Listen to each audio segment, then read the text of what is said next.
elected to the California State Assembly in 1996 and later to the State Senate in 2014.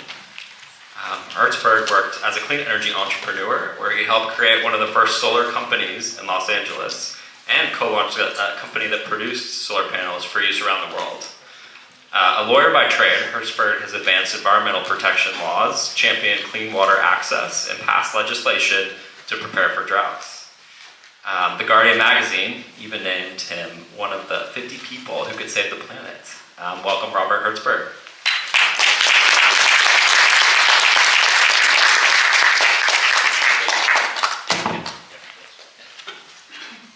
Thanks so much. Hi, everybody. Jerry invited me here. We were at COP28 in Dubai, and he told me about this, and I said, I'll be here.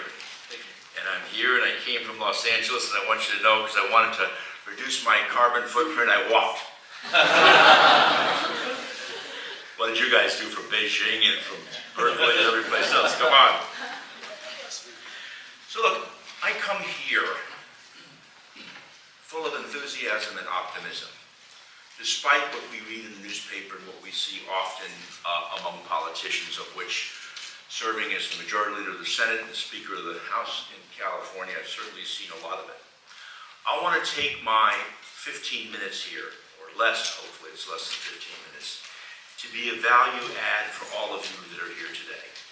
As such, I will not talk about the Sunnylands Agreement from Palm Springs, California, which is critical in terms of so many things that you smarty pants people here know.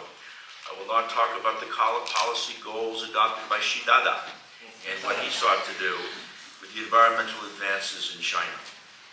And even though, as I suggest, I am a Californian, I will not address Governor Newsom's recent trip, which was unbelievably successful in China, and I will not address our former governor's efforts by the California China Climate Institute. I will leave that to Fan Dai, who is here, I'm told, already, and all of this stuff you guys probably already know more than me. My value here today comes from 4 distinct levels of experience in my life, which informs the insights and observations that I want to share. First, I'm an old friend. I have traveled to China since 1986, before most of the people in this audience was born. I've been to I think I've been every single province, special district, municipality, and autonomous region in China over the years. I've traveled as a governmental official with Arnold Schwarzenegger, with others, as a leader of an economic development corporation from Los Angeles, as a businessman, which I'll talk about, working in the renewable energy space, and as a tourist. And through it all, I have come to develop a deep and respected relationship and appreciation for Chinese culture and civilization.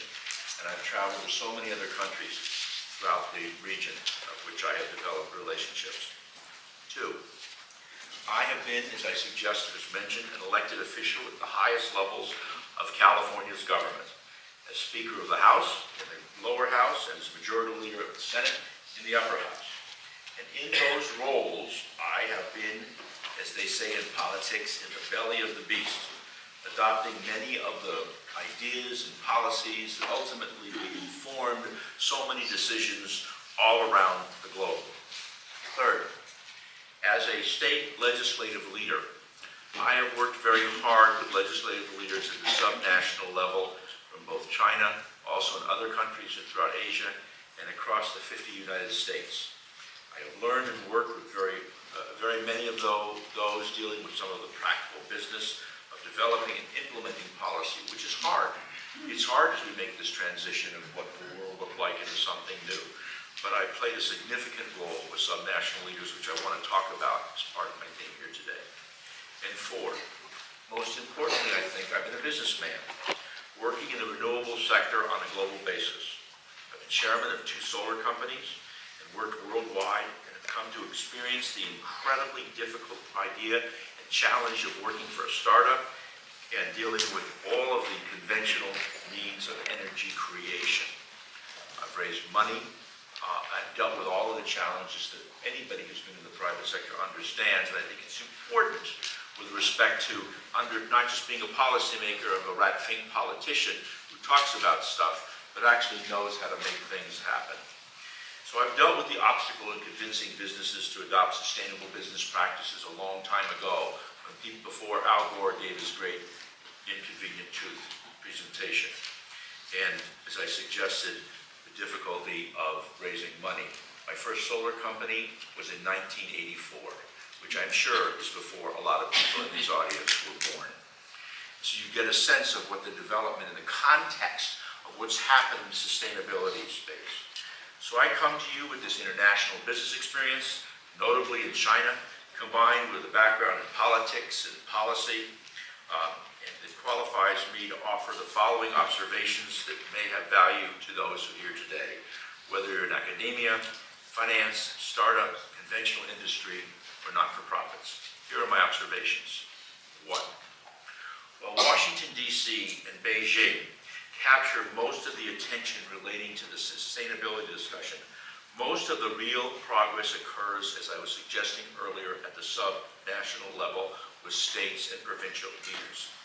I had a meeting with the State Legislative Leaders Foundation, and we work closely with provinces throughout the region, meet regularly. In fact, I just led a delegation on climate change from Alabama, from Delaware, that big state of Delaware, Georgia, and other states to begin to help further this discussion. It's been a long part of a process that was interrupted by COVID, but something that's very important, and we've done an unbelievably good job in exchanging ideas, relationships, and also forming the foundation of companies that could start with respect to those deals.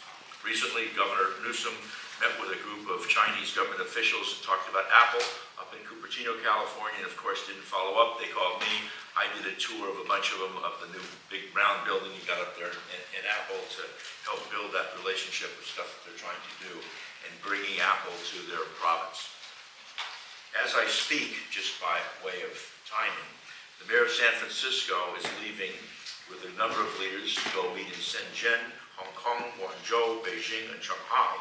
And two presidents have tried and failed to bring the panda back to California, but I suspect that our mayor of San Francisco will be successful in that diplomacy of bringing the panda back to California, which is so important to this relationship as we deal with all of the challenges that we deal with.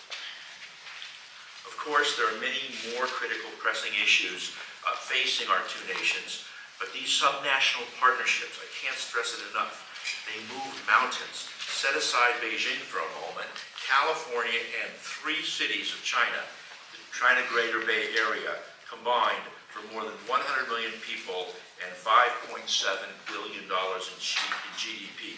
Excluding US and China, this would be the largest economy on the planet Earth. The economies, the leaders, the people of these two regions that I have dealt with so closely are some of the most productive, dynamic, and innovative leaders on the planet. 2.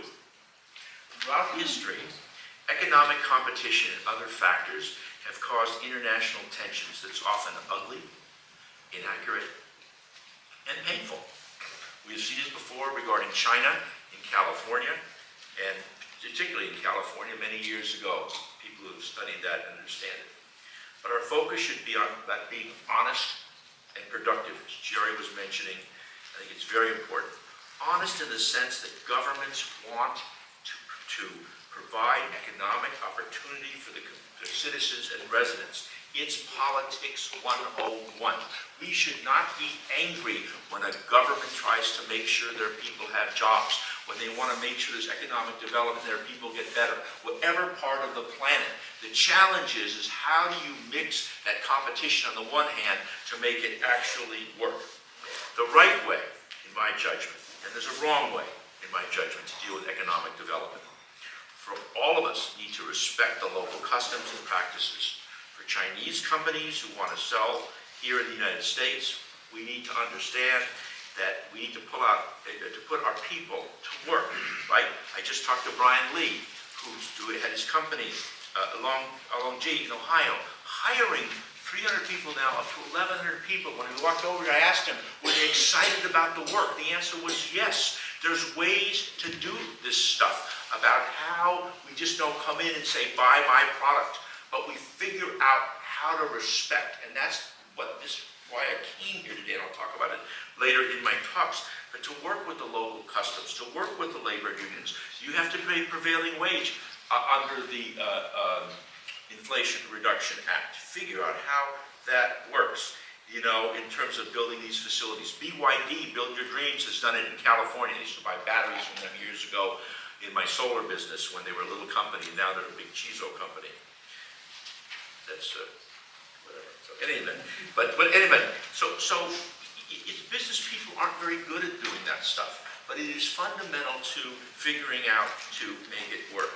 You know, the level of current anti-Chinese sentiment is almost non-existent in many parts of the U.S. at the local level. Our governor just came back, as everybody was excited, from China and talked all about the ideas of opportunity and positive stuff versus the crap that's going on in Washington, D.C. for short-term politicians who are motivated by people who are fearful of losing their jobs.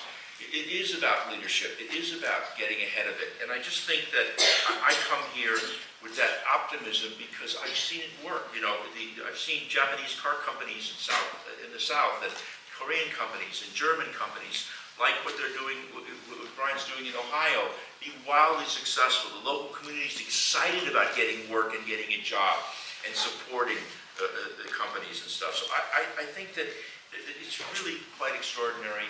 It's about changing our attitude about how we do business, which is problematic.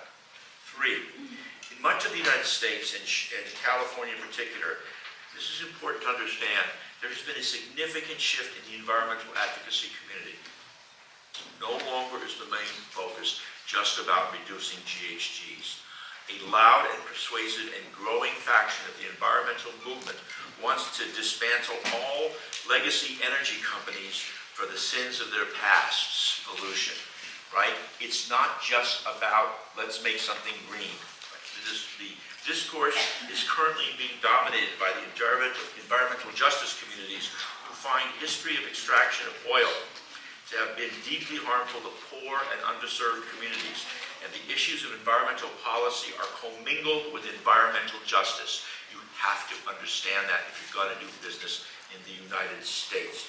Technologies such as carbon capture and sequestration, which can be impactful technologies in reducing GHG, in my neck of the woods is vehemently opposed by the mainstream environmental communities, all because it could potentially benefit the evil oil companies. I recently took a delegation of state legislators to Reykjavik, Iceland, to see carbon capture from the air, so as to inform them that carbon capture could be done in alternative ways. Part of this discussion of what we're going to do in the shifting of the old ways to the new ways is to understand these markets, to understand what the politics is like, and to get ahead of it by miles. Be careful if you're partnering with an oil company. Be careful if your company is associated with oil or coal or natural gas. I don't see them as evil. They're transitional fuels. I'm just telling you where the politics is going and where you've got to get ahead of the game. So next, I added this as a result of the conversation they were having at the China conference, and I just think it's important to understand with regulators. And the thing is, the rate of change is extraordinary, and it's difficult at every level for business leaders who are scared to death about whether they're going to continue to be relevant in the market. The gentleman who gave the speech over there talked about we've got to sharpen our knife. We all have to sharpen our knife. It's very important to understand that. We have moved so dramatically quickly in such a short period of time. When I first started my solar company in 1984, you can't imagine, it was horse and buggy days. Everybody was talking about how expensive solar was, and now it's so inexpensive. And wind, and you look at the growth of China, the wind in China and the rest of the world, it's extraordinary. And so, you know, we just have to have context in that regard. 5, I don't mean to be judgmental or disrespectful here, but it is my experience that Chinese and American companies, and this is kind of a bigger piece of what I was talking about before, need to think differently about how they approach one another. Don't think about rolling into a community solely and just selling your product. I've seen this happen over and over and over again. You know, think about adding financial value. Think about, as I suggested, labor value or technology partnering with others. You know, when I had my solar company in South Los Angeles, I couldn't sell a damn thing until I partnered with GE Capital. And when I partnered with GE Capital, the company exploded. I went public on the AIM in the UK and made a lot of money because the partnership matters. in terms of how you do these things. And I know it's hard to partner, and it's hard not to have control. My former wife, who's now the United States ambassador, used to be on the board of directors of General Motors. General Motors was only successful in China when they partnered with Shanghai Motor Corporation, or Shanghai Automotive Industry Corporation, because of those partnerships, and they sold a hell of a lot of cars, and they did extremely well. Those are simple examples of how we've got to do business going forward. Building a relationship with labor unions. You know, let me tell you something. If you went, and right now, under the Inflation Reduction Act, we have a situation where we have to do what's called prevailing wage, which is basically labor union wages. If you went and did what's called a project labor agreement, say JA Solar came in and did a project labor agreement, let me tell you something. Those labor leaders would meet you at the airport with fanfare, with a band. They would take you into the city of Los Angeles, and they'd get your contract. Right now, one of the great challenges, which I'm going to talk about tomorrow with respect to the Inflation Reduction Act, is you don't have partners. You need your partners to take the political credibility to help you. If all of a sudden JA Solar came along and had a partnership agreement with the electricians union or the carpenters union, these people will break down doors. They will use their credibility, just like the same thing that happened with Shanghai Automotive Corporation with General Motors. And it's often difficult to do, but that's the development of the relationships and the partnerships that are so critical, in my judgment. And lastly, most importantly, and this is part of the overarching aspect of my theme here and why I'm here, everything we do in business and government and our personal life, everything is about relationships. I take the long view, build respect, build trust in working in politics and business. In October 2023, I was the only American invited to speak at Belden Road. It was hard for me, I'm Jewish. There was issues with Taliban being there, and issues with Iran being there and stuff. And I talked to the Israeli consul, I talked to them, but I felt that it was important to be there and talk about people to people and trust and relationships among the thousands of people there. Because when times are tough, that's when you stick with people. That's when you have bravery. That's what Mao talked about. That's what you do. That's what you talked about, Jerry, in terms of what you just said and what the approach is. That's why everybody is here today. So I close, taking the long view on all this, and I love the great quote when Henry Kissinger asked the very famous Zhou Enlai what he thought about the French Revolution. He said, as the story goes, it's too soon to tell.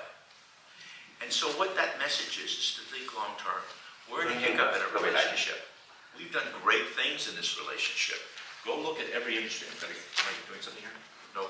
We've got to, you just understand contextually where we're at and understand it's a short-term hiccup.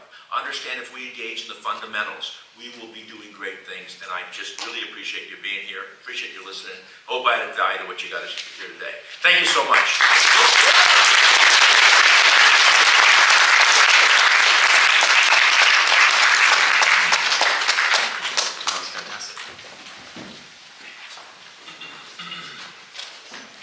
Thank you, Robert.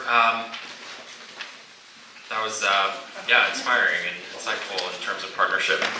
Let me just get, can you guys hear me in the back? I think there might be a little bit of a noise issue. You can hear this, right? I'm just going to try to turn this up a little bit. I don't think it goes any higher. Okay. What a fantastic kickoff. So next, our next speaker is Zheqiang Zhang, who is the director of the Foreign Cooperation and Exchange Department, the National Center for Climate Change Strategy and International Cooperation. This is going to be an online speech. Dr. Zhang has hosted and participated in more than 50 projects related to China's development, including research for and drafting of the white paper on China's policies and actions on addressing climate change.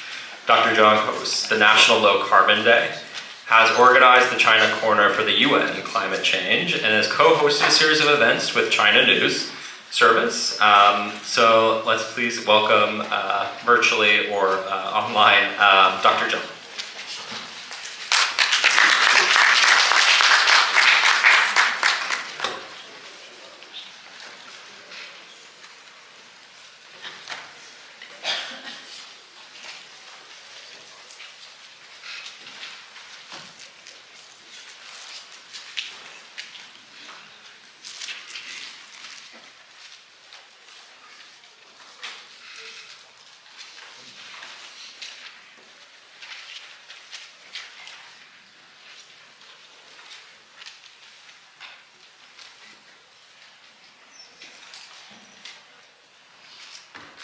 Can you hear us?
Okay, can you hear us? Oh, you might be on mute. Oh. I need a permission to share the slides. Okay.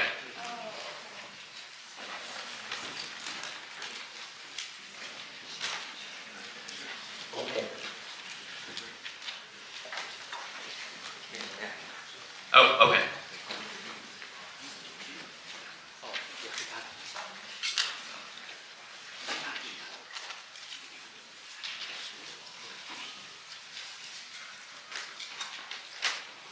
Good midnight and good noon and ladies and gentlemen, dear Jerry Wang and Umatic Hedy Burke. It's my honor to come here to share my opinion about the China country and carbon neutrality policy and China-US cooperation. I think it was important things in this year, and China and the U.S. Will be have a lot of the meeting in this year, and in this month I will be held China-U.S. Session in Beijing, covered with the WI. So I think this meeting will provide a good opportunity to understand each other. I will introduce the China peak and carbon neutrality policy, and then say something about China-US climate change and cooperation. This is a video about the China climate change, especially the temperature risk from the 1951, and you can see the temperature in China just similar with other places in the world. It is also raised, especially in recent years.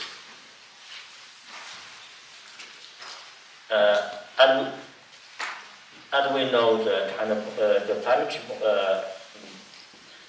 change policy, including the mitigation and adaptation.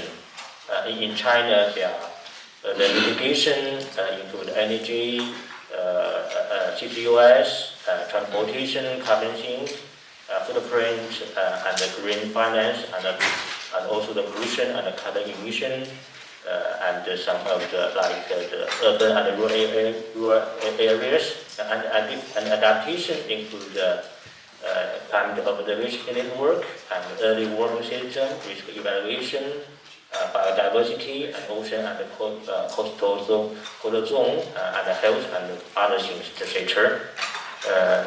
And in recent years, China made the progress in acting with the climate change crisis.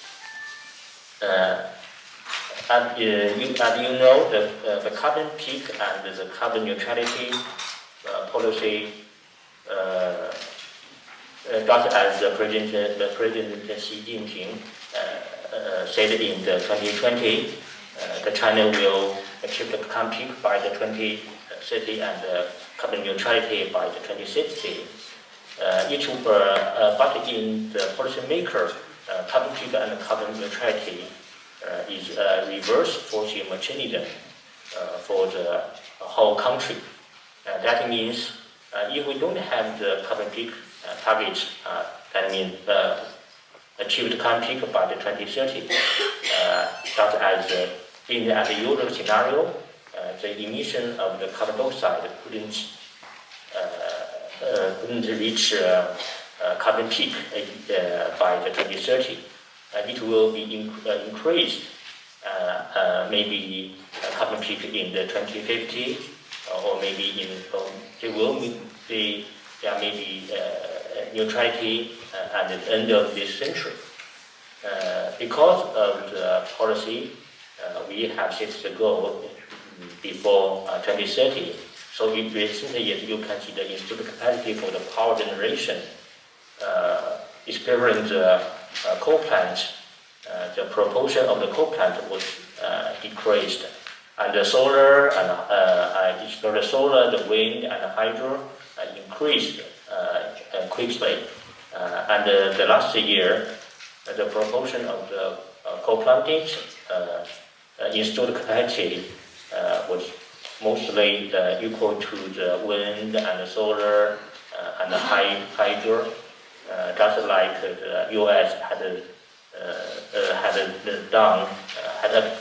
had achieved this objective from the 2016.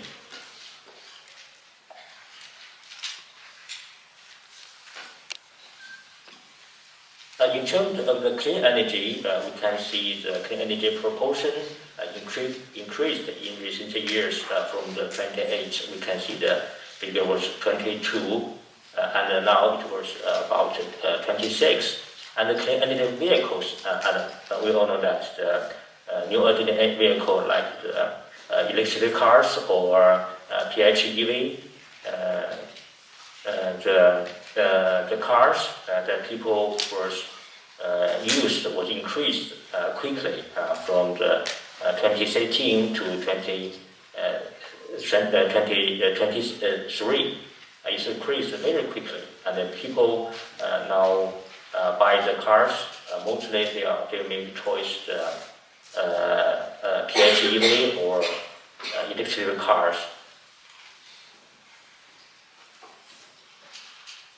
And in China, the carbon peak and carbon neutrality, it was a new area for the policymaker to make the policy. So we need some policy pillars. For example, the transition from the energy management to the carbon regulation. And this year, we will expand the coverage of the ETS market besides the electricity industry. And in the local pilot, for example, the province, the city, industry park, etc., we need more experience about the low carbon or maybe the net zero policies, and others like the green finance, CCUS, or American namely the CCS, and the footprint standard and the certification in the products. And the people now care about the ETS in China, and from the 2021, the market, the price of the market began to reach, and you can see the price maybe double from the 2022. This is carbon peak and carbon neutrality policy. It divides into different levels. In the terms of the national, you can see the China NDC from the 2015 15. That means that China peak is not start in the 2020. And 5 years ago, that means 10 years ago, we have set the China peak policy. And now we have the carbon neutrality policy object. So in the different the level, the national level, in terms of industry and in the market policy and the social policy, different policy that compiled by the different committee or ME or DRC or finance committee. So you can see the policy was issued very quickly in recent years. And the China-US Climate Change Cooperation, I think it was a very long story since the in the 1997. In the joint China-US statement, you can see the photo in the energy and the environmental cooperation. They talk about the energy, talk about the climate change, and in 2009, 2011, 2014, 2013, 2021, 2023, there are a lot of the documents that China-US has a statement about the climate change. If we analyze the documents, we can see something of the common price principle, like the common but different responsibility and effective capacities. That means China-US have the common interest in the climate change, the common task. But we are the different responsibility for China and the US have a different situation. Another one is the Paris Agreement. They are the common task of both countries. In terms of the cooperation, the document we can see from the bilateral to the multilateral cooperation. That means China-US maybe can maybe cooperate with other countries together. There also are the track 1 and track 2 cooperation. That track 1 means China and US government work together like the work group on enhanced climate change action in the 2020s. They also the track 2 like the enterprise, like the university and the non-government organization or outfitted to cooperate with each other. We can see the document, the key area is also very clear, like the energy transition, emission, and other CO2 GHG emissions, circular economy, and resource efficiency, and the subnational cooperation, forest, GHG air, pollutant, and reduction synergy. Especially the subnational cooperation, and the last month makes the business trip to the Jiangsu province in China, East province. They will make the meeting in the maybe in the June this year in the California, and in the September there will be another summit maybe in China. So I think this year would be a good time for China and US in the climate change cooperation. And the last, I think that Harvard University is a very important platform for the cooperation between China and US. And I remember when I was in America about 14 years ago. I lived in the California for half a year, and I had some professor friends in the Stanford and Berkeley. So this time it's some pity I couldn't fly to the Boston and Harvard University, but I hope I can this time we can face to face and talk about the cooperation like the study tour or project cooperation and some travel tool cooperation, etc. Thank you very much. We hope this summit will successful. Thank you.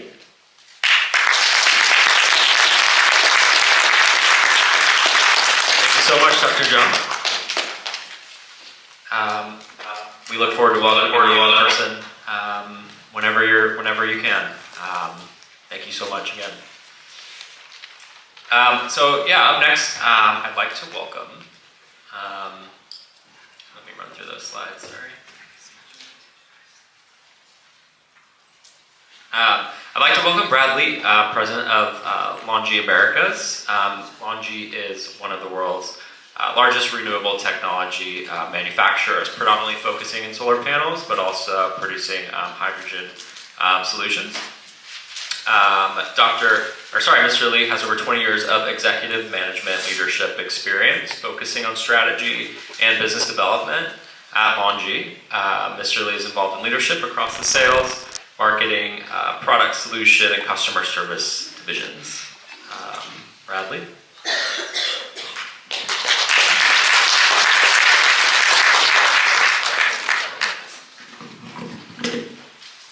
Yes, thank you all.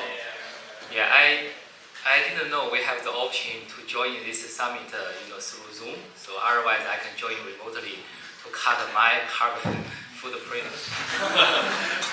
Just kidding. I think nothing can replace in-person communication, and that's exactly the reason we are all here today. To learn from each other, to exchange ideas, to grow together, to manage the challenge ahead of us together.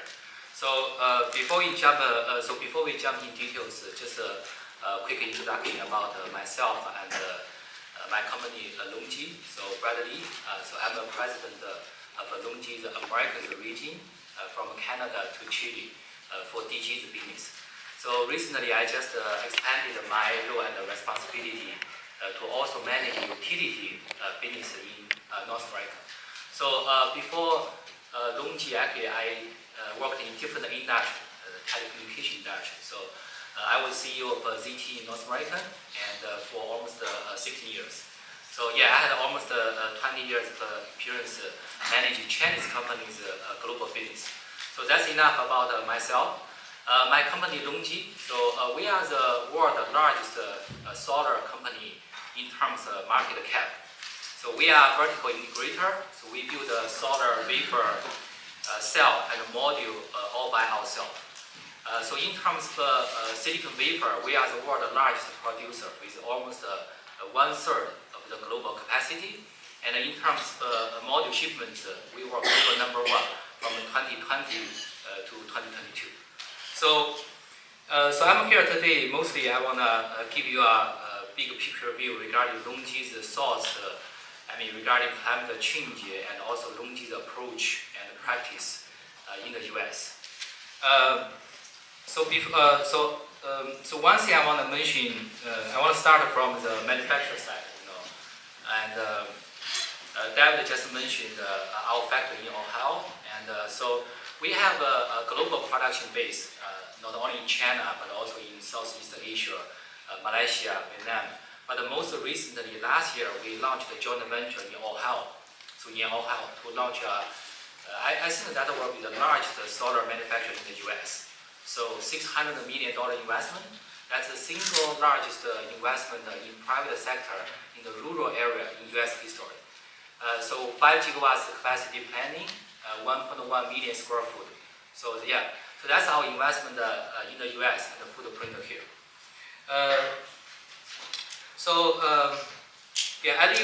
I came from Texas, and I can tell you, climate change is true, And we had a really bad hail storm damage last year and this year, 2 years in a row.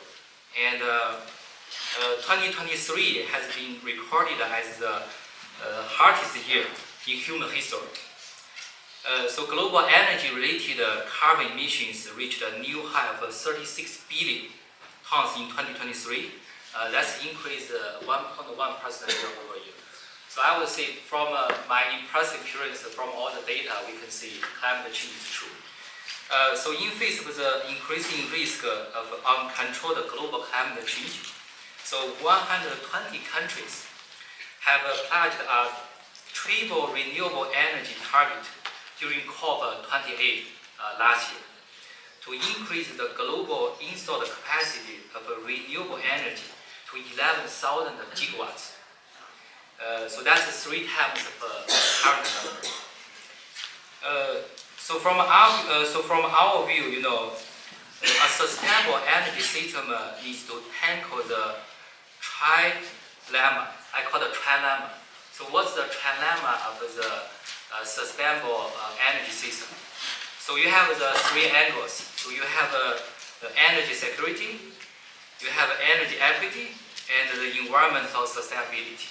So usually it's very, very challenging and almost impossible to reach 3 goals at the same time. So those issues have not been resolved during the previous stage of a human energy history, from firewood, coal, and oil.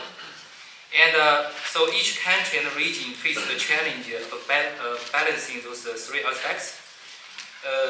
So I believe, in our industry, the photovoltaic industry, solar industry, we can address the security, affordability, and the green sustainability of energy, at the same time. So I will tell you why later. But before we move to the solar capacity, usually one big challenge for our industry, if we see the history in the past, so to build a solar panel, so it's a very, very energy consuming actually. So you need to start from mining, and from mining you can get a quartz, and from quartz you got a poly, and from poly you got a wafer, cell, module, etc. So in the past, usually to build a solar module itself is actually very, very energy consumption. And now with LONGi's technology, and so we have conducted the calculation. So with our latest technology to build a solar panel, so from quartz mining, silicon material to solar module, the direct energy consumption is only about 0.4 kilowatt hour per watt. So that's the latest. And with the improved efficiency, so each watt of a solar panel can generate around 45 kilowatt over its life cycle in 30 years. So you can compare the ROI. So from 0.4 to 45. So that's the ultimate energy yield of a PV is 100 times of its production consumption. So that's today's technology, from the source to build a solar panel versus the life cycle energy the panel can produce. So that's over 100 times. And with that being said, with the development of a renewable energy technology like a PV and wind, that really changed the landscape of energy industry. So in the past, we say oil, So you have Saudi, the country like Saudi Arabia. So they have oil, and that's really the resource driven. But now with the PV and the wind industry, so we really changed the energy industry from resource driven to manufacture driven. So now in Ohio, for example, as long as you have the solar manufacturer, you can build your energy industry. So really, the solar, wind, renewable energy industry changed the landscape of our energy industry in the past over 100 years. And also in the global renewable energy supply chain, we played a leading role. So we talk about the efficiency, cell efficiency. So how could you generate more electricity during the life cycle in 30 years? And the cell efficiency actually played a very, very critical role. And that's our big belief, the first principle of the solar industry. And so November last year, so LONGi's silicon parallel tantalum cell efficiency reached 33.9%. So that's breaking the world record for this type of cell efficiency. And was included in the best research cell efficiency published by the National Renewable Energy Lab. So yeah, that's the area we've been working, do whatever we can do to reduce the direct energy, to build a solar panel, and also improve efficiency, to increase the energy that we can generate during life cycle. And also on carbon reduction and ESG, we've been actively promoting our vision. So as early as 2015, we've been joined the EV100, EP100, and RE100. So we are the first Chinese company to do so. And last year we made another story. So we are the first Chinese company to get the certification from SBTi. So SBTi stands Science-Based Target Initiative, from the Climate Act. And also we track the carbon reduction, from our angle, because we are a public trading company. Since our listing in 2012, so LONGi has cumulatively produced around 300 gigawatts of photovoltaic product in terms of silicon wafer. And in the year 2022, just the year 2022, so all photovoltaic products built from LONGi's wafer helped to reduce around 500 million tons of carbon emission. So that's around 1.2% of global carbon emission in the year 2022. So aimed at the climate change and the concept of net zero emission has transformed from a global consensus to global action. So over the next 3 to 4 decades, the global renewable energy transition has become a certainty. And LONGi's strategy of green electricity and green hydrogen is geared toward building a responsible future. So I want to say a few words regarding our green hydrogen, why we build this bundle proposal together. And eventually we believe, with renewable energy, solar, wind, the entire grid, we can reach to around 30% renewable from the grid. The remaining 30% we may still need to come from the fossil fuel, like from oil, coal. And how could we manage this 30%? And our approach is the green hydrogen. Use the green hydrogen as a way to replace the remaining 30%. So that way we can have the literally 100% renewable energy, but with the green electricity plus green hydrogen. So once again, it's my great honor to be here, and I wish you all have a great day. I know it's a very long opening ceremony, and I believe I was the last one, so save the best for the last. Enjoy a break. Thank you.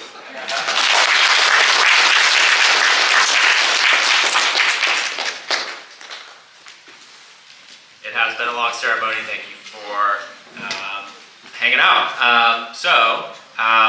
There is one more. I'm really excited to present Tiqiao Hu. Tiqiao is the founder and CEO of SES-AI, which is a global leader in lithium metal batteries. So really revolutionizing and bringing this new technology to the market, high energy density battery. They've become the first in the world to introduce 100 amps per hour lithium cells, and the first to enter automotive A and B sample joint development agreements with major manufacturing companies. Under Dr. Hu's leadership, SES-AI is also spearheading an AI-powered transformation across the company. Dr. Hu did develop SES-AI apparently in the basement of MIT, and he has a physics degree, applied physics degree from Harvard University, and a bachelor's of science in physics from MIT. In his place, he could not make it today, and so his colleague Olivia said she would come up and say a few words on his behalf. So welcome, Olivia.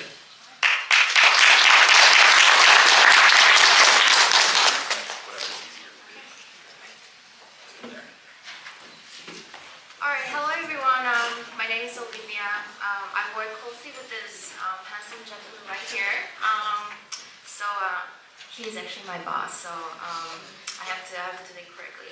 So I'm one of his big team, supporting his vision, bring the next generation of high energy density battery technology safely to the world, powering the future transportation not only on land but also in air.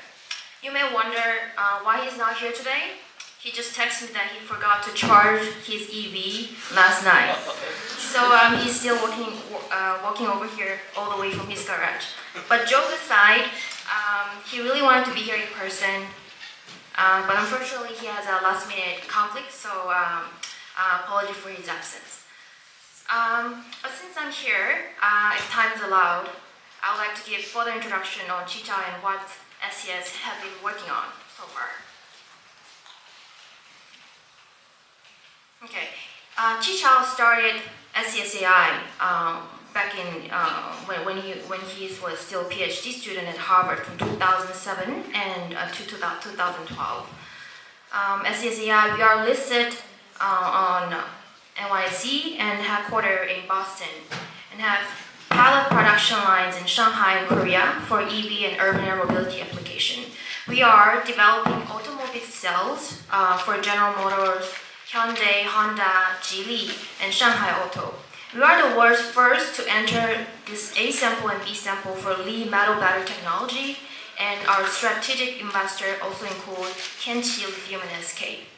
In addition to battery development, we also develop new AI tools for battery material discovery, AI for science, where we work with academic researcher and industrial supercomputer to map the entire small organic molecule database. And we use AI to monitor battery health during actual vehicle operation and flight, so we can predict incidents before they happen. We also use blockchain to track an entire supply chain of battery from mining to recycling. And we also recently launched SES Cares, where we use advanced drone powered by our Li metal battery to deliver food and medicine to remote villages and protect endangered marine animals at the sea, while collecting all the flight data to train our AI model Avatar. Okay, so I just want to wrap up this real quick, but there's this 5 minutes video. Basically, our crew actually went to a beautiful island close to South Korea, Jeju Island, and then there was this beautiful, cute dolphins out there is in danger. So we use our battery and then we put it into the eVTOL, and then we fly them out, and then we monitor our dolphins. So if you can put it up.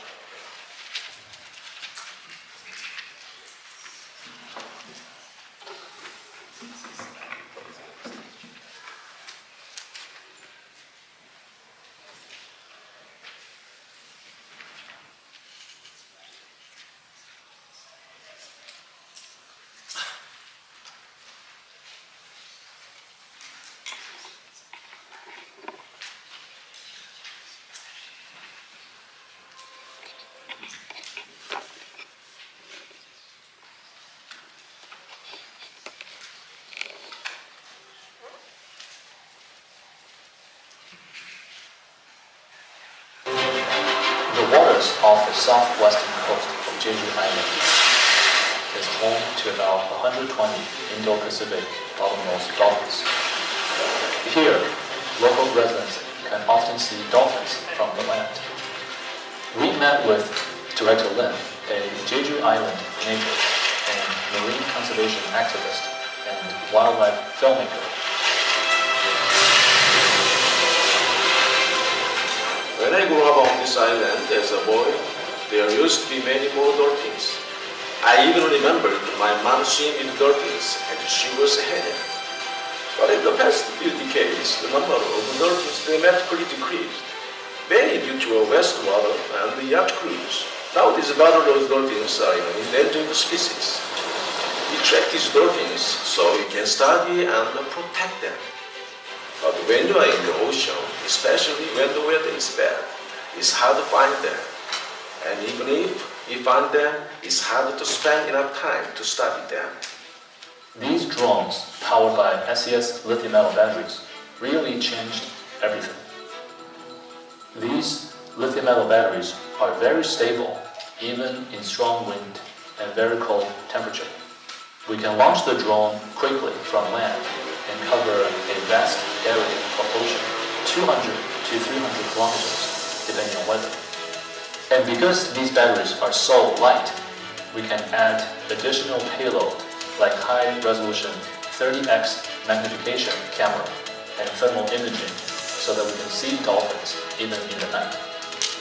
Because of these lightweight lithium-metal batteries and powerful camera, we can hover high above the dolphins for an extended time, completely non-invasive to them, but still get a really intimate and close-up view of them.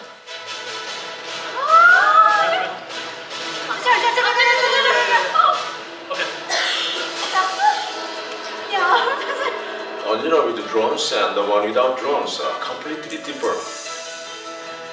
The drone just gives you such a unique perspective that you can get in the way. When you see a herd of dolphins from above, they look like a group of playful kids jumping into the air, racing beside the boats, balancing seaweed on their noses. It's really hard to describe the feeling of happiness. I want to protect the dolphins because I love them, and I love this ocean, and this is my home.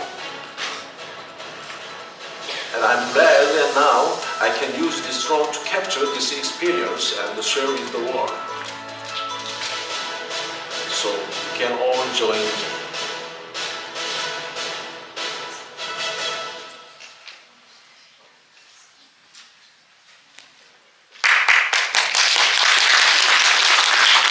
I hope everyone likes it. Thank you again, Jerry. You're here. So thank you to Jerry, and then also all the sponsor and all these wonderful volunteers today. I see so far. Thank you for your participation. I hope that everybody can learn something and have a lot of takeaway from this wonderful summit. Thank you so much.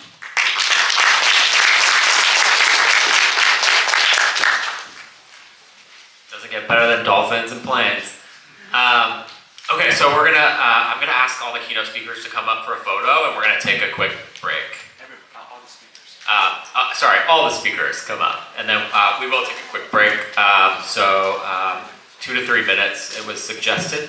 We'll see you back here shortly.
Everybody loves somebody sometime.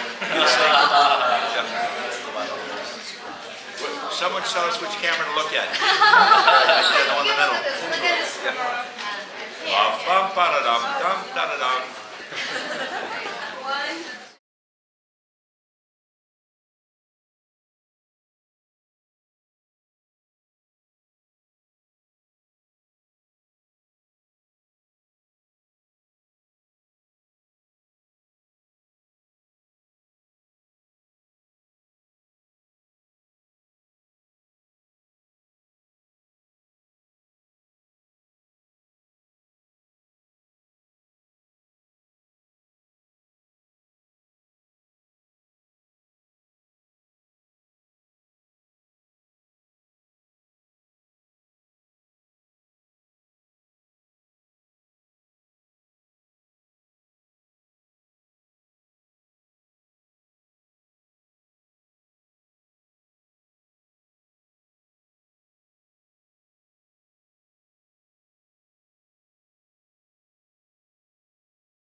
Give me a 5-minute.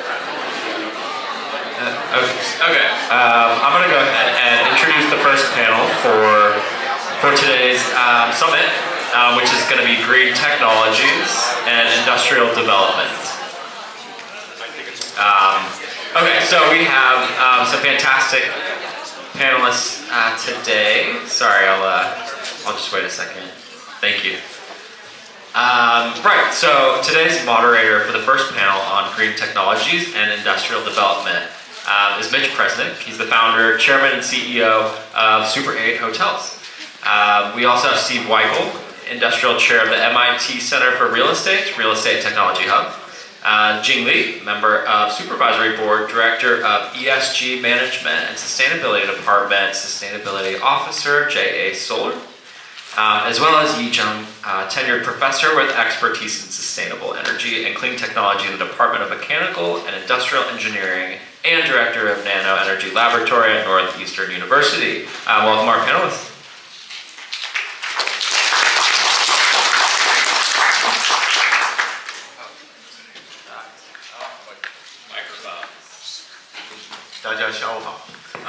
We'll speak in English for this, but I am going to be using Chinese for one of our panelists, which will be easier for him. So today's panel 1 is about green technologies and industrial development. And this is an area that I'm actually researching here at Harvard at the Fairbanks Center as a visiting fellow. And the reason is because I believe this area is one of the most promising areas for U.S.-China cooperation in the new era. So we'll just get right into this. I'd like to ask our panelists a question. First of all, Steve, why don't I ask you the first question? What are the possibilities and challenges inherent in the large-scale deployment of these innovative clean technologies? I feel like we're on a game show, right? I'm the first guy to go. I'm at the Center for Real Estate, and so our lens, Mitchell, is going to be through the structure. And there are other much more expert people in the audience who can speak about operations and the other components of this. But from the structural standpoint, the places, the buildings where all of this happens, we're seeing adoption of technology, but it's slow. The real estate industry is a slow industry, and they build assets that last for generations. And so the adoption is coming.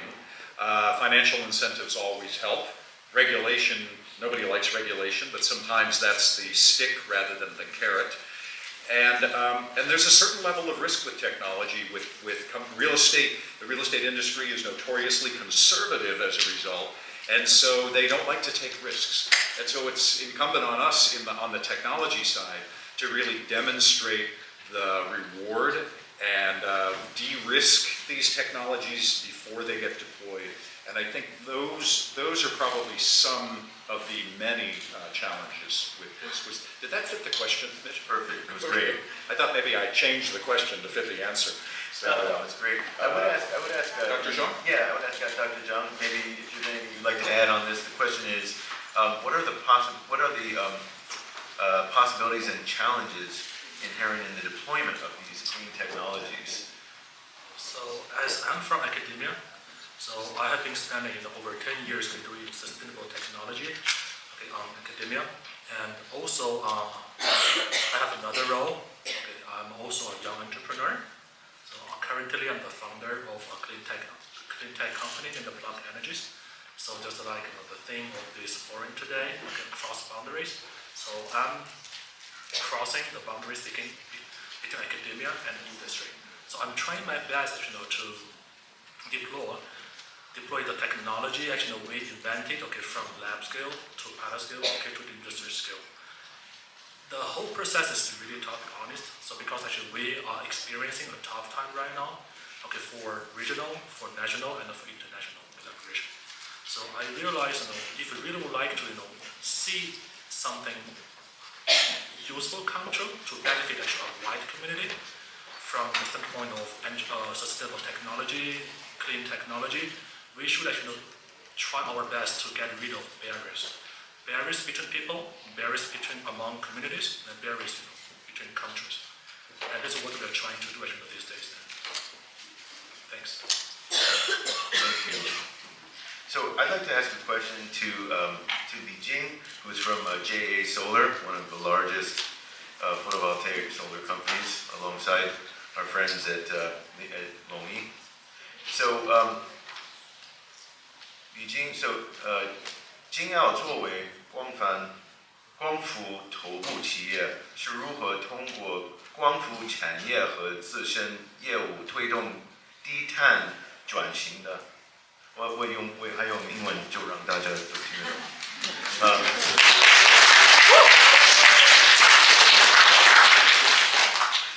As a leading photovoltaic company, how does JA Solar promote low carbon transformation through the photovoltaic industry and its own business?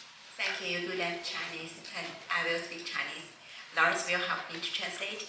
And 其实刚才隆基的李总也回答了这个问题，我们在座有很多中国的小伙伴，就是我很荣幸的想说一下，中国的光伏行业其实作为一个中伏产业的名片，已经在世界上非常有名了。那目前来说的话，中国组件的产量已经连续17年全球第一了。中国的光伏电站的装机量连续11年是全球第一的。那刚才隆基再加上我们是头部2家最大的中国光伏组件制造商，然后我们2家的市场占有率加起来大概占了全球超过30%左右。所以我觉得我们的主办方 Jerry 也非常的会选择我们参会的企业。Hello everyone, my name is Lawrence. So Ms. Li just mentioned that Longji Luneng has already talked about the photovoltaic industry in China for the last few years, and JA Solar and Longji Green Energy, these two companies, they are world-leading photovoltaic firms from China for 17 years, and these two companies compose of like 30% of the whole photovoltaic industry. Yeah. So that's it. 翻译得很好。对，所以呢，我是2015年加入的金奥，然后在光伏行业从业也差不多有10年的时间了。从我自己的经验来讲的话，其实光伏行业在这10年来迎来了非常快速的发展。那在2012年的时候，金奥刚刚开始做光伏组件的业务，那个时候我们1年的销量大概是不到1个 吉瓦左右。那个时候1个 吉瓦我们是全球第6。那到2022年呢，我们的数据是1年卖了大概40个 吉瓦。那在这10年中呢，我们增长了大概40倍的业务量。所以整个光伏行业的增长也是推动在我们这个大的气候变化的背景下，推动能源转型的一个重要的支持。So Ms. Li joined the JA Solar in 2015, and when she joined the JA Solar, the company only sell about 1 gigawatts that year. But after several years, nowadays JA Solar sells like 40 gigawatts of photovoltaic, and it's a 40 times growth in the past. And this photovoltaic development really push the sustainable development of the whole world and really help the world to become a more green and sustainable way for us. 那今天的会议，包括我今天上午去听了一下我们的哈佛中国论坛，然后几乎每个嘉宾都去谈到的气候转型，都是从大的宏观的层面，然后去讲气候变化对于每个行业来多么重要。那作为一个光伏企业呢，我也想分享一下，就是我们在去做脱碳这方面到底有什么具体的举措。那当然，刚才隆基的李总也大概介绍了一下，他们也去做了很多的工作。那金奥呢，我们其实也在 ESG 方面做了很多的尝试。主要是因为，就像刚才Robert 也提到了，就是包括劳工和工会的这个问题。世界上有非常多的国家，它有很多本土化的问题，都是 ESG 和可持续发展的问题。So as JA Solar, we will talk about how to reduce the carbon, and especially as the ESG leader in the JA Solar. And also, Mr. Hertzberg also mentioned about the unions and all the human rights in all the industries. And so we as JA Solar, especially the ESG department, will look into this and try to improve the human rights and develop in all over the world. Thanks. 我们也是世界上不是世界上 ，sorry， 我们也是全国第一家就是加入世界可持续发展工商理事会的中国民营企业，然后同时也是第一家跟世界自然基金会 WWF 就是 logo 是一个 panda 的那个组织去签署 MOU 的光伏公司，然后同时也是我们全球第一家跟 CDP 就是环境信息披露组织去进行供应链脱碳项目的光伏企业。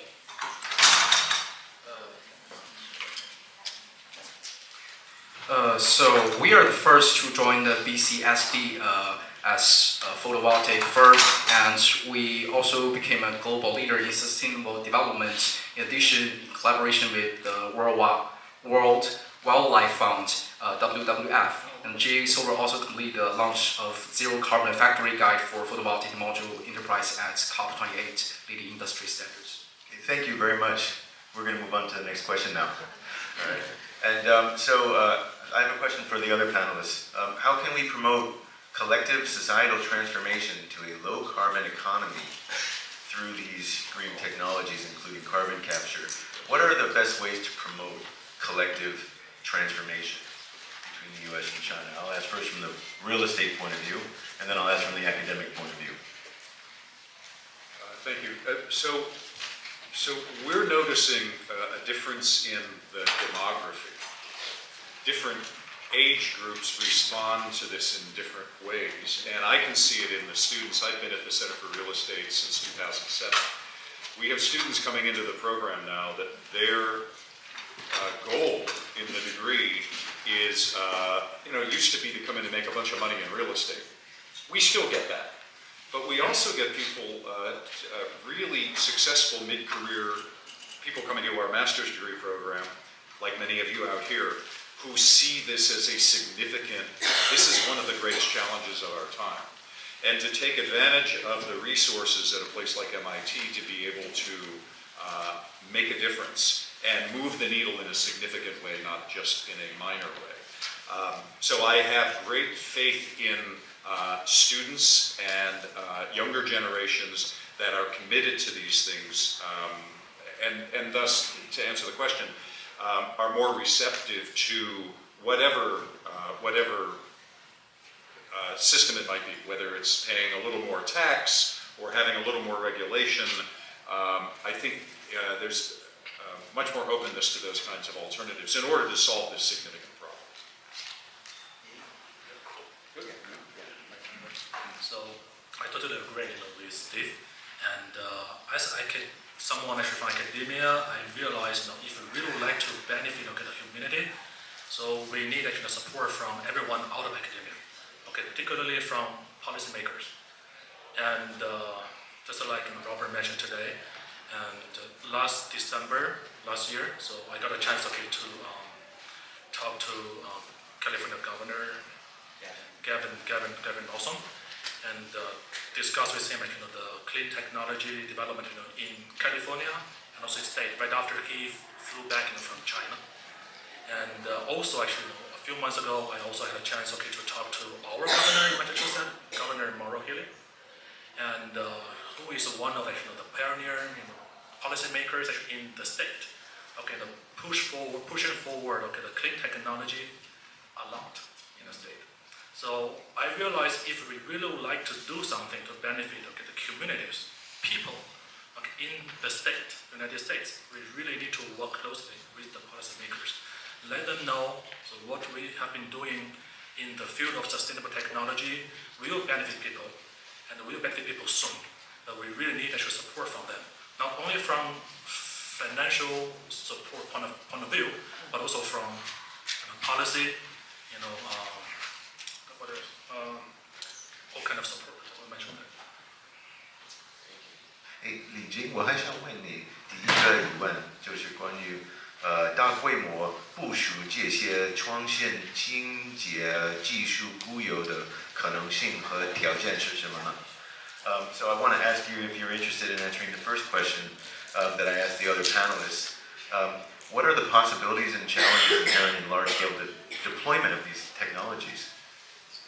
就是其实气候转型带来了非常大的机遇。那按照我们COP28当时大家达成的一致的话，我们的可再生能源的产量将会增加至3倍，大概是11 T 瓦左右。所以市场的前景是非常好的，这个是毋庸置疑的。我们有一个非常光明的未来但是确实也面临着非常大的挑战。那比如说我们阶段性的这种产能过剩虽然我们可能每年光伏预期的增长会在550 G 瓦左右，但是确实新技术的出现和老产能的淘汰，它一定是一个周期性的过程也有很多嘉宾会非常关注的这个问题，也是我们这一次论坛核心的一个议题之一。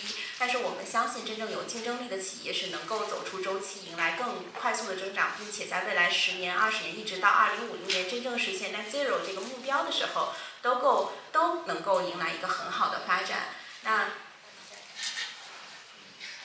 Okay, so as JA Solar, we joined the COP28 meeting, and the renewable energy worldwide grows to 3 times than before, and we believe in that the renewable energy will be the future of our energy source, and there is a big potential in there. And even though there is a supply issue, there is like an oversupply issue all around the photovoltaic industry nowadays, but we believe in that it's just time.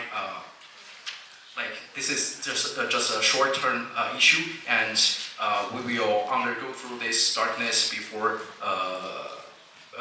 just dark time, and we will welcome the bright future. And we believe in that photovoltaic and sustainable energy will grow out.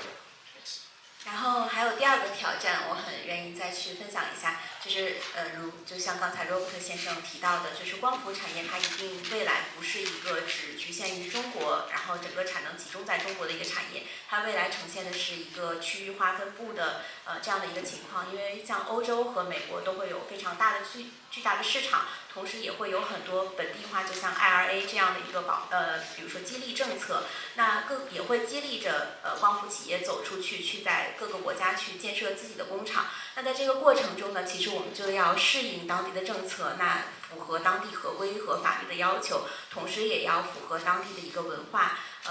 这样的话，其实对于中国企业走出去的话，是一个比较大的挑战。We nowadays know that most of the photovoltaic industries are located in China, but like 80% of them. But as IRA and other support and development, we believe that we as Chinese photovoltaic firms will develop and build more factories worldwide and comply with the local policies and help the world to become a better, sustainable place. Okay, now I'd like to talk about cooperation, U.S.-China cooperation specifically, and 2 questions related. And we'll ask the panel, and you guys can kind of decide who would like to answer. So the first is about the key role that cooperation in technological innovation can play in accelerating the realization of global sustainable development goals. So in other words, both countries are innovating in green technologies in different ways, but I'm interested in talking about where are the opportunities for the 2 countries to cooperate and create a faster acceleration of the innovation required to create adoption for sustainable development. Who would like to answer first? Who's interested? Yeah? To start, so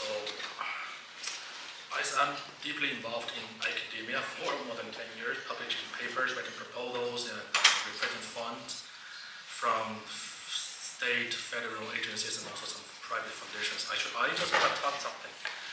First, about the publications. Publications are between 2 major countries. So, almost 5 years ago, I want to say, so United States or universities in United States that might be leading in most research fields. Okay, they publish more high-quality papers, for example, in Nature, Science, or some other, just some journals. But we realized almost 5 years ago, or maybe 8 years ago, more publication, actually high quality paper, actually were published in top journals in the world actually from China. If we count actually the number of publications, if we count actually the number of high quality journal publications, it is really hard to compare. So here I just want to say, there's no competition. There will not be a competition actually in publication between China and the US, from these two major countries. As there's so many scientists, researchers actually we are working in the field. So we need to collaborate. Based on my personal experience, before 2020, 2019 also, there was never an issue working or co-authoring a paper with Chinese professors, from any researcher from Chinese universities. But since 2020, things totally changed. Okay, not only did we change something from the top administration office, things changed. For example, 3 years ago, actually when we prepared a manuscript with one of the universities in China, the first thing I need to do, not to discuss the research plan with the researchers from China, was to send an email to the compliance office in my university. Wow. To get a permission. Even nowadays, we still need to do the same thing. So if you have any communication with the Chinese university researchers, you have to report to the university compliance office first. Without their permission, I cannot even recruit any visiting students, visiting scholars coming to my university or coming to the United States.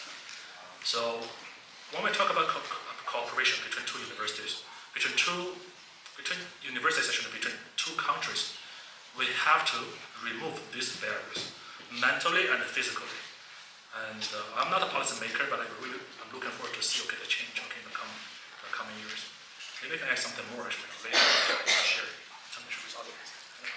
So I agree with that, Dr. Zhang, and I'll second that, coming from academia. But also, Mitchell, let me come from a different angle. One of my other roles is as the general partner on an early stage investment fund, tech investment fund for the built environment. And so the VC world, I think it's sometimes instructive to look at where the VC capital is placing bets. And I've noticed that it's been somewhat cyclical over the years, where VCs do a lot of cross-border investing and then things get difficult and so they stop doing cross-border investing. But I think in addition to the knowledge share through academia, the partnerships on the capital side to help fund young companies and maybe connect the dots between similar companies in both countries and build a bigger company as a result. And I don't know what the answer is to that, but that's another very important element of how we propel these technologies forward through commercialization, again, so that we can actually have an impact. So it sounds like what you guys are saying is that it requires cooperation and coordination in several different important areas, including academia and research, including investment, and I'm assuming in real estate as well. And this is where the opportunities for cooperation are. Yeah, because the one thing that we know, studying U.S.-China business in the future, is we're looking for opportunities where both sides can see an obvious win-win together. And when it comes to climate change, it's one of the few areas where we know throughout the entire post-engagement period, we can call it perhaps, there's been no cessation of conversation between the U.S. and Chinese governments. In fact, it's been one of the areas where the U.S. government has been very vocal in seeking cooperation with China, and so I think that's very interesting. Related to that, I'm going to ask a question for potential models for cooperation. So, cooperation and sustainable development and technologies. Right now, like for example, we see LONGi has the JV manufacturing facility in near Columbus, Ohio, which is just opened. I think it opened in February. An incredible facility. What I understand is to be state-of-the-art, creating the most advanced PV cells, and able to offer a little bit more of the cost advantages in the U.S. that China is so good at producing. And that means that it's possible, they haven't said this, but I'm assuming it will be an opportunity for that joint venture plant which is majority American owned, by the way, to be able to export into the global south. And that gives an opportunity for U.S. companies who are price uncompetitive in some of these BRICS markets and developing markets to once again participate.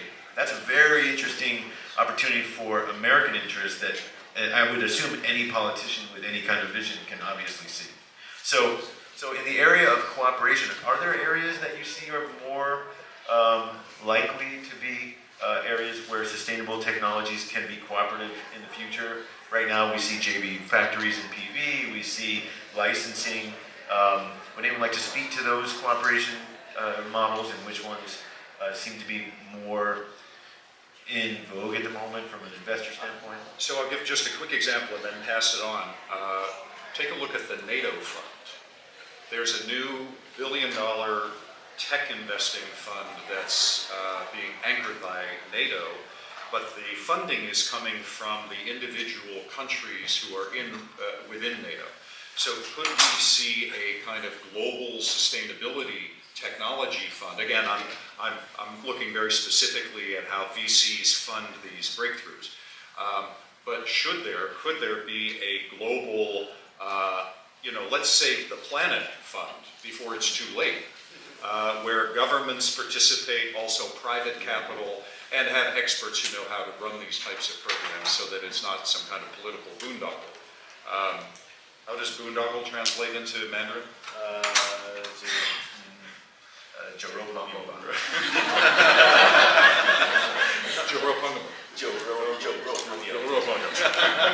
Okay, so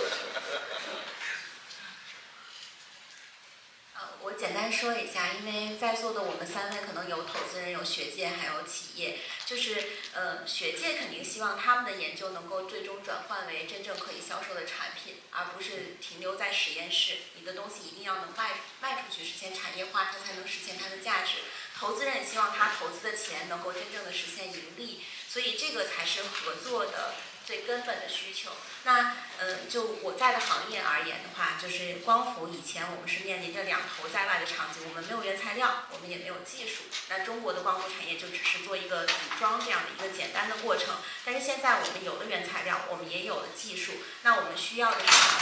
我们需要的就是创新。就是和这些像哈佛一样，和 MIT 一样，就是我们美国这些所有的顶尖的高校，它能够研发出来的最先进的技术，再利用中国的制造优势，把它形成产业，推广出去，让我们的可再生能源能够得到更好的发展。So as Jay Solar, we know that in academia, would like to put their research work into implementation and use in the industry, and as an investor side, they would like to see their money gets into the industry and has actual potential returns and see the actual returns and the real development. So as Jay Solar as Jay Solar, we used to not have enough technology to create enough supply, but nowadays we do have that supply, and we would like to cooperate more with world's leading top universities like MIT and Harvard, and so we can use their research academia in those top leading universities and combine and collaborate with made in China Chinese factories to create a more collaborative way to help the world to grow into a more sustainable and green way. Thanks. Thank you. Yes, please. And I just want to add one more point here. I think U.S., China, and also almost all countries in the world actually can cooperate. What is that actually? When we talk about the technologies, we need to protect them. This is regarding the IP protection, property protection. But that requires cooperation from all countries, not only from U.S., China, everyone. So the reason that we have IP, why? To have specific technology protected. But sometimes we also would like to share the technology and knowledge with everyone.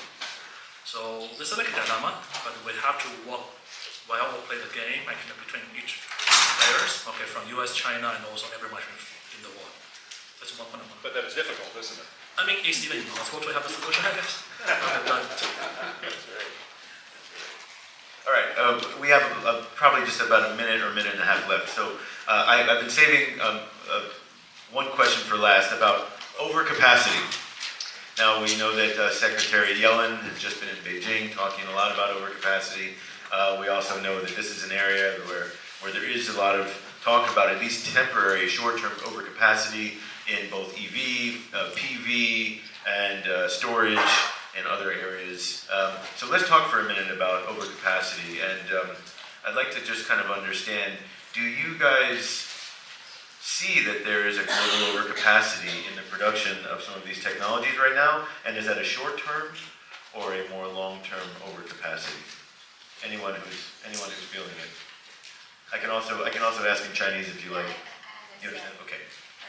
我刚才其实已经大概回答过这个问题了，就是我觉得这个是一个阶段性的问题，因为光伏的这个行业，以我在这从业的10年里头，它就是这样跌宕起伏的，就是大家看的是这是一个经济学的问题，就是大家看的市场好了就会多去投产有盈利，但是一旦这个投产的企业多了，这个就会有淘汰的这个过程。那现在就是看谁能掌握最新的技术，最新的技术能不能够大规模的量产，然后会不会产生新的迭代？就是行业一定是好的，但是谁能活下来这件事情确实是不一定的，所以就是企业的竞争力在这时候就显得非常的重要。So as JA Solar, I just Ms. Lee has answered the question previously, but the overcapacity issue, as we mentioned before, we think it's just a temporary issue. It's a very short term, and all industries have their ups and downs, and they are all periodical. But we believing that the most leading technological firms in these industries will survive, and we, in the long term, there will be enough demand to match this overcapacity, and yeah. Thank you. So I may want to contribute like a totally different or opposite view regarding this topic, regarding the overcapacity of solar installation, solar panel installation, solar energy usage. So we had a discussion with some of our colleagues before. So whether or not we still need that amount of solar energy. And what is the upper limit? Is there upper limit? So how much energy do we really need? And as my research is regarding cooling technology. And we focus on passive cooling technology versus active cooling. How to achieve active cooling using air conditioners, HVAC systems. Passive cooling means that we might be able to achieve the similar cooling performance of interior indoors to achieve the similar comfortable level for a human being without consuming any electricity, without the use of air conditioners. And how do we do that? Actually, we invented some technology, like a cooling technology, cooling paint. This can be used over almost all exterior surfaces.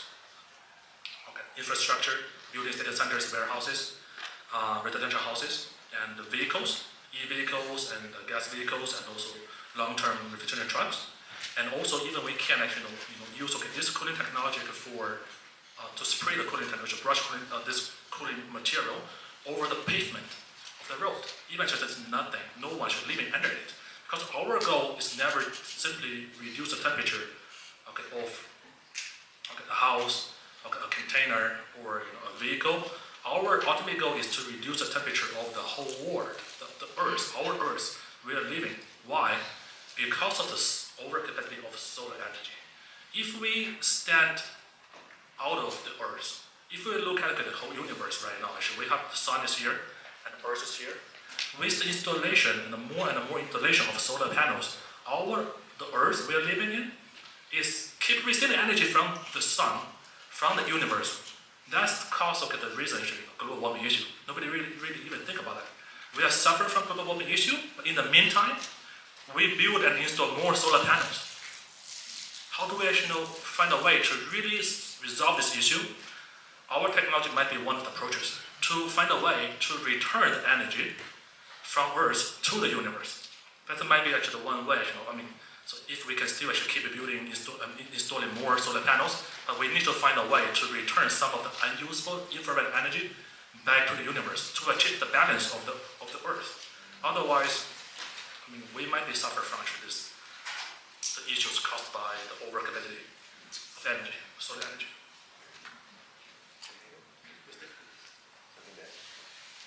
All right, well, listen, I think we're out of time. If we could take a moment to just thank all of our panelists for today's session. It was very informative.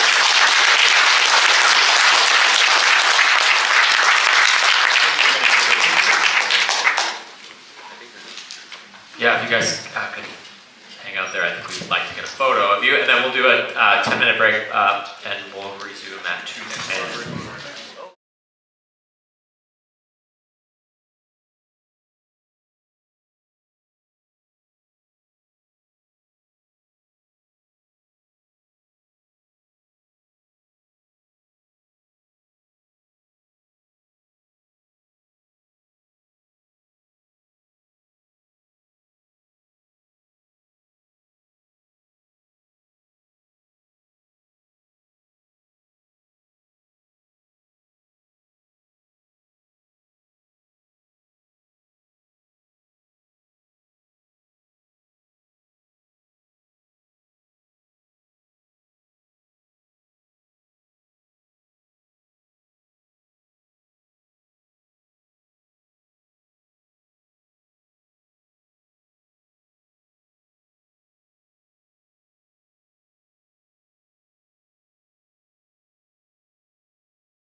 I guess I'd be a very good moderator here, but my time is just very limited, just 10 minutes, then I'll send it to Mitchell.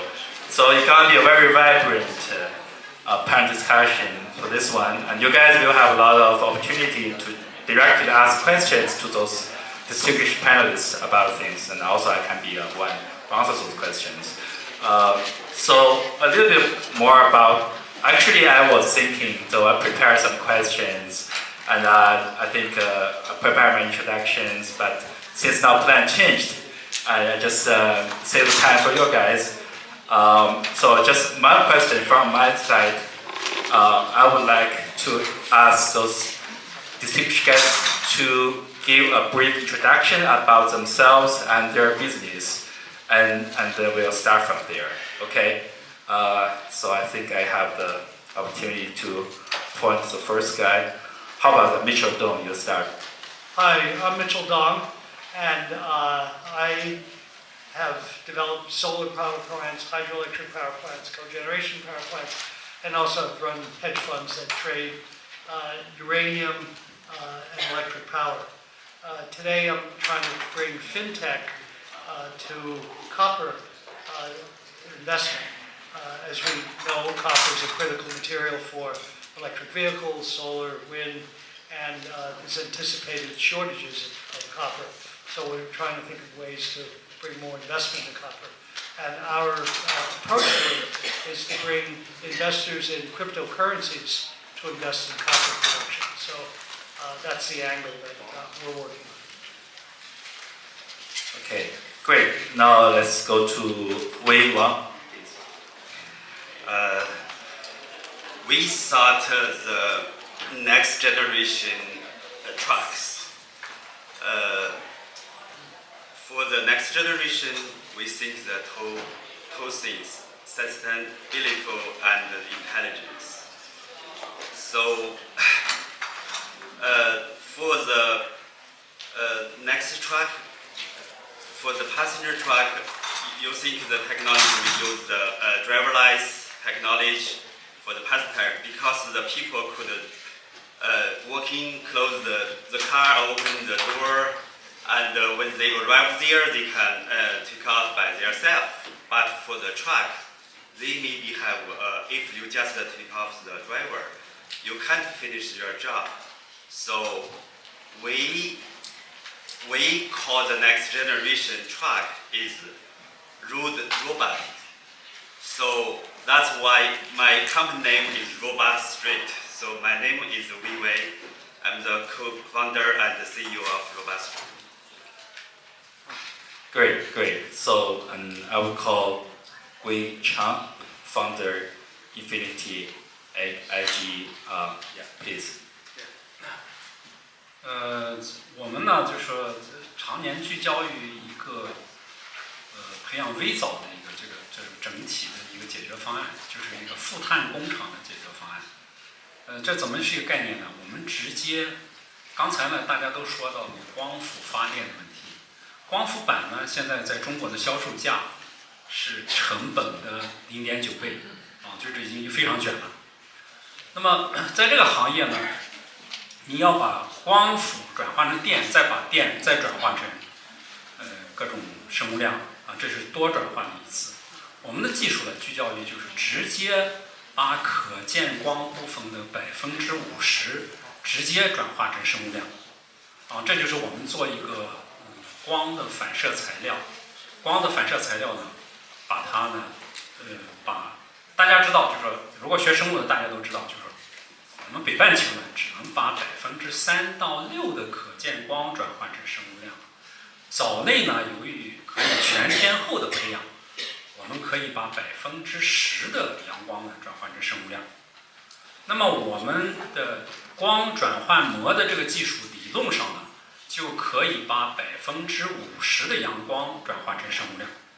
大家知道藻类是基础的蛋白和能量来源，我们的石油是多少万年前的藻类转化来的。那么我们现在呢，直接把阳光转换成生物量，这样呢，就是有可能我们1亩地的产出相当于普通大田的25倍。那么大家知道藻类培养呢，一个是开放池的培养，一个是一氧发酵的培养。那么这开放池和一氧发酵的培养呢，同时呢，它控制不了，就是说达不到药物级啊，就达到食品级的，就是很艰难的也能达到食品级。那么我用光反射技术呢，把这管道培养的这藻类呢，直接达到那个食品级，这样呢给大家就提供了一个非常好的营养补充原料。从我们的成本上来说呢，你比如说管道培养的水种，是如果你1升水里面有1克干物质，就是你及格了啊，这就是你是可以培养藻类了。那么我们去年实验的时候非常鼓舞，一度达到1升水里15克。整体上的产量呢提到1.8倍，啊，就是说我们今年呢，我们连滚带爬，因为连滚带爬，我去年把第3个实验工厂建成，我们今年的试验目标是达到2.5倍到3倍，啊，最近呢在准备这个实验，从理论空间是5倍，那么从它的应用场景来说呢，就我们有个非常好的营养补充剂，啊，这是一个，另一个就是把它用于畜牧业。就把普通的肉蛋变成海参，同时实现畜牧业的碳中和。那我们现在要解决，刚才大家都在提光伏，我们要解决光伏的这个产能问题，那怎么解决？你就在光田的旁边架藻田，光田的旁边架藻田，那么就我们一个负碳工厂就建成了，这是一个概念。在美国的话，就现在大家知道，就是 cage free。啊，就是蛋鸡生产的要有 cage free，cage free 的成本呢要增加5倍，跟笼养的要增加5倍。那我们刚刚上个星期呢，跟美国蛋鸡协会，还有嘉吉公司，还有那个 Hainan 这些公司去沟通，我们可以提供一个 cage free 的过渡版，就是把这 greenhouse 呢建在圈舍的旁边，用圈舍的湿气作为碳源和氮源。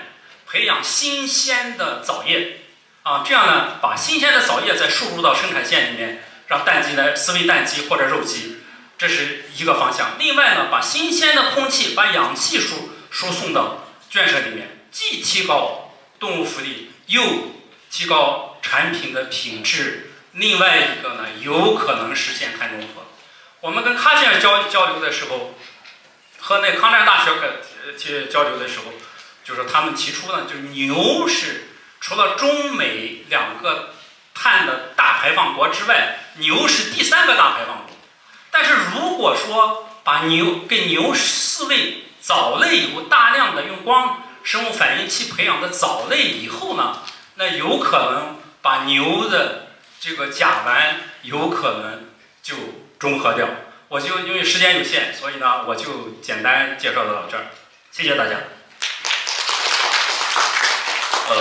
Yes, and I think I was asked to translate briefly. I think this is a very wonderful introduction, but I will be very brief to make it an English version. So basically, Dr. Gui Chang is working on planting the microalgae to produce some nutrition food, or either for human beings or for animals. So their efficiency can be doubled than the regular, which is 3 to 6%, and he can reach up to 10%. Also, he can build his plant right near the farm, which can wholly make it carbon neutral, which is very promising. Now they're making their 3rd generation product, 3rd generation setup things, and they're working there here in the US. Yeah. Okay. Now we got the last but not least, Nili, please. Thanks, I'm Nalin Kulathilaka. I co-founded a company that's a distributed energy developer for congested urban grids. So we are technology agnostic, so whatever the appropriate technology is, we deploy it. So we started in New York City, and we have in development about 400 megawatts of power, fuel cells, but large-scale batteries, and some vehicle-to-grid solutions. As not surprisingly, a key problem here is financing. Since most of the conventional financial sources are not familiar with the risks that these technologies offer, what our creative part of our solution is tapping into a variety of financial sources, from private equity to green banks to other creative solutions that we come up with through contracts and markets. So. Yeah, that's awesome. So before I hand over my microphone to Mitchell, I just finish my introduction a little bit. So I think this panel is very diverse. So we can see, guys, there is about the financial projects and the solar and the large application. There's 2 startups working on different sectors, but there's also about the hedge fund and the crypto. So I think it's very diverse, and it's all covered quite broad in terms of the financial in the green tech. So myself, so we actually doing very simple. We just direct investing in the very innovative green tech startups. And as a founder and also entrepreneur, I think we've been. It's been 2 years. Founder, we invested 10 deals in climate tech, including the most advanced sodium battery, the highest energy density, next generation lithium-ion. But also we invest the nuclear fusion, also plastic solutions, etc., etc. Okay, I think I will just stop here, and I will invite Mitchell just to take over. Hi, I assume most of you are familiar with the CASE method that was pioneered at Harvard Business School. And one of the key aspects of the CASE method is cold calling on the audience for questions. So I have some people that are prepared with questions, but I'm going to cold call you. So think of a question relating to how these projects are financed, okay? And then only one of the panelists is going to answer the question, and we're going to keep it brief so that we can get to 15 or 20 people, all right? So hopefully this will keep everybody awake. Tracy, introduce yourself. Okay, I'm very happy to start, and very coincidentally with this panel, I probably know 3 of them already. And starting with Gray, I think I saw your project last year in Harvard Business School. And so I just want to see, everyone is very diverse over here. My question is, from an investor's perspective, can you tell us how can you balance from impact project and financial return? How are you going to approach balance investment and return? By investment, you mean the social benefit? Not social benefit from financial perspective, because each one of the top projects are looking for fund, right? And how? Well, what am I balancing? I didn't understand. Because for ESG project, it's all, most of them are long-term, right? You are competing from fundraising perspective. How can you justify to pitch your project to investor? How can you see from your perspective why this could be a long-term return for investor? So one of you want to take that question?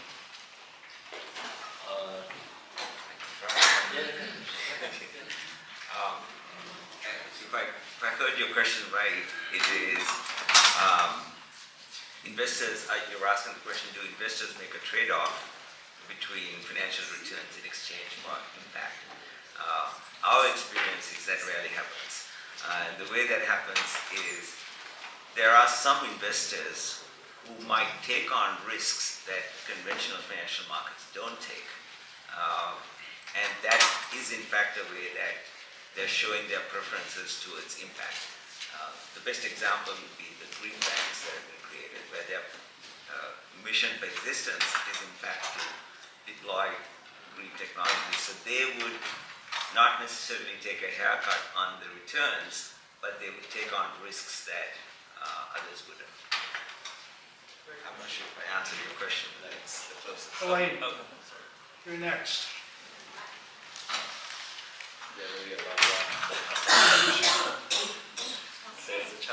I'm Elaine. I'm honored to join the Jerry's team. I met him in the last year and the graduation. I'm so thankful, the opportunity to learn about the carbon sense efficient and also the Your question. Oh, my question. Yes, I like to how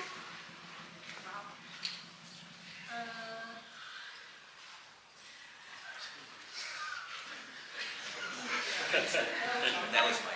I'm going to come back to you. Corinne. Hi everyone, Corinne Austin from Harvard. And my question is, what role do emerging markets play in the development of green technologies? And for example, how can financing mechanisms be tailored to support green technology in these regions? Thank you. So your question is how do these technologies play in emerging markets? Yes. Like China? Okay. Do you want to translate for our friend? Okay, I can try it. But I think, yeah, I'll take it. Yeah. So yes, definitely the emerging market is actually huge, and you got a lot of differential, and there are a lot of problems also. Most emerging markets also like in the industrialization, so need a lot of energy, get a lot of pollution, and a lot of usage. So there are also some actually innovation towards those use applications. For example, I think MIT, I see many startups they're working on to get pure water, drinkable water, use very easier setup and the cost very low. Some guys are developing some batteries specialized for India or third world country where you don't need to maintain it, but still easier to manufacture. So a lot of things are ongoing, and there are funds, there are collaborating projects, etc. But I think besides that, so many things actually adopted in the modern world in those developed countries also can be adopted. The thing is, it's the quality and the manufacturing chain and the stuff. But I think there are many people working on that, and that's definitely very important. It's also a business opportunity. Yeah, so hope that can answer your question. Thank you. Elaine, back to you. Sure, thank you for that. I just like to ask how the startup can get in the angel funding, and how do we find the first customers in the US? Okay, so your question is, where do we find angel financing? Okay.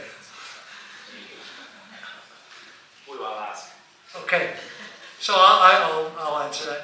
So it takes a lot of hustle, hard work, and going to conferences like this, because I'm sure there are angel investors here that if you have a good idea, you're communicating with some of the people here that might be interested in giving you a small check to start.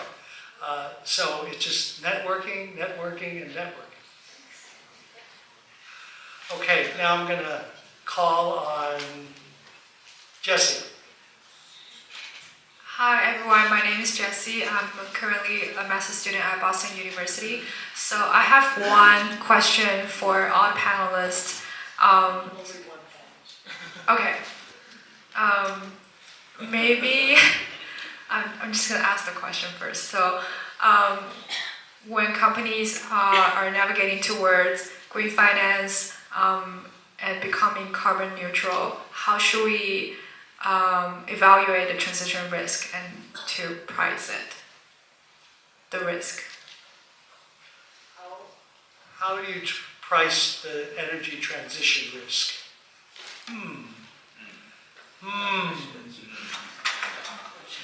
Maybe we turn to our professor for this one.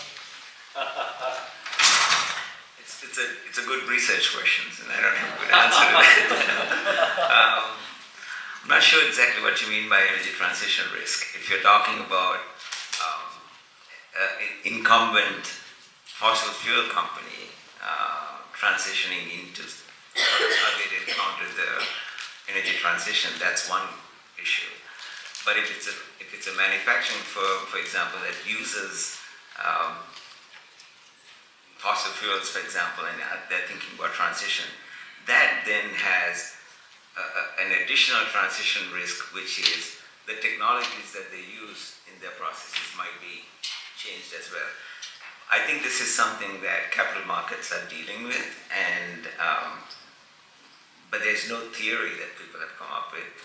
There are clearly high transactions costs that might lead to additional risks.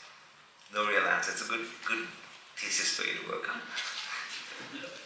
I'm going to keep asking questions, but I feel that we need to translate for our friends, so maybe you can translate the next question. Ken. Okay. I'm a physician who went to Harvard Law School, and I've known Mitchell for 30 years, and he does this to me all the time. Also, he has violated the rule of the case method with the cold calls. This is the second cold call I've had today. You're only supposed to get one. So being a lawyer, I come at it sort of a regulatory perspective.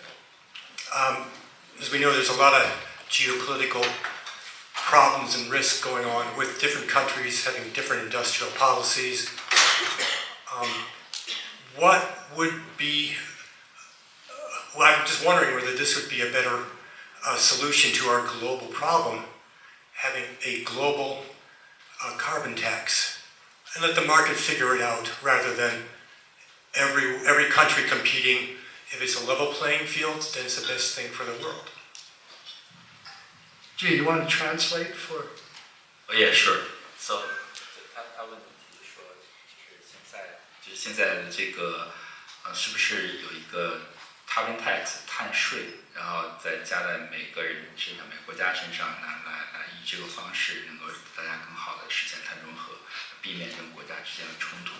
所以你们怎么看这个事情 ？I think it's like a macroeconomic thing, not politics, not really, the details. But I think everybody can have this. Since you are the violence once, I think I will also violence once. Now I'll ask everybody to share their own comments. Right, not only please. one can talk. Okay, please.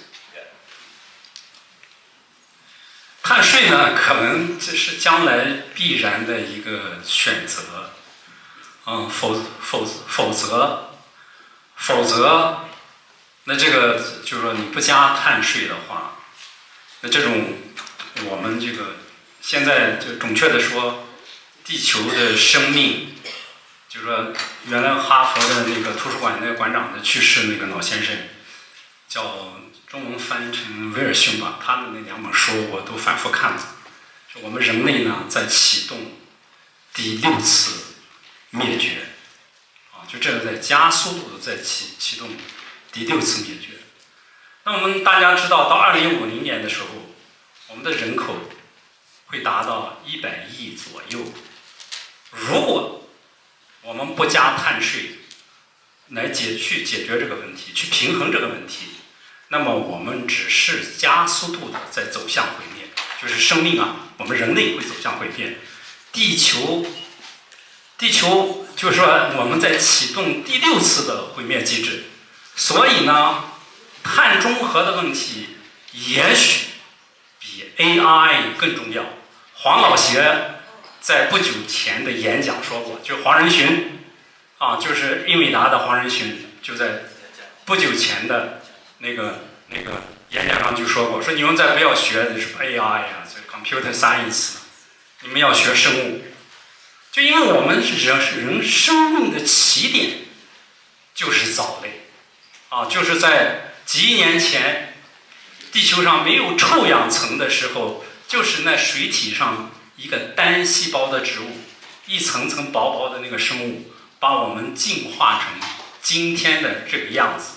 如果我们还继续的急功近利，就我们觉得就说这种 AI 更重要，那个核武器更重要。这种更重要的时候，只是我们在加速度毁灭而已。所以呢，启动碳税是个必然的选择。谢谢。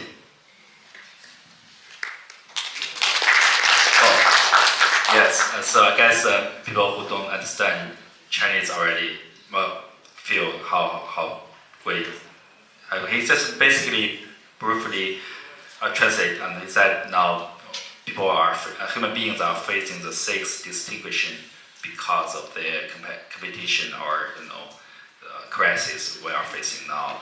So, but life science can be a way to solve the problems. Just like seeing back to the history, the back of the earth.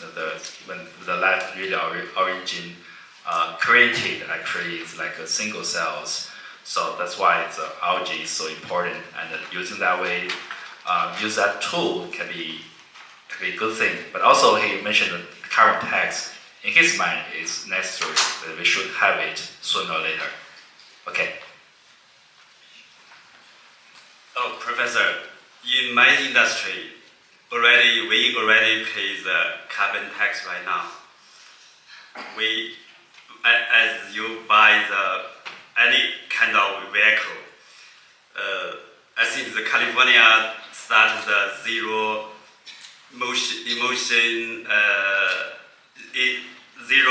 vehicle emission credit. That means if you sold more the gas car, you have to pay the zero vehicle emission tax, the credit. Otherwise, IRS already last year I buy the Tesla. I got the 7,500 credit. That means if you buy the same car, if you buy the gas car, you pay more than the EV. So I think that we already pay the tax rate, the carbon tax. Okay, then I'll use the last to summarize. So my point is, yes, I agree with what Will said. So the carbon tax, I think it's necessary, but it's really hard to make it quantitative fairly because there's so many factors, and there's not a single person can make a decision on those to make it fair. But yes, there's a way definitely to work on, and just go back to one country scenario. Let's say U.S. There are a lot of carbon trading. The carbon calculating, and those actually very booming market in my eyes. So because we see relatively a lot of startups working on the carbon calculating, carbon trading stuff. They're using their fintech technologies stuff. But to be global wise, I would see it may take some time. But that's my little understanding. I only give a glib answer to that because everyone. Economists will obviously say carbon tax is clearly the first solution, the first best solution. The two big questions is how big should it be, because we really have a difficult time quantifying the long-term effects of carbon. But the more important issue is how do you coordinate that across countries, leave alone within a country. As we've seen, the political processes aren't equipped to deal with coordinating a carbon tax. Okay, move on to the next question. Tommy. First, I would like to say thank you for giving this great opportunity to ask the questions. My name is Tommy, and I'm currently a master's student studying at Boston University. I have specific questions for Mr. Dong. I was wondering how do you think to balance the profit-seeking objectives with environmental responsibility in business operations? Yeah, no, it's always a question of balancing profits with your social mission. It's not just true in the environment, but it's true in medicine and every field. And it's very important to have balanced executives and balanced boards that are carefully thinking about the social aspects with the profit. It's when you get the extremists on either side that you run into trouble. And hopefully there are regulators and there's public opinion to deal with the extremists that are going too far on the profit side. For example, when I forget what drug company it was, it raised its drug prices and there was a public outcry and they backed off. So it's very important that executives of today, you're going to be one of those executives that you're balancing the two objectives. I think I own time for one more question. I'm going to go to Anton, Harvard class of '78. and daughter that was in class with, what, 16? You're giving away my entire biography here. So sorry, all the secrets are out now, but I'm Anton and I come from a technology and innovation background, and I see most of the discussion here and in general seems to be towards the front end of the green technology, meaning how do we build better panels, better batteries and so on, right? But what the heck do we do with them when they die? And so there seems to be very little focus on where do you see the financing? I guess the real question is whoever draws the short stick. What do you see for financing and innovation push in the disposal and recycling of all this technology? All the rare earth metals, all the resources and materials that go into it. So I don't know who to ask it for. Again, who draw the short stick? Okay, cycling. Yeah, I'll just take it briefly. Yes, so we see there's actually a startup come out around here. It's called M Batteries, which is working on recycling the lithium-ion battery materials, and it become a very successful business. Last year, they raised about $400 million, pushed them to be a new unicorn, and they're going to go to public soon. Well, what they developed is that they can make the battery material up to 95% recyclable, which is a big deal because think about, as you mentioned, the material is toxic, it's polluted, but also it's very precious. You have to recycle it because it only have a limited storage everywhere. So anyways, I think there are people working on those stuff, but I agree with you that the policy there definitely play a role because there's also this incentive for new technology. In most cases, it cannot be get profitable at a very early stage, but with the government support, some grants, things like that will facilitate the process. Hope that could answer it a little bit. I'm going to ask kind of a lightning round, one question for everybody to answer, and we'll keep the answers brief. Between China and the United States, which country do you think is going to reach zero carbon first, and in what year? You want to translate? He understands. Okay. Sure. What's that? Everybody. I think the answer to both is never.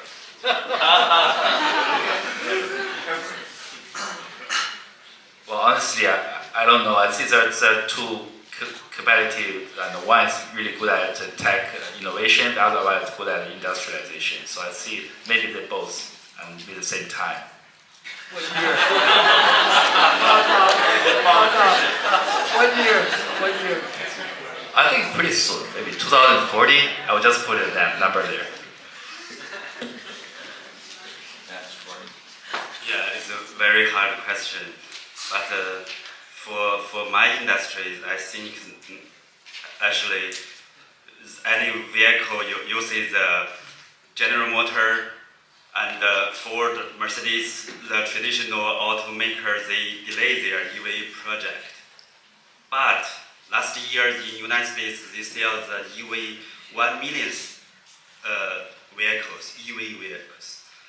That means it's a very big number in the US. But only 8% of the whole vehicle market, so very small.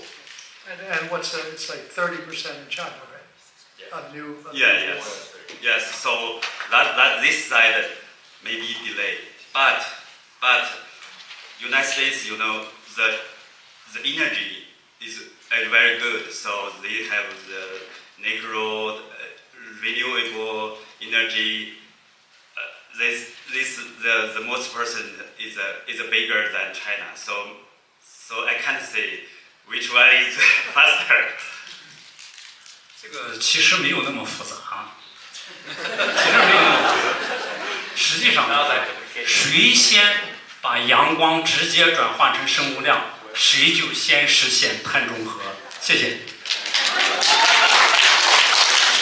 His answer really brilliant. He mentioned which country who transfer light directly into the carbon neutral will win the competition. Oh, no, I only ask questions. You cannot. 就是回到我们生命的起点，我们都是从藻类变来，回到我们的出发点。Go back to the origin point. I'll bet on China, and I'll say 2035. Tomorrow, para mim. Well, thank you very much, and please join me in thanking our esteemed panelists.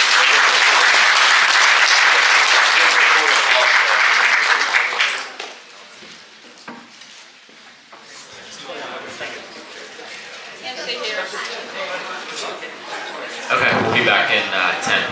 1, 2, 3.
a look at academia and how it's bridging the gap. And one of my friends, Kevin's going to come up and do some introductions. So if you could please have your seat. And we'll get started. Okay? All right. Kevin, why don't you come up here and tell us who we're going to listen to? Of course. Sorry to surprise you guys with a little bit of a new face. My name is Kevin. I am a junior at Harvard College. I am also the co-president of the Harvard Fudan US-China Student Dialogue, if this works. We are a student organization working with Fudan University Center for American Studies, working on critical US-China issues. And together with UASDF, we're very proud to co-organize the following panel, Academic and Policy. So just to give you a little bit about our organization, we're working with students from Fudan University Center for American Studies to work on research papers and policy memos on critical issues between the US and China in a collaborative and communicative manner. We will also be hosting an exchange trip in the upcoming August with a conference at Shanghai. So if you guys are at Fudan at the time, feel free to join us. And here's another QR code with some information about us. And if you would like to learn more about our organization and if you'd like to sponsor us in any way. But without any further ado, I would like to introduce our fellow speakers today. So we're very honored to be joined here today by Dina Elliott, who is the Executive Director of the Fairbanks Center for Chinese Study at Harvard. Also joined by Benjamin Sobacol, who is the Director of Boston University's Institute for Global Sustainability. We're also joined by Huang Denshen, who is the Research Fellow and Deputy Director of the Economic Department of Policy Research Center for Environment and Economy in China. And finally, but not last, we are joined by Li Jian, who is the founder of the Good Food Fund. So yeah, we're very honored, and please have a great panel. Thank you. Thanks for that introduction. It's interesting that just across the way at the Fairbanks Center, we're having another closed-door dialogue or roundtable about China on the world stage. And there was a discussion this morning about climate and what role climate plays in the security discussion between the United States and China. And interestingly, there was some consensus that in some ways competition between the United States and China on climate and green technologies is a good thing because it's actually pushing more development and more advancements in that area. There's obviously debate about that, but the good news, obviously the bottom line is that the one thing that everybody agrees on, I think, is that climate and the environment is the one area where the United States and China can cooperate. And in fact, one of our panelists from our discussants from Beijing this morning said, if we can't cooperate in that area, what can we cooperate in?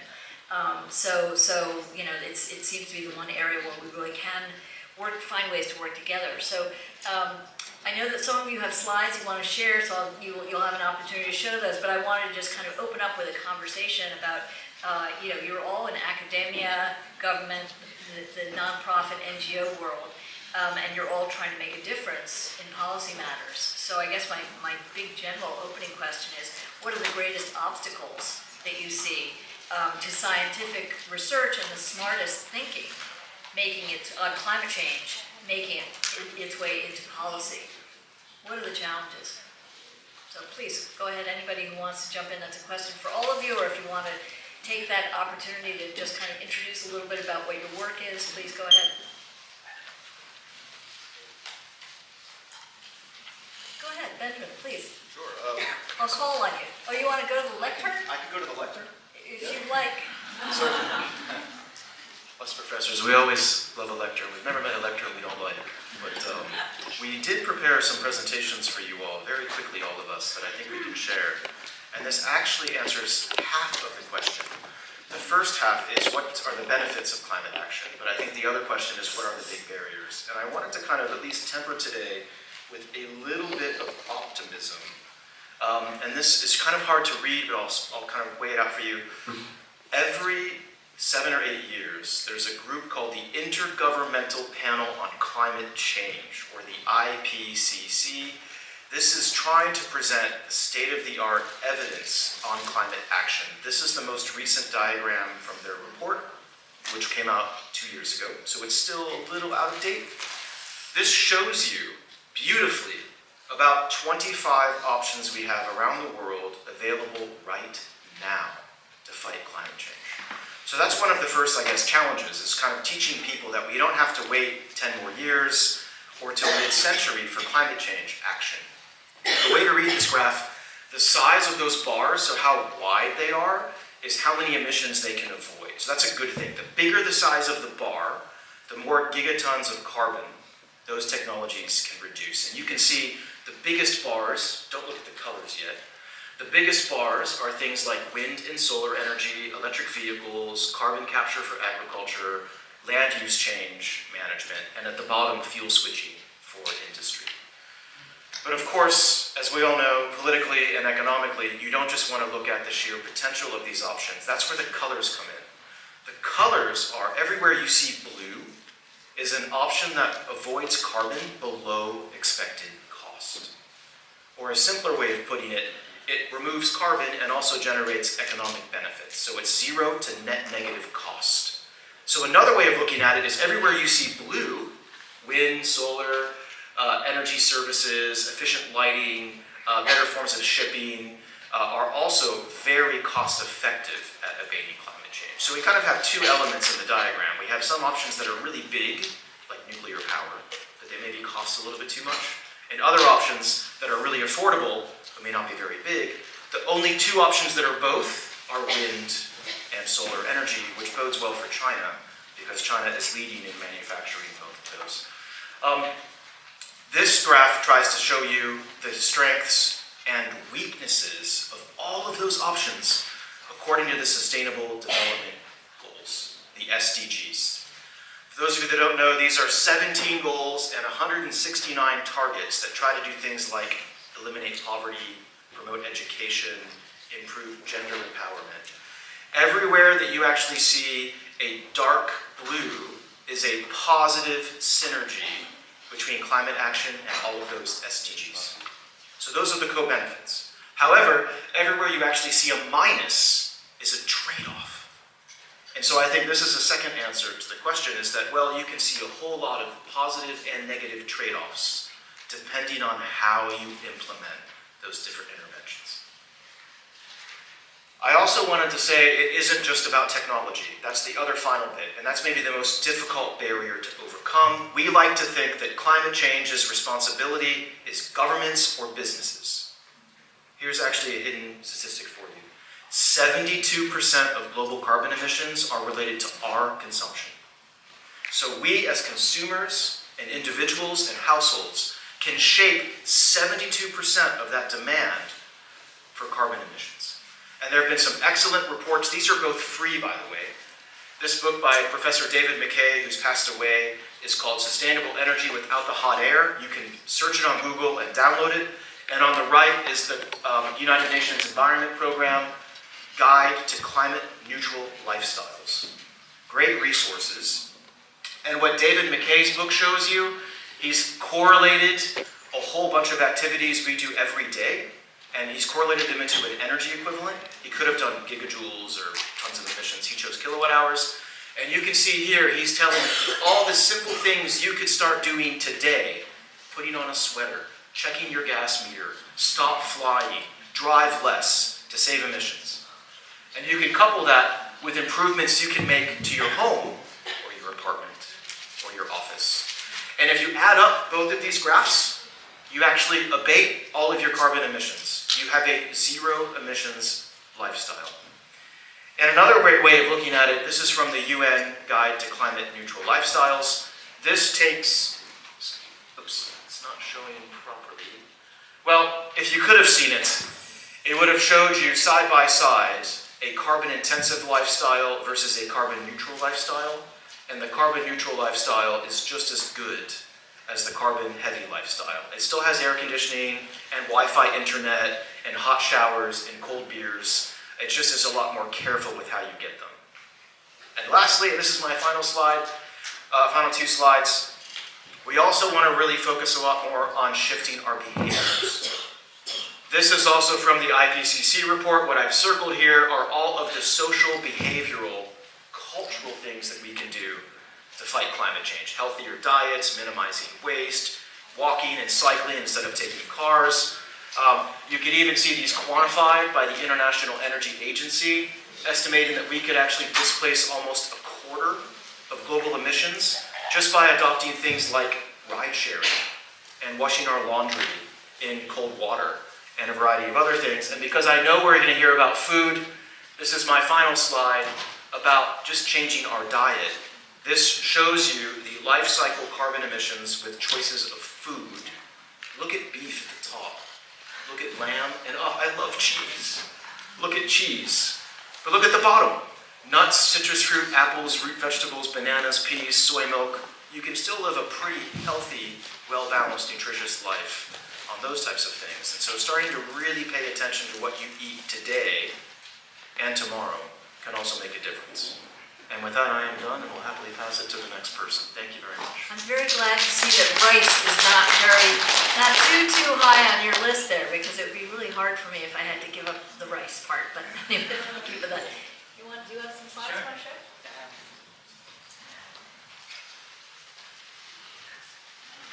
Okay. I think you use it next. Okay. Oh, yeah, that's right.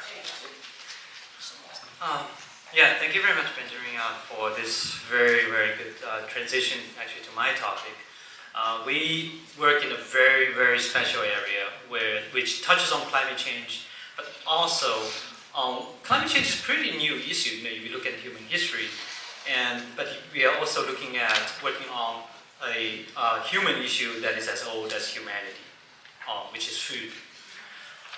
So I founded a Good Food Fund. I'm going to spend 5 minutes explaining what we do and why we do it, and you will understand, you know, why we position ourselves in such an important space.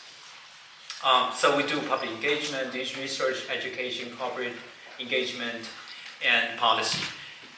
So one really big challenge to answer Dinda's question, one biggest challenges we're facing working in this space is that food is very strongly tied with our identity, right? So I don't think most people don't care what kind of gas they pump into their car as long as the gas keeps going, but you do care what you eat, what's on your dinner table. So you can't just tell people to eat by the science book.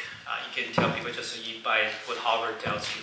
So you have to look at what the cultural inspirations are and try to build the social capital for change. So that's where we position ourselves, building social capital for change in the food systems in order to improve human health, the health of the planet, and the health of the animals. So yeah, so we have a lot of actions needs to be taken as reviewed by many researchers around the world, including the Lancet report, the Eat Lancet report that came out in 2019, and also the IPCC report. Every year there's something about food systems there. Benjamin just had one line there saying eat vegetarian 6 days out of 7 days a week. I would say eat vegan 6 days out of 7 days a week, because as he said, cheese is huge on our environment. So out of the Lancet report, we have the planetary health plate. So this actually came from the Eat Lancet report, which was written by a bunch of scientists from around the world, including Walter Willett, who was the chair of the nutrition department here at Harvard. And so we came up with this, like the UN SDGs. So in the first year we did our work, people asked, talk about sustainable eating. So what do you really mean, right? So you have to come up with something that's concrete for them, so they know what to do in their daily life. So like the SDGs, we came up with 8 principles that people can follow in their everyday life. So plant forward, which means eat mostly plants, and fungi, which is not plants, but animal welfare, healthy cooking, reduce food waste, and eat local, seasonal, and circular meals. So these are the principles that came up with, and out of those principles, we started to build the social capital that are needed to move the needle. So we have, since 3 years ago, we started to build this, what we call the China Food System Action Hub, that brings everybody together.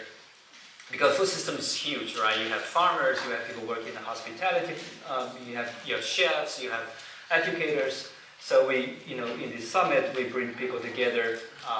So we organize a lot of those discussions. And then there's a summit as well.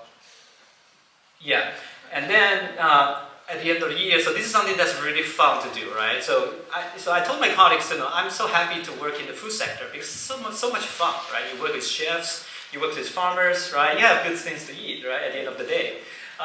So this is something we do every year since 2020 because 2020 is such a special year for everyone, right? So at the end of that year, we're thinking, what's on people's plate on the last day of the year after people have experienced so much, right?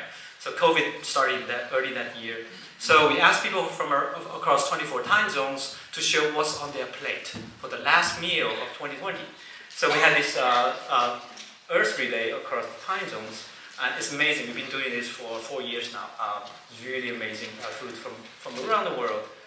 And we have other projects that work with people from all, Benjamin said about, how do you really change people's behavior? So we aim at changing people's mind as well as changing people's behavior, which are not necessarily the same thing. So we have the Mama's Kitchen project, which we started to look at kitchen in a different way. So kitchen is where culture and nature meet, right? You think about that. Kitchen is where the natural stuff come to your household. And it's where your cultural heritage actually tells you how to cook this food. So with this project, we started to revolutionize the role of the kitchen. As I told my colleagues, I bought my house in Beijing 20 years ago. I was so happy that my kitchen was so small because then I would have a big living room, right? Would have a big bedroom. But now I think it's so stupid because now if I'm going to buy a house, my kitchen will be the biggest in my house. So just to look at your kitchen in a very different way. So we have the Mom's Kitchen project. We work with farmers, families, housewives, and then we have the Chefs project, which we also brought chef to we brought chefs to Yale, we brought chefs to other restaurants, and we also brought international chefs to China. So it's really fun working with chefs because, as I said, at the end of the day, you are fed with good food. We have Mrs. Monday China, and I don't want to spend too much time. So we have the youth project. Look at this. How many youth has participated across China and around the world to work on food, right? So because everybody has to eat at the end of the day, and food system has become the crossroads for climate, for public health, for animal health, for justice, for agricultural development. So all these things, they come together. So it's a very good way to engage the youth So we have fellowship programs, and we send young people to UN conferences. And we also have the wet market project because in 2020, because the association between COVID and the wet market in Wuhan, I got a lot of phone calls from all this international media asking me for my comments on wet market in China. They said, the West is demanding China to close down wet markets, and what do you think? I said, in China, we don't have a term called wet market, right? We have many different terms for markets. So there are many things that we can improve these markets, many ways we can improve these markets. So we have this, we work with local policymakers on how to improve their wet markets. And we also look at indigenous foods around China. So with Mongolian food, in tropical food, and all this. So I don't want to, I've probably taken all my time now. All right, so that's what we look forward to more discussions. Thank you. Okay, before talking about challenges for the policy, I think that maybe some people said that policy is nothing. And some people may say policy is everything. But for the environment and climate change issues, I think policy is really a big deal. So, especially for like this non-market goods, like environment, like that. So, ahead of that, I want to just introduce some environmental protection progress in China these 10 years. So to make myself more clear and accurate, I think I will just invite other words for translation. I will prefer speaking English in Chinese. So 在中国这10年的这个生态环境的改变确实是非常巨大的啊。作为这个全球生态文明建设的重要参与者、贡献者和这个引领者吧，在习近平生态文明思想的引领下，中国可以说是全方位、全过程参与了生态环境保护。然后生态文明建设的也是从理论到实践都发生了历史性的、转折性的、全局性的变化。中国大家知道，现在正在做这个美丽中国建设，也是迈出了重大的这个步伐啊。Over the past 10 years in China, the environmental change has been tremendous. As the important contributor, as the leader for the global scientific, as the environmental civilization, under the guidance of President Xi Jinping, China has been participate completely in the entire civil protection as well as the construction from theory to experiment has been historical change as well as the global change. As everyone knows, China has been participating a lot and building up for the Beauty China project. 特别是近年来中国坚持绿色低碳高质量发展，做出了碳达峰、碳中和的庄严承诺，并且将生态文明建设纳入了经济建设的整体布局和经济社会发展的全局。应该说，气候变化工作呢也取得了非常重要的进展。Over the past few years, as China support and believe in the low carbon, high tech, green energy development, we have made serious promise and we have brought the civil of environmental culture into the entire construction and development plan of the city and society. We have to say that we made serious and impressive progress on the environmental work. 环境问题和经济问题呢，也是交织在一起的。所以，中国经济社会这几年它的发展也进入了快速的绿色化、低碳化的高质量发展这么一个新的阶段。我主要从4个方面来和大家分享一下。The environment problem combined with the economic problem has been developing fast into greener, low carbon, high tech development. Now I'm going to show in the 4 areas.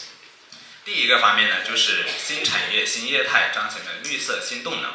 中国的新能源汽车，刚才大家都提到了，产销量已经占到了全球比重超过60%，连续9年都居世界首位。而可再生能源的发展也非常快，清洁能源的消费的比重从2012年的14.5%提升到了2023年的26.4%。2013年到2022年的10年，中国能源消费增量中就是增量当中，清洁能源占比占到了60.5%，和2003年到2012年这10年进行比较呢，是提升了41.4%，这是非常大的一个进展。The first area I'm going to talk about is the green energy sector. In China, as we mentioned before, the EV vehicle, the production has been more than 60% of the entire global production. It's been the top of the world for the past 9 years. Also, as the continuous and fast growing of the renewable energy development, we have improved the continuously from 2012 from 14.5% to 2030 to 26.4%. Over the past 10 years, from 2013 to 2023, the China has been improved in the clean energy sector to 60.5%. That has been a 41.4% increase, which is a tremendous progress. 2023年，中国可再生能源发电装机规模历史上超过了火电，这是一个标志性的年的这个新增装机规模超过了全球的1半。那2022年呢，单位国内生产总值就是 GDP 的这个二氧化碳排放，比2005年下降了51%，下降了近1半。那到2022年底，非化石能源消费比重达到了17.5%，可再生能源总装机容量也达到了12.13亿千瓦。所以这10年来，中国以年均3%的能源消费增速，支撑了年均6%以上的经济增长。所以说，绿色低碳领域的这蓬勃发展，正在成为中国经济发展的一个新的引擎。In 2003, China has more renewable energy produced than firepower, which is a significant a signature. And at that year, there has been more than half of the global increase that happened in China in terms of renewable energy. In 2022, China GDP, the carbon dioxide has been reduced by 51% from 2005, which is half of it. By end of 2022, the renewable energy sector has been 17.5%, and it has increased to 1 billion power. 1,000 billion power. It has been the first 3% renewable energy growth for the past 10 years, which supports 6% economic growth. That is to say, the carbon energy and green energy development has been the new engine for Chinese environmental growth and economic growth. 好的，第二个方面呢，就是生态环境质量的改善非常明显，这个大家可能都或多或少已经了解到了。这10年来，中国的 PM2.5 平均浓度下降了57%，重污染天数呢也下降了92%，同时呢 GDP 是增长了69%，所以呢经济发展和环境改善它是齐头并进的。The second area is about the environmental improvement, which is also significant.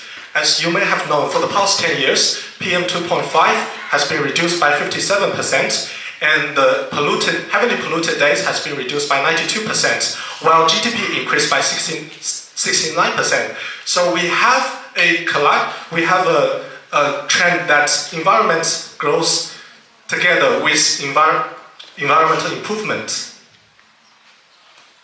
这里本来想打个图，但打不出，没关系。就是北京的空气质量啊，也是确实改善了非常的多。我们这个北京大家可以看到哈，这10年来啊，空气质量呢也是从这10年来吧，它这个大家可以从这个图可以看到，我们的空气质量就是每一年的变化。红色的、黄色的表示的呢就是污染严重的。然后绿色的呢，表示就是污染轻的。大家可以从上往下看，可以看到这个污染的这个降低哈，我们蓝天白云的多，从这个图可以看得出来。I was going to use this figure as an illustration that the improvement in Beijing's air quality has significantly been a lot.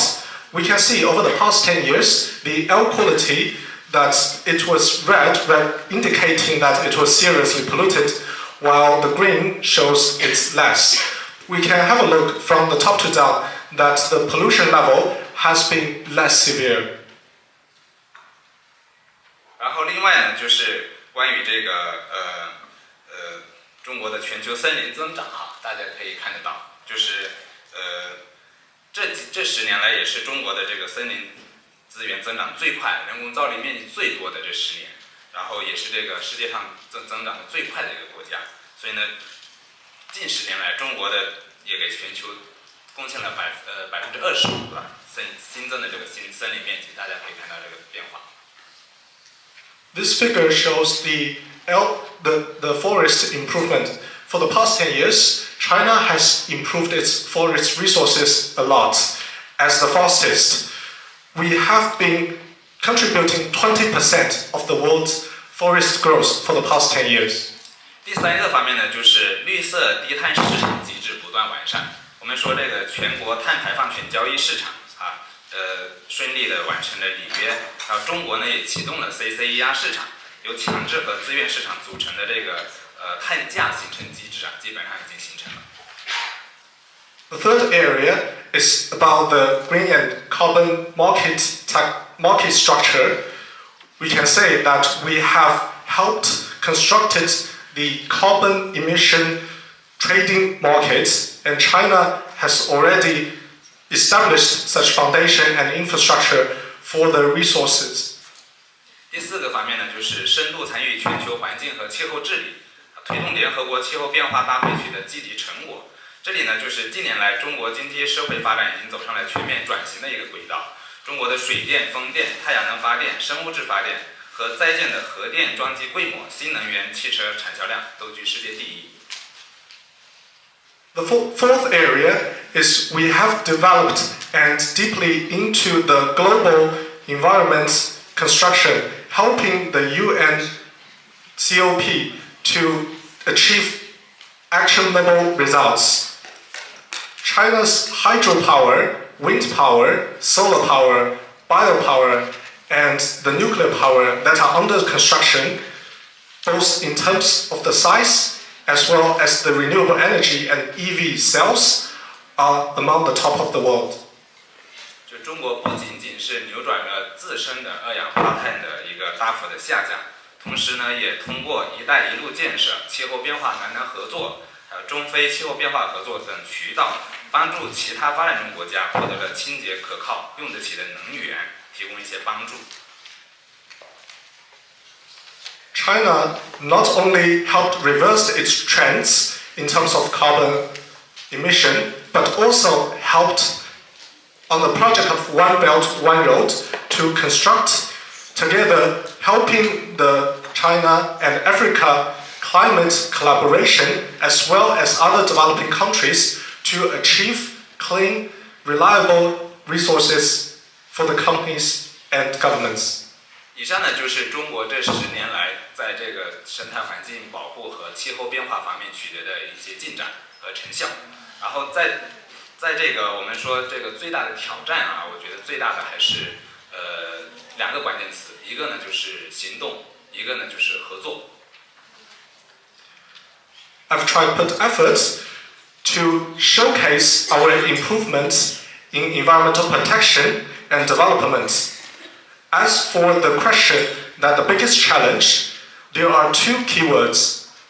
One is action, another is collaboration. 从这个气候变化框架公约到这个去年11月份，中美2国元首在这个旧金山的这个会晤然后共同的这个愿景已经提出来了，但是下一步的确实就是要采取行动。From the Framework Convention in Climate Change to last year in November that the 2 heads of the state meet in San Francisco, they have been proposed the future of actions. However, the next step is for us to take it to the ground. Thank you.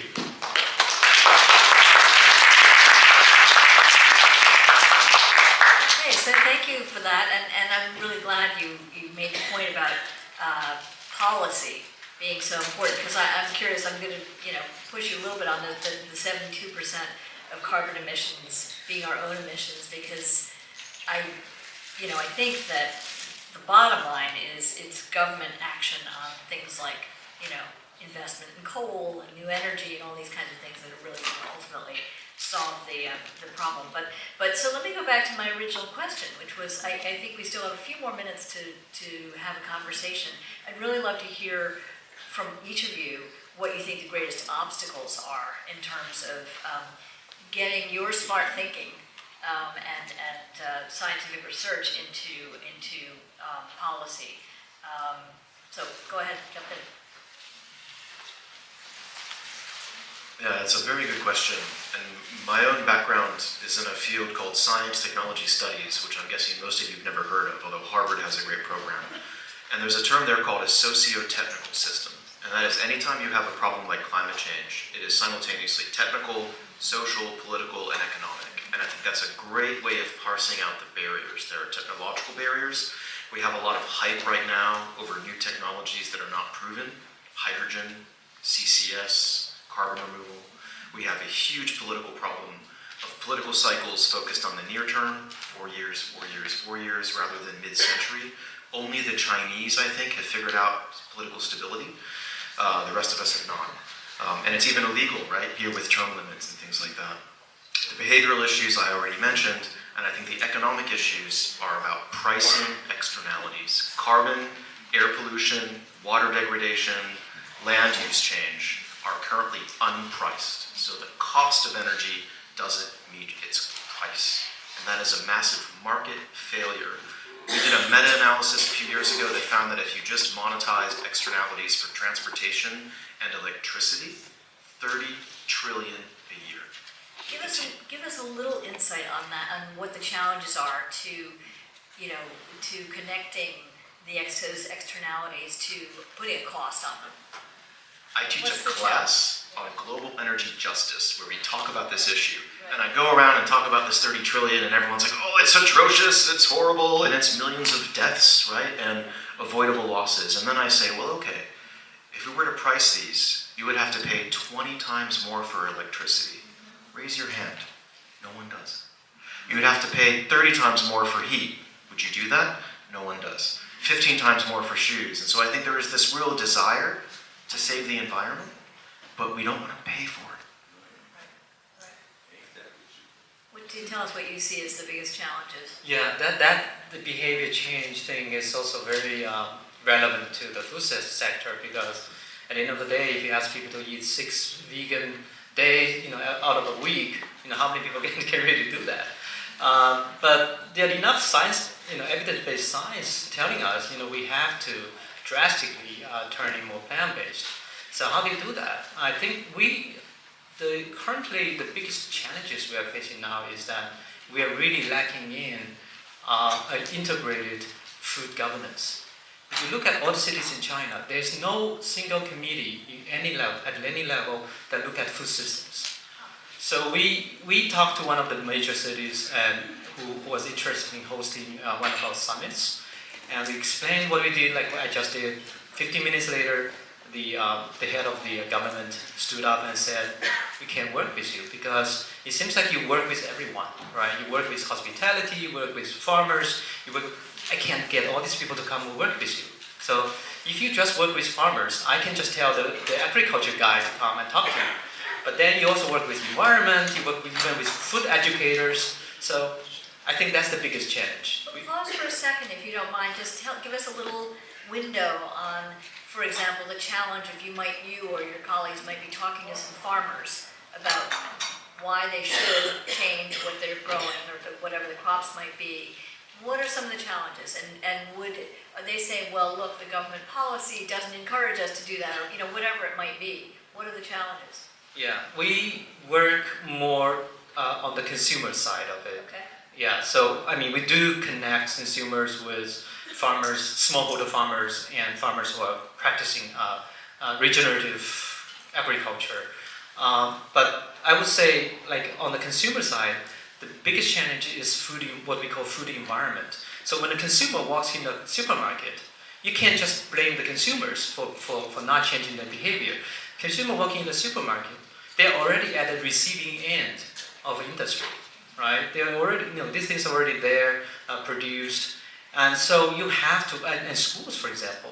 So when you walk into a school cafeteria, so how to create a conducive food environment to encourage people, to nudge people to consume more healthful and sustainable products. That's a big challenge. And Dusheng, I'd love to hear a little bit more detail about, China has made this incredible progress. We all know about, the leadership in electric vehicles and all these things which are amazing. And there's now this new, slogan, which is high quality development, right? 高质量发展. What I'm wondering is, for so many years in China, your KPI, or if you're a government official, is all about GDP. It's all about growing the economy. That's all it was, at any cost, basically. And that has been changing. But I wonder, do you still see our officials confused? It takes time for officials to change their approaches. And so where are you seeing challenges in that change? Exactly. 就是您说到的这个，确实现在中国它的这个高质量发展，一个很大的一个变化就是现在中央政府对地方政府的官员在考核的时候发生了明显的变化。这几年我们把生态环境质量作为很重要的一个考核目标，不仅仅是这个经济发展，不仅仅是 GDP， 而且大家如果看一看啊，这10年中国的这个官员的这个提拔，很大程度上呢，在环境领域是提拔了非常多的这个官员的，就是环境质量做得好，现在也可以成为这个晋升的一个很重要的一个指标。所以呢，也在中国政府也很明确，就是各个地方开始去这个 GDP， 特别是对一些比较重要的，像河北、像一些云南这些生态环境特别重要、特别敏感的一些省份。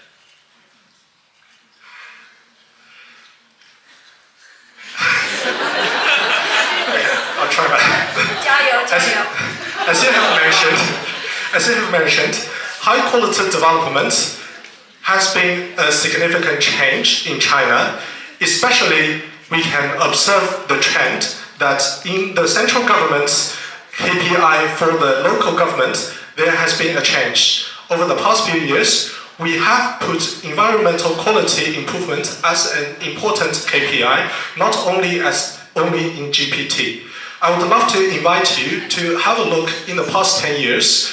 Chinese official promotion increased a lot in the environmental sectors, especially if you could make the environment better, you could more likely get a promotion. For example, in the province like Hebei and Yunnan, we can see more examples like this.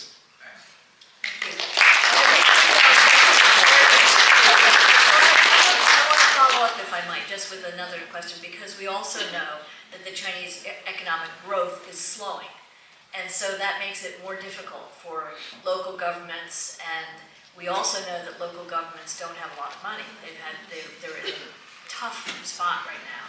So how does that make it more difficult for them to meet this new government requirement to make environmental progress? 确实，这个是一个非常具有挑战的一个问题。中国的经济呢，继续发展，但是环境保护也不能停。所以呢，您说的是地方的这个财政等等这些问题。现在，所以我们更希望能够通过2个方式，一个呢就是能够通过发展新兴的一些产业，像刚才说到的一些新能源呀。像一些高新技术呀，这些去推动经济的发展，同时这些行业它能够减少污染的排放。另外一个方面呢，我们也希望通过刚才说到的绿色投融资，对这个技术创新，能够对我们的传统产业进行改造升级。通过这种方式呢，既能够让产业更好的发展，同时呢，也能够进一步的降低污染物的排放。Indeed, this is a very challenging question. China has to grow economically, but cannot stop protecting the environment. You have mentioned the local financing problems. Now we want to improve this area in 2 ways. First is to help develop some innovative industries such as renewable energy, using this high tech to improve local developments. To help reduce the emission of the pollution. On the other hand, we also want to put resources into green financing to improve the existing technologies to help transition the traditional industries to make for the better growth and lower the emission. 稍微再补充一点，就是我们希望在生态文明这样一个理念下，绿色可持续发展的理念下。环保和经济不再是一个相互冲突的，而是希望能够在环保、能够在应对气候变化当中，我们能够寻找新的商机，能够进一步的推动这个经济的发展。A little bit add on, under the concept of developing a more green and sustainable environment future, the development of such is not in conflict with the development of economics. We hope to find new business opportunities and to help find solutions to the climate change while improving our economic development. Wonderful, Great answer. Thank you. So we have like 3 minutes or 4 minutes left, so let me just ask you one final quick question. I'd love to hear your thoughts on where do you see the greatest opportunities for the United States and China to collaborate on climate issues? What do you see, is there any hope that might happen, and where are the opportunities? Yeah, very good question. I think technologically, very easy, and a lot of the options I showed on that graph, right? Better land use techniques, new soil treatments, better design for solar panels, inverters and storage, better EVs. China's making really spectacular EVs that are probably even better than many products on the American market, or micro-mobility, that's scooters and e-bikes, which can also really help decarbonize. I think another thing we can probably learn is more about cultural change. Because here in the US, we still have half the population that doesn't believe in climate change. And you have Republicans standing up for a presidential debate. How many of you believe in climate change? None of them raise their hand. We cannot ignore the science. So I think politically, how we could learn from our colleagues where they know climate change is happening and are doing what we just saw. So I think politically too, how do we create a political culture of accountability and action?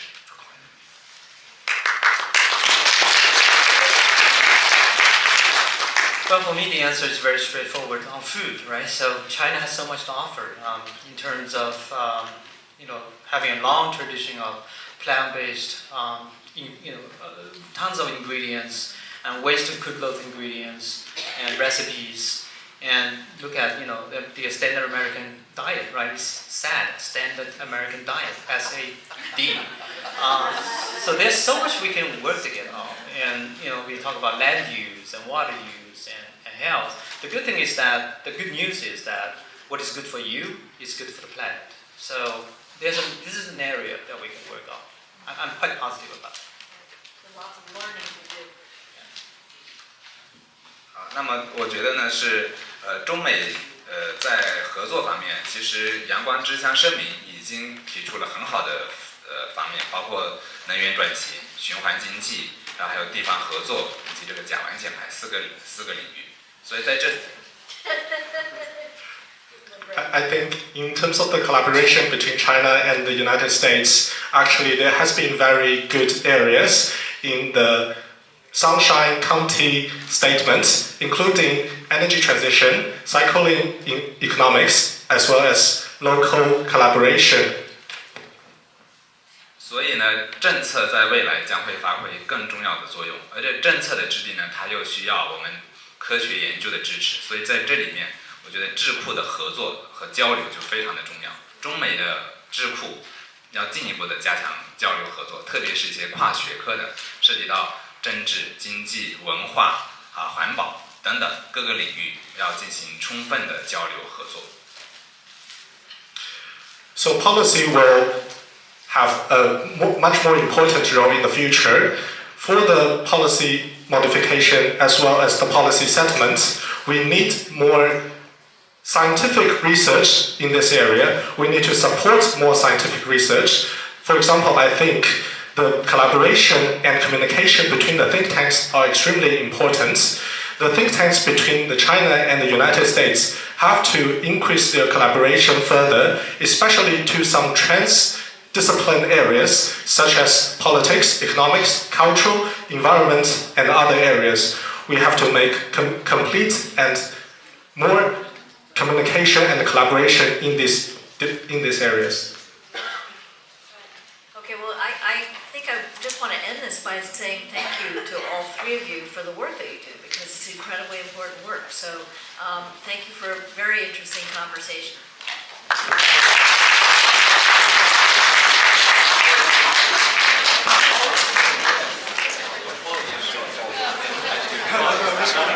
Take a 10-minute break and start.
You know, 10 years ago, very bad, now much better.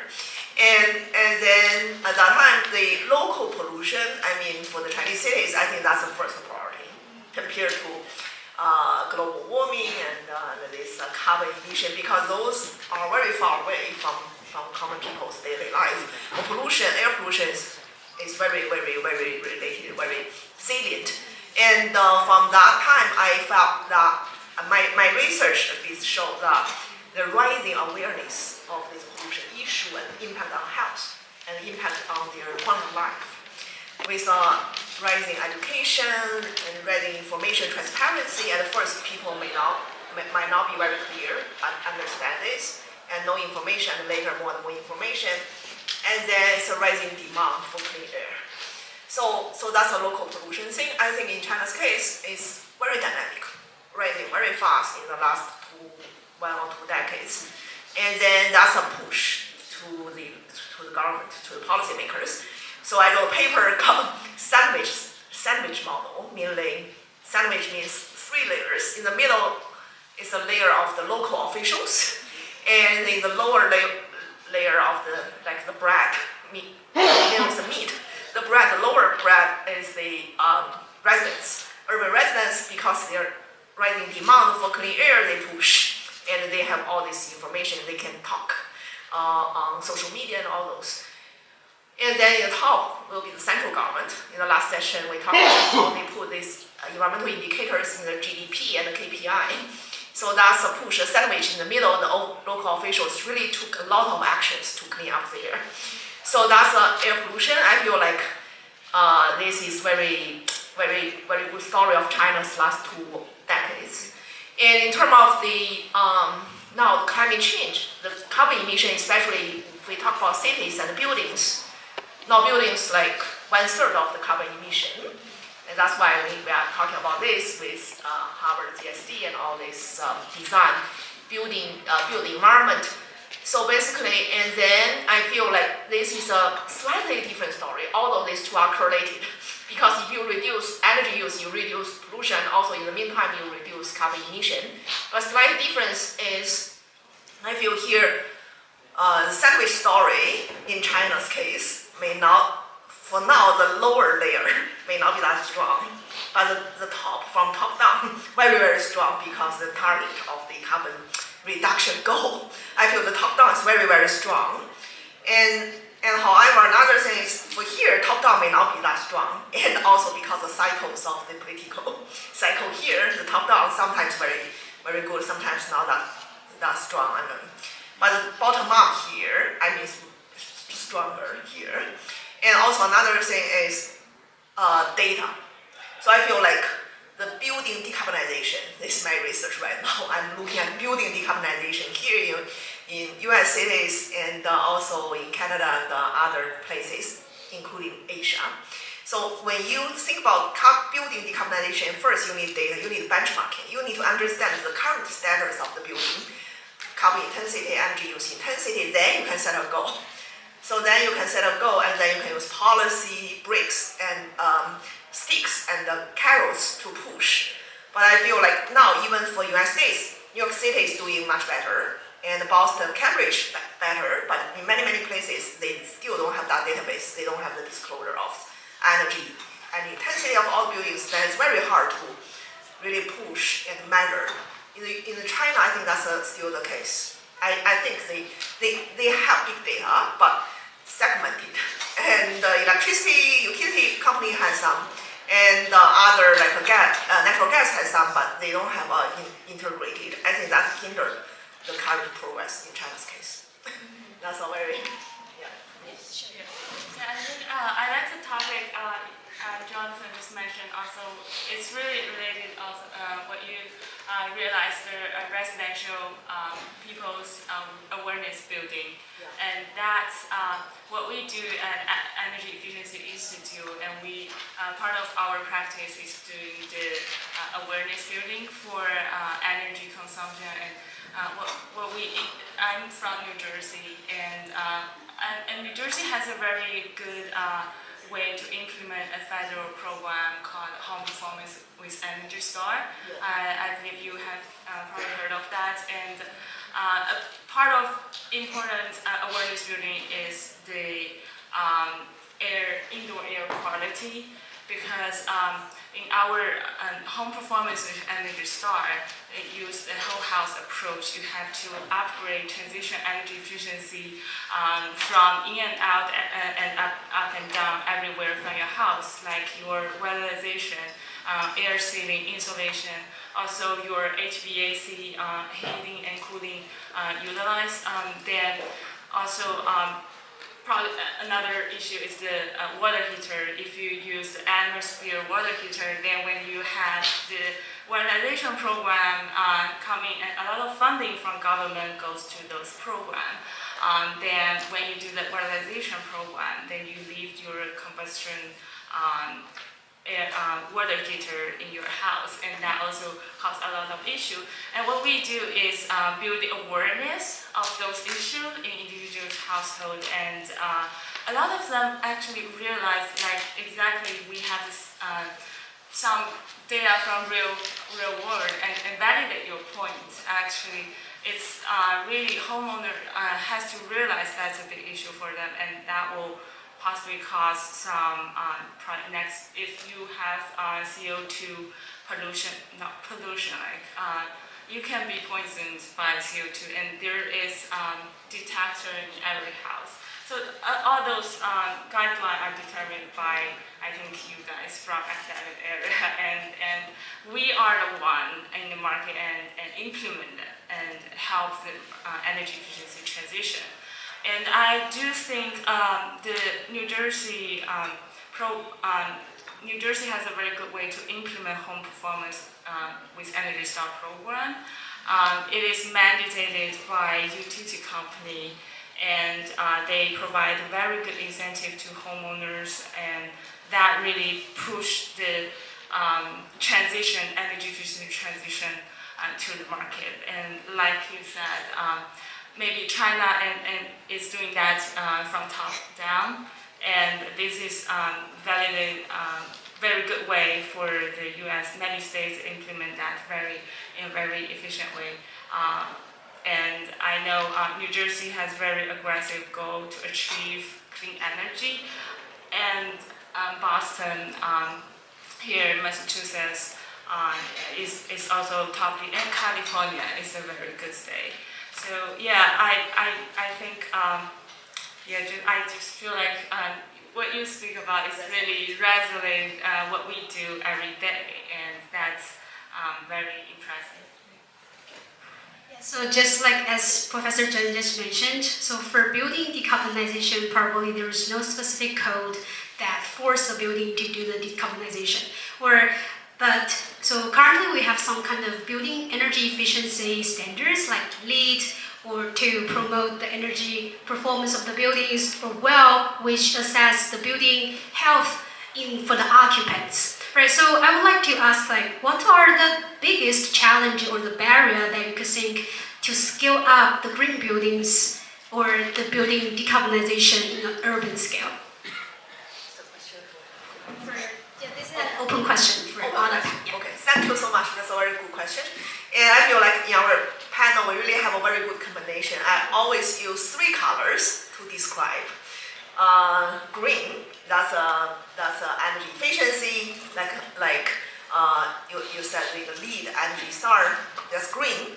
And blue, I call it healthy buildings. And especially after the pandemic, the healthy buildings are a big deal, and the indoor environment, and it's linked to the house.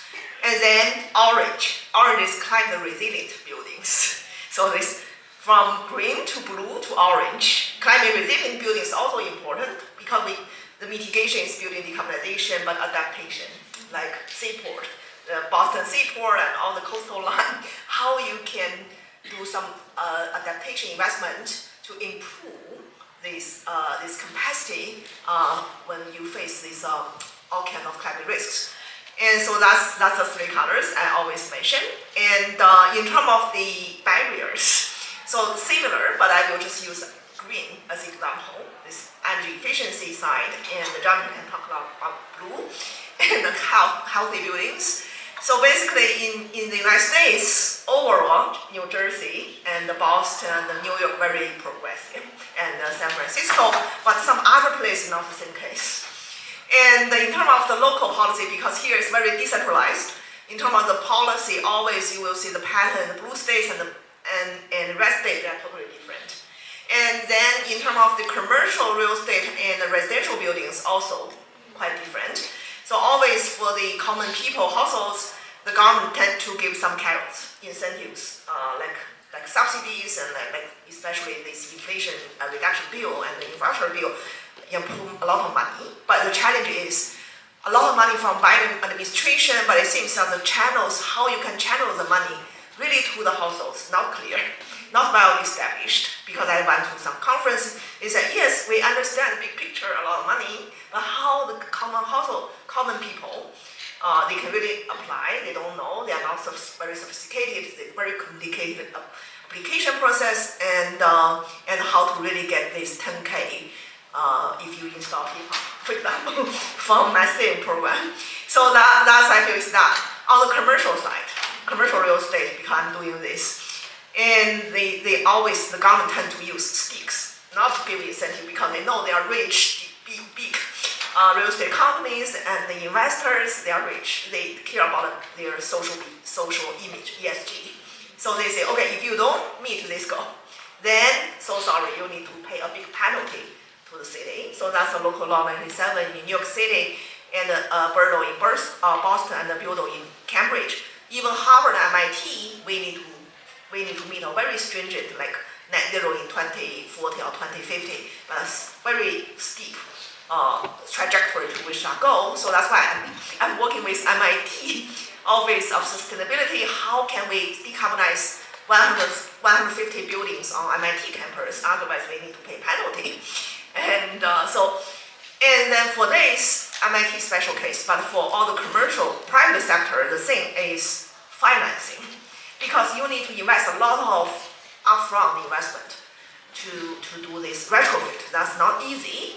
And the benefit in the future, like 50 years, 80 years, then the market still lack a very, very efficient, very effective financing mechanism, so that the banks are willing to underwrite the future benefit and lend you money to do so. I feel that financing is a big problem. That's a barrier. And yes, and then you will see the local law 97 New York City, you face a lot of pushback. And then like back and forth. And the mayors, of course, they are very ambitious. They pledge because they want to show they really care about the environment. But it seems that implementation is a big challenge even here. So that's my understanding. Thank you so much. Yeah, I think the other big barrier as far as like beyond just being like a net zero building or whatever is like, you know, the whole planet has to reach net zero by 2050 in order to meet the Paris Climate Agreement. So I think another big barrier, I think at least, is that with a lot of these buildings and a lot of green building architects and construction workers and that kind of thing, like there's only so much that the building itself can do because the building is connected to the rest of the world. So like even with LM97, you know, somebody can be like following that and, you know, going above and beyond the standards, but, you know, the building is still attached to the New York electrical grid. And, you know, even if they're doing a power purchase agreement or that kind of thing, their electricity consumption affects what's going on in the grid. And, you know, potentially leading to increased carbon emissions and increased air pollution. And again, with New York City, this is changing a little bit as they're shutting down some of these plants, but especially on the really hot days, where a lot of these buildings are running air conditioners, you know, during heat waves and that kind of thing. The electricity is coming from these peaker plants that are often placed in more disadvantaged communities, so affecting the kind of local air quality in those areas and producing like big environmental justice issues. And I think there's a similar dynamic going on as well with natural gas, since a lot of that is used for heating. And again, like natural gas doesn't like magically come out of the ground. It's delivered here by pipelines from storage facilities, and somewhere there's a natural gas well that has produced it. And again, like similar to so many other things in the energy extraction world, there are big health impacts and big regional air quality impacts to extracting gas and everything that it takes to get it from a well to the building. So I think even if like some buildings in New York City or Boston or anywhere else are on it and even do net zero and are doing all the right things, that's only some buildings and not all of them. And in order to meet these goals, all the buildings have to get on board. Sorry, I totally agree.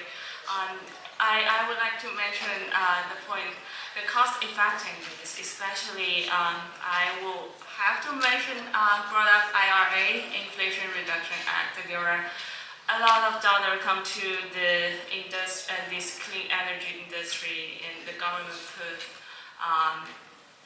like 300 3 trillion, I think. Okay. Then all those dollars come to the clean energy industry and wants to push this zero emission before. In New Jersey, the aggressive goal is achieve the zero clean energy by 2035. Then the biggest barrier, I'm from residential energy efficiency industry, so I would say for individual homeowner, just like you just mentioned, they don't understand the IRA tax credit come down to the individual house, and this is one of the first time the homeowner and household they can qualify and they can strategize their energy efficiency transition.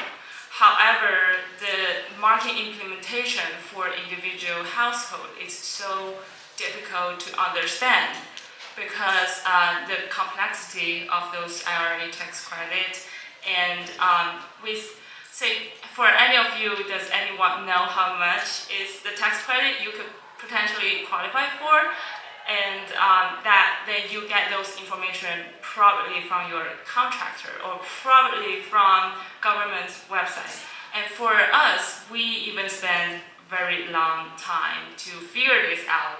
And like Professor John just mentioned, the government and program state of energy office, they also push forward and design like what's the best practice to move this forward. And for example, in New Jersey, we already pushed the implementation half year after because the government guideline has been decided. Also another issue I also have to brought up is, say for example, if we want to push the residential solar, then before that you have to have your house complete the electrification probably. And even before you go through electrification, like from my understanding, the first step has to finish your weatherization, then replace your heating and air conditioning units that makes your house more energy efficient. So weatherization is the first step that bring your house consumption down. Then energy efficiency, those equipment replacement, then you don't necessarily need that big size of equipment that contribute to the decarbonization. After that, a lot of incentives goes to heat pump, and that's part of electrification. But I do think that's necessary. And it's difficult for homeowners to understand they need to spend like $500 more for their equipment to get that $2,000 tax credit. And it's a difficult decision for them to make, and it's challenging. However, if you connect that electrification, because a little bit background information, if you use heat pump, then you can transfer a lot of energy consumption to electric. Then you don't necessarily use a lot of gas. Then if you put a heat pump in your house, then that's the first step, I think, to connect that to solar, because a lot of your electricity coming from solar, and that make heat pump really make sense. But for every single one who own a house in the States, that's a long-term development, like long-term investment for them, and it's challenging for them to make that decision to put that much upfront cost. And I think also like Jonathan just mentioned, a lot of that's the behavior thing, and how could you transfer the belief and in energy and have individual people households believe this is the worth good ROI investment to this project. That's also very big challenging. So it's a big barrier. Thank you so much. So as you said, Professor Chen, just you mentioned, green financing might be a problem, right? So based on the CT report, they actually find out the actual spending versus the required for the climate change crisis spending. There is 3 to 5 trillions of gap in the US every year. So I just want to ask, so how this financial mechanism can be optimized to advocate the private sectors to invest in this ESG domain for such for supporting the global green movement? Okay, this is a very challenging question. I don't think I have an answer to this optimal solution or like an optimal strategy. But for example, a few weeks ago, I was in DC in a conference and talking about the mortgage, the Fannie Mae and Freddie Mac. And FHFA, they were talking about how they can do some things better to help finance the energy efficiency. So, right, because it's on the one hand a lot of money from the IRA, on the other hand, the household, they couldn't access those. Then in the middle, and many stakeholders like the lenders, the banks, and also these big GSEs. So I feel like now the thing is they need some like really concrete evidence of the energy efficiency, the connection between energy efficiency with the outcomes in the housing market. For example, price and rent. If this energy efficient, more energy efficient, whether you really enjoy a price premium or rent premium, and whether that can really lead to a decrease in the default rate of the mortgage. If they really see this, they are willing to underwrite the future energy efficiency by offering a lower rate, like preferential lending to those households to do some renovation, to buy a house with a better energy star or something. So I feel like that's now they are doing, trying to quantify that and then encourage the lenders to lend money to. So that's one thing. Another is local law 97. We talk about this a lot. And then, so basically everyone is talking about local law 97, but actually the magnitude of the penalty is not that big to really change the decision making of the owners to do a very deep retrofit, because these penalties are far from now and the future. And then the magnitude is not that big to change the NPV, the net present value, to change the decision making. However, because of this signal, then maybe you suffer from a brown discount. These very brown buildings, brown discount, and then they really feel this is a risk. They want to hedge that risk. So basically, not just the green side, but also brown side to quantify that, to encourage the stakeholders to consider that in decision making. But I think maybe we talk too much about the United States because that's very specific to the United States. But in China's case, I just want to mention, we link back to China. I feel sometimes China has some advantages than here. One thing is top down, that's very effective, but also have downside, of course. The downside, but the upside is maybe more efficient and can get things done. The other thing is China's case is high-rise condo buildings, not like one by one single-family homes. In the condo buildings, the big developer or the owner of the building. So if you sell, that become very individual owners. But now they have some big rental buildings, especially for affordable. And for these rental affordable buildings, if the owner or the government or some like third party, they are determined to decarbonize the entire building with hundreds of thousands of units, then they can do so. But of course, we also need to consider money, but maybe they have a better way to get money. Thank you so much. So for Professor Bonacourt, based on your research about green buildings and health impact of the occupants, You just mentioned that all buildings should onboard so that we can get green and get more contribution to the green movement.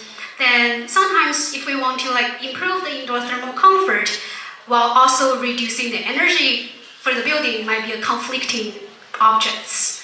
Then what do you think how we could effectively integrate such kind of conflicting targets together to optimize the building energy performance as well as increasing or improve the thermal comfort or the occupants' comfort for healthy building promotion as well?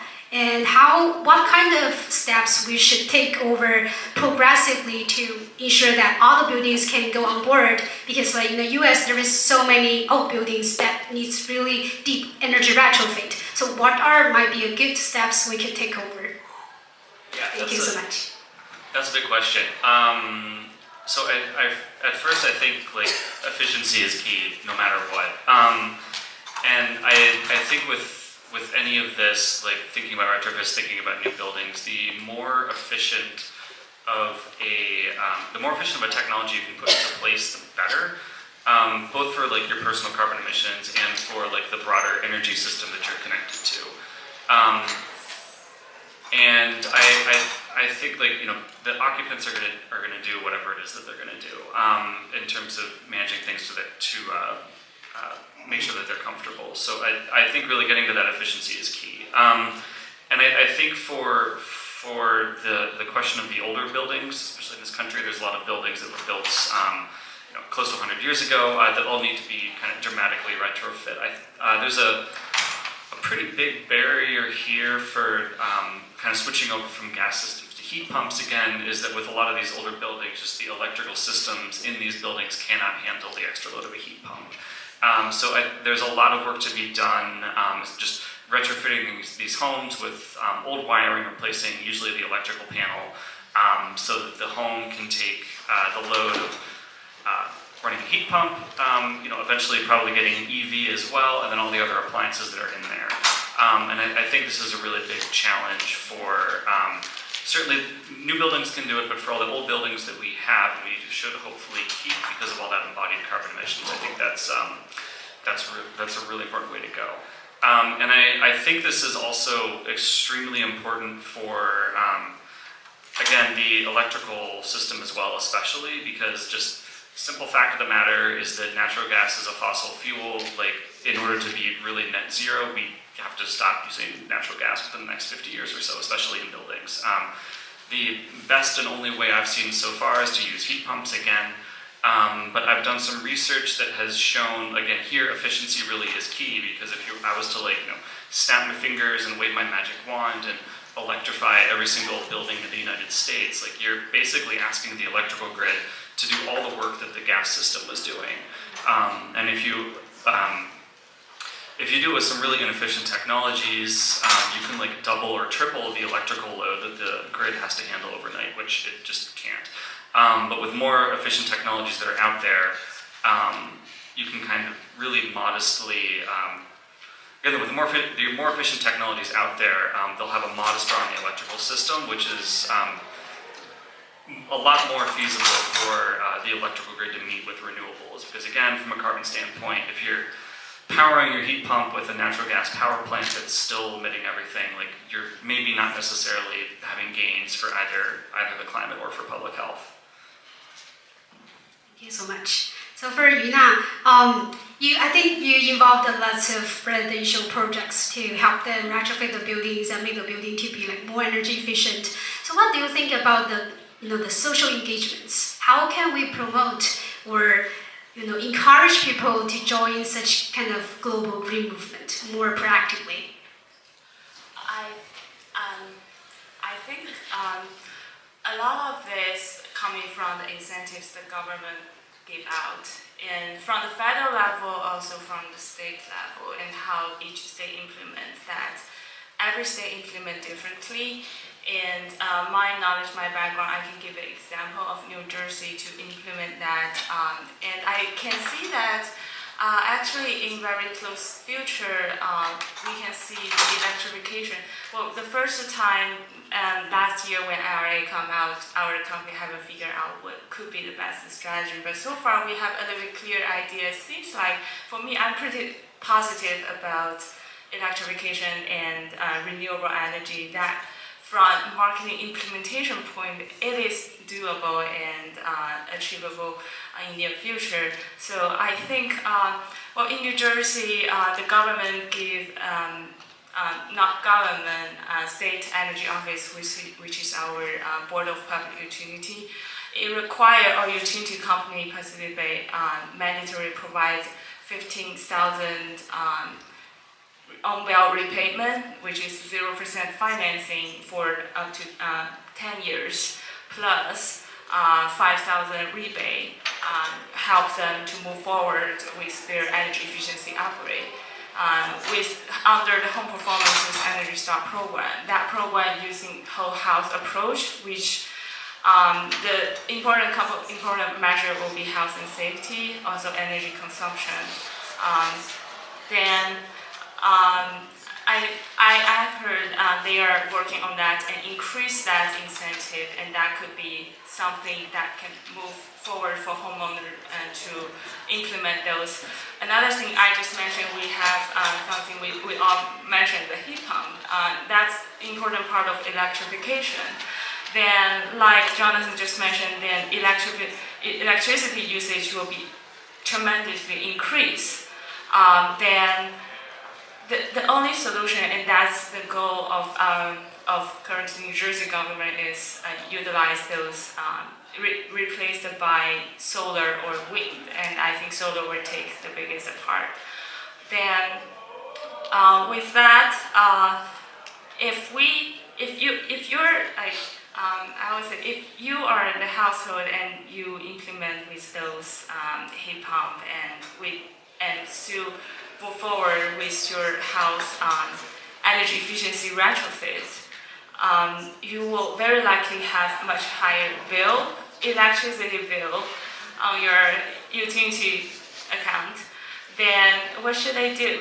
And the next step will be install solar. Then you get free energy, not really technically free, but you invest in long term, and that will actually make the electrification make that totally make sense for your house, and that could, in long term, pay you back.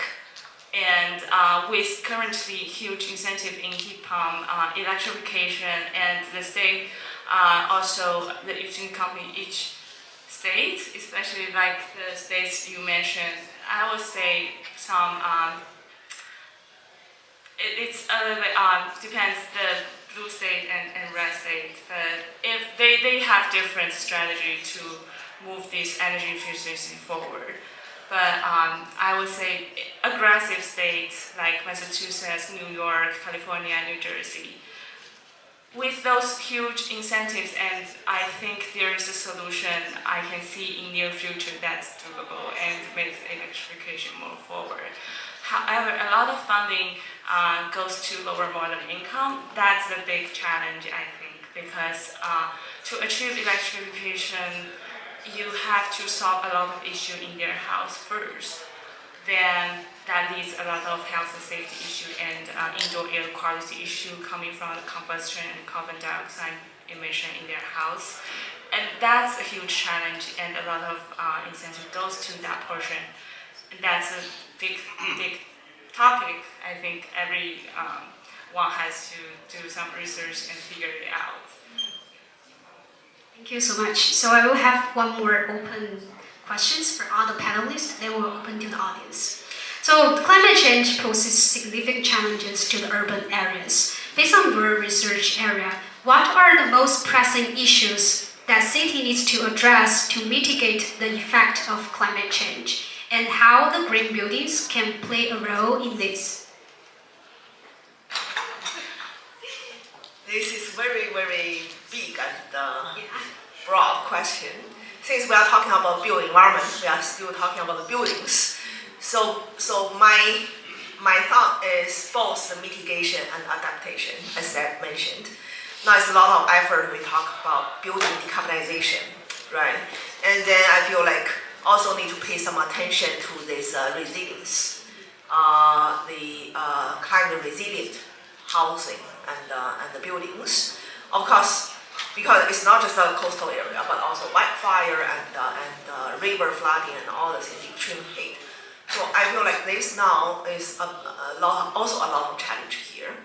So because I'm a real estate scholar, so I look at the real estate. So basically, a recent paper said that in the United States, if you look at the housing, many places, a huge number overvalued because of the awareness again. This is like even lower awareness of these climate risks in these local communities, and then it just lead to this overvaluation thing. And then if you then this bring a lot of risks to all the stakeholders, owners, lenders, and all those.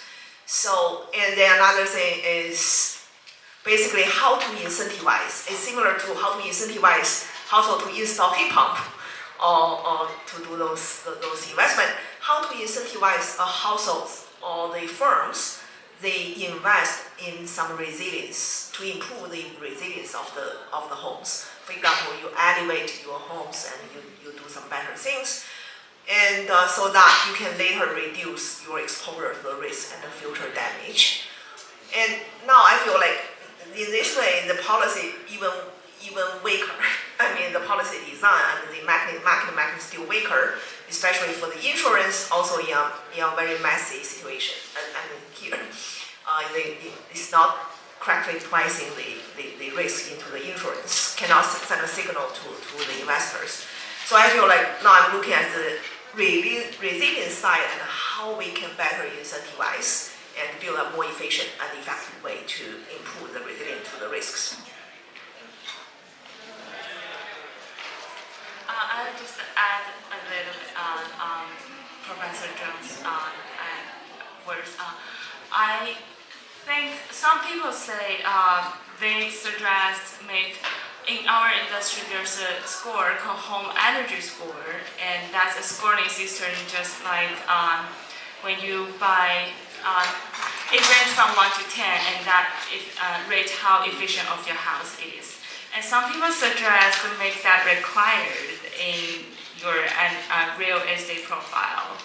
And when homeowners do the house, buy a house, they can see that in their profile. That could be some idea, and that could make this energy efficiency, if any states, I have heard New York State Island, they have implemented that already. So if that's true, and if some other place makes things like this and makes that home energy score is required, that definitely build awareness on every single household when they do the transaction. I think that's a little bit of my. Yeah, and I think for me the biggest issue, most of my work focuses on climate mitigation. So I think the biggest issue will be emissions reductions, and I think just given the time scale of things, it's really the best thing to be done right now. One of the best things to be done right now is to reduce methane emissions, since methane is this fast-acting greenhouse gas with a short time period.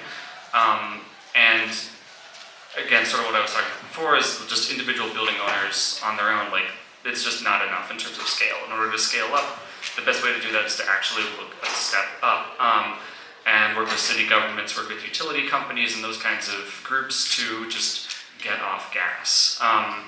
One big important thing around here, a lot of people may not know, in Boston, the utility gas lines under the street, some of them were installed during the Civil War, which was 1865. They're about 150 years old.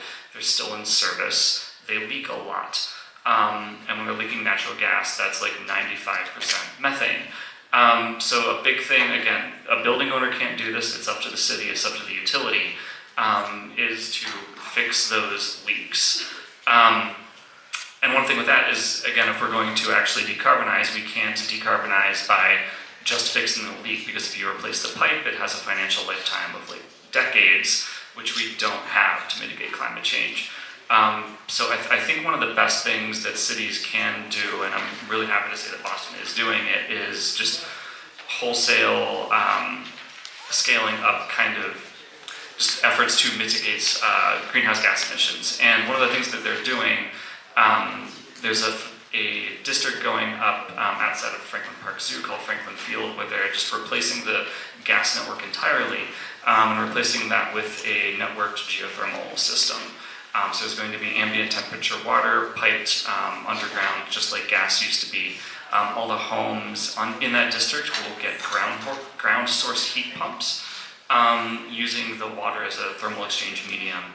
And if this works as designed and everything behaves well, it might be 3 to 4 times as efficient as air source heat pumps. And a great way to really efficiently, so people in homes can set the temperature where they want it, keep people at appropriate temperatures, while hopefully just sipping on electricity and making the work of decarbonization a lot easier for the electrical grid. I'm working with a local community group called HEET, spelled H-E-E-T, who's been kind of pushing this, and every single time I talk to them, there's another city, another state that's thinking about trying to deploy this in their state. So this is a technology at the demonstration phase right now, and kind of hopefully continuing to undergo a drastic scale up. Thank you so much. So we still have 2 minutes, so one question from the audience maybe. Any questions? Okay, so I think very good. Thank you so much for all your responses. Thank you.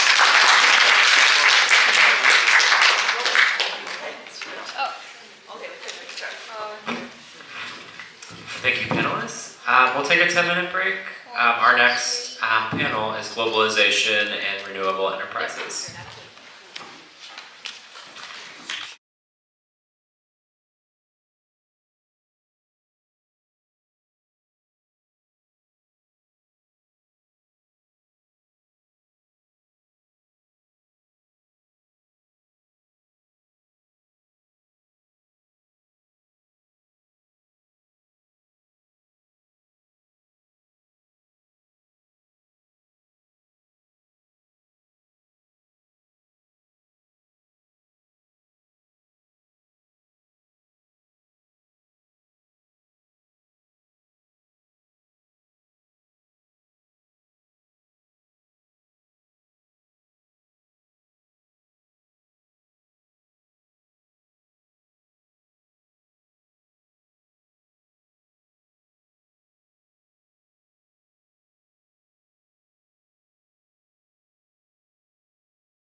and Chinese Academy of Science.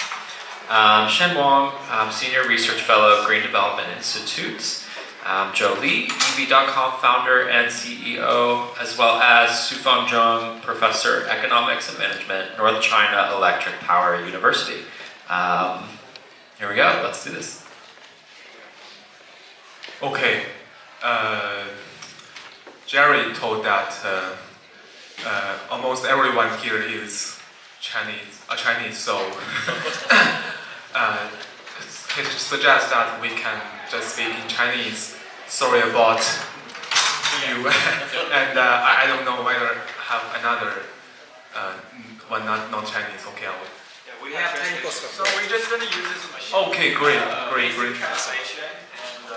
Okay, God bless you. Okay.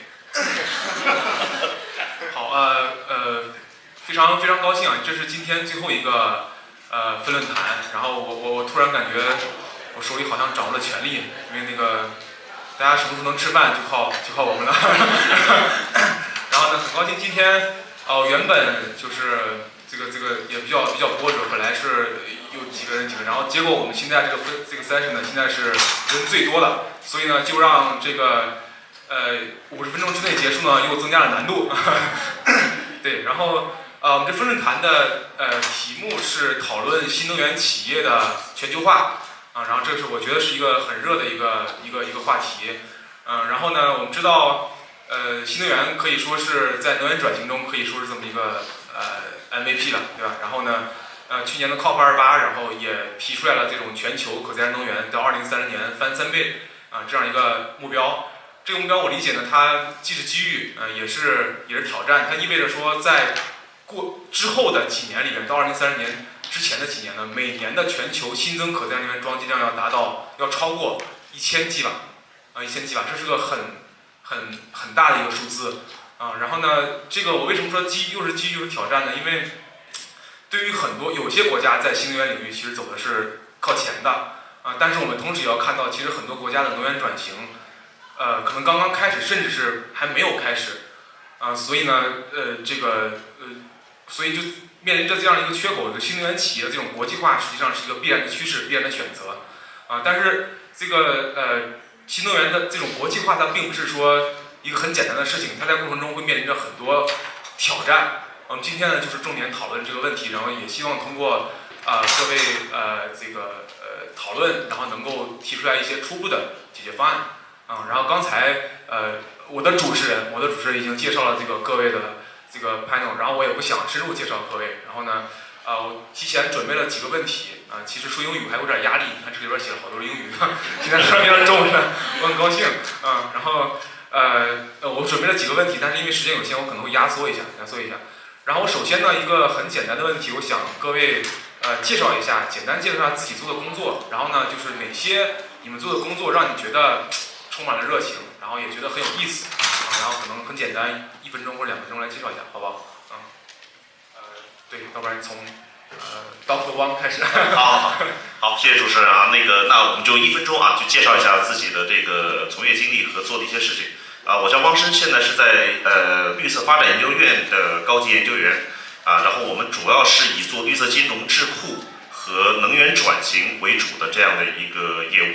当然我们也做了很多国际化这方面的一些这个探索尤其是政策、金融和科技这3者之间的一些相互关联的一些政策上的一些研究。好，我先说这么多。大家好，我叫李乔尔，然后我是 EV.com 的创始人兼 CEO。那 EV.com 呢是一个线上新能源汽车的平台，那我们是帮助车企以及经销商去对接终端用户我们呢它是在1994年被创立的，然后我们在去年年底的时候把它做了一个 rebrand， 然后把它重新再 launch 的在美国的市场就这么多吧，谢谢。大家好，很高兴我们最后一组有这个特权可以用我们感觉更舒服的这个语言来参加这个会我呢是华北电力大学经济与管理学院的教授。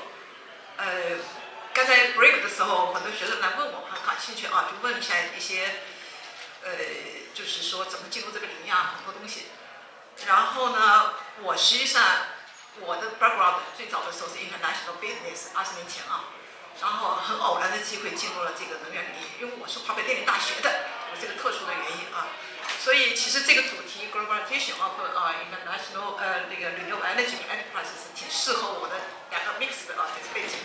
正好恰好我去年呢又做了一个这个课题，因为2021年我们国家已经说不再海外投资这个火电了，所以我们做的课题呢就是研究我们的企业走出去，这个投资可再生能源遇到哪些问题啊？一会儿我们会再说啊，就简单介绍到这，谢谢大家。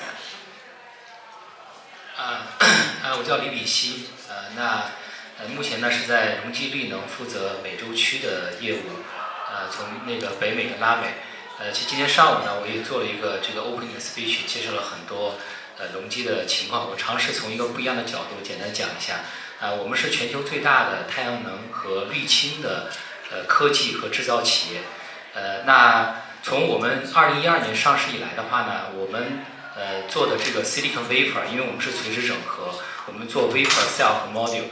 那从2012年我们上市以来呢，就在统计我们的这个碳排放和碳减排的数据。那我们已经累计发货了290个 G 瓦的这个 silicon vapor。那在2022年这一年，用隆基的 silicon vapor 做出来的太阳能产品，仅仅在这一年，那已经产生了1.4个 trillion 的kilowatt hour，1.4个 trillion 度的电。那这些电的话呢，可以帮助减排超过500个 million 吨的碳排放，这相当于是2022年将近1.2%的全球碳排放量。所以呢，我们是在这样一个新能源的行业里面，通过我们的制造、我们的技术那去帮助这样一个碳减排和一个碳中和这个也是回答一下主持人的问题，对吧？就我们现在从事的工作里面有哪些让你们觉得非常passion 的？我觉得这个呢是我们这个行业非常 passion 的一点我也再补充一下这个 passion 的问题。我主要研究的是政策，我是经历了咱们中国这将近20年，这可再生能源为什么能发展到今天这个remarkable achievement 了啊？刚才那个黄博士已经介绍我们很大的成就。其实这个政策发挥了很大作用，所以我有这个 passion， 就是你看到这个政策是怎么发挥作用，这个政策是应该怎么设计。我们最初是新能源成本很高的问题，怎么解决这个问题？然后规模化发展之后，成本下降了，规模化发展以后，我们又遇到了并网难的问题。那么我们又开始研究怎么解决这个并网难的问题。那么3个目标提出来以后，又遇到什么问题啊？就我们整个电力系统怎么样子转型的问题。那么这又涉及到我们怎么为电力系统提供灵活性的问题。所以这个大概其我的研究基本上就是这么3个 steps。谢谢大家。好，因为我们这个嘉宾的介绍，其实我的感觉就是这样一个阵容，其实在国内如果想组织一个会的话，这些人碰在一块儿也不容易，都是要么就是这个企业内顶尖的这个领导者，然后要么就是学界和智库界的顶尖的专家，然后刚好呢，我们有2位来自企业的 leader， 然后有2位呢是来自这种智库和学术界的，所以我觉得这个结构也很好。然后呢，刚才谈到这种新能源企业走出去，然后我想说第一个想跟大家讨论的问题是，就是一个很自然的问题，至少我也做研究，现在做这个事情，就是国际化或者全球化在新能源发展过程中可以发挥什么样的作用？比如说它会对成本或者对一些技术的转移以及技术这种传播带来什么样的影响？然后另外呢，就是在新能源企业在国际化过程中呢，面临着哪些不能避免的这种问题和挑战，尤其在当前这种复杂的这种环境下面。对，这样是想第一个问题，请各位回答一下。好的，感谢主持人啊，我觉得这其实是2个问题，但是可以合二为一啊。第一个问题，第一个层面的话呢，是说国际化对新能源企业的重要性。我想这个重要性来言的话呢，首先是直接回答您的问题重要性毋庸置疑但具体体现在哪方面呢？我觉得重要性有3个层次第一个层次是说，首先想一下供应链我觉得全球化很多时候呢是保证一个供应链是不是一个 resilient 或者现在很时髦的一个词叫做韧性，你的供应链是不是有韧性的所以说国际化来说的话呢，对于一家公司，尤其是新能源企业的这个供应链方面的话呢，它是能提供很强的一个韧性的。第二个来说的话呢，是现在大家提的很多的一个词叫做 over capacity 叫做产能过剩。产能过剩的话呢，它一定需要国际化就是国际市场来消化你过剩的这样的一个产能，你好把你 over capacity 这一部分的产能呢，到那个 under capacity 这一部分，或者是就产能不足的这一部分，达到一个国际市场的均衡这一点上来说的话，国际化起了很重要的一个作用。第3个层面的话呢，我们经常说 last but not least 其实有很多的。我认为国际化最重要的一点是提高你的竞争力。有很多时候呢，你比如说你在本土去检验一家企业或者检验你的这个产品的时候，你看不出它的一些问题，或者你看不出它的一些优势。当你把这个产品或者你的服务真正在国际市场上进行去竞争的时候，你才发现原来我的产品还出现这样的一些问题，或者我的产品还出现这样的一些，还存在这样的一些竞争优势，原来在本土的这个市场上可能看不出来的所以说我认为其实国际化来说，对一家新能源企业就存在这3方面最重要的一个重要性好，回答您第2个层面的问题就是说我们说不论是美国的企业走出去，还是中国的企业走出去，或者欧洲企业走出去，它的一些面临的挑战或者是它的一些这个优势是什么？回答这个问题的话，我想就是说咱们这样看就是说你一家企业，比如说咱们就说中国企业走出去因为你走出去的过程，出海的过程，你面临的法治环境、市场环境各方面的话呢，还有包括你的这个用户，其实跟你用户体验都是跟你在本土是不一样的。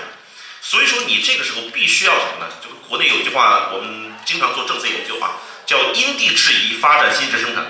你必须要因地制宜的去考虑你的竞争力是在哪里。什么叫因地制宜？就是你要在美国的市场用美国的方式来做你的产品和销售。你在欧洲要用欧洲的市场规则和欧洲的一个产品的这样的一个它的一个特点去 channel 或者是怎么去customize 或者 tailor 你自己这样的一个产品所以说我认为这一点来说的话呢很重要。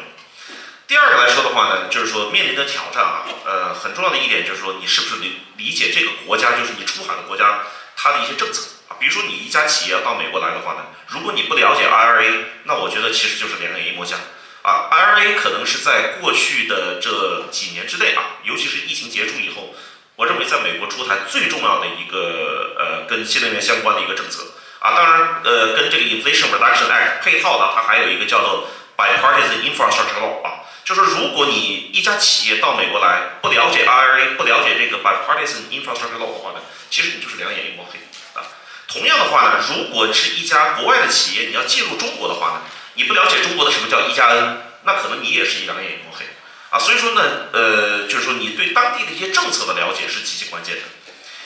其实我今天一个主题的话呢，稍后我会带出来的话呢，就是我认为在整个这个新能源的这个版图当中最重要它其实是一个3角关系。这3角是什么呢？第一个是 policy 政策，第2个是 finance 金融，第3个是 technology 科技这3个你必须要全面的去理解就是我们的知识背景，很多时候你就是可能你做科技的就了解科技，但你不了解政策和金融你做金融的可能不太了解政策或者是这个技术。但其实你会发现你在新能源这个版图里面，尤其是说的更大一点，我们其实都不叫新能源，叫能源转型在能源转型的过程中，其实这3个才是最重要的，就是 policy、finance 再加上 technology。那么这3者在每一个地区，它有它自己独特的体现方式所以说你在这个新能源出海的过程中，必须要了解你出海的目的地的当地的我们叫 climate finance、climate policy 和 climate tech然后呢去因地制宜的发展自己的企业的新质生产力。好，我先说这么多。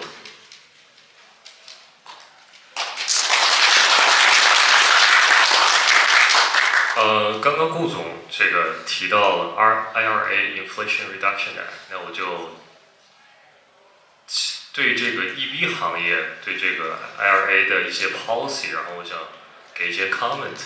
然后呢，我们的这个中国企业，尤其是中国 EV 企业出海的话，它其实有很多 challenge。它不仅仅是运营层面，其实我们的产品是比大部分除了特斯拉以外的 legacy automaker， 比如像福特、GM 那些产品要好很多。那为什么我们中国的 EV 产品没有卖到国外呢？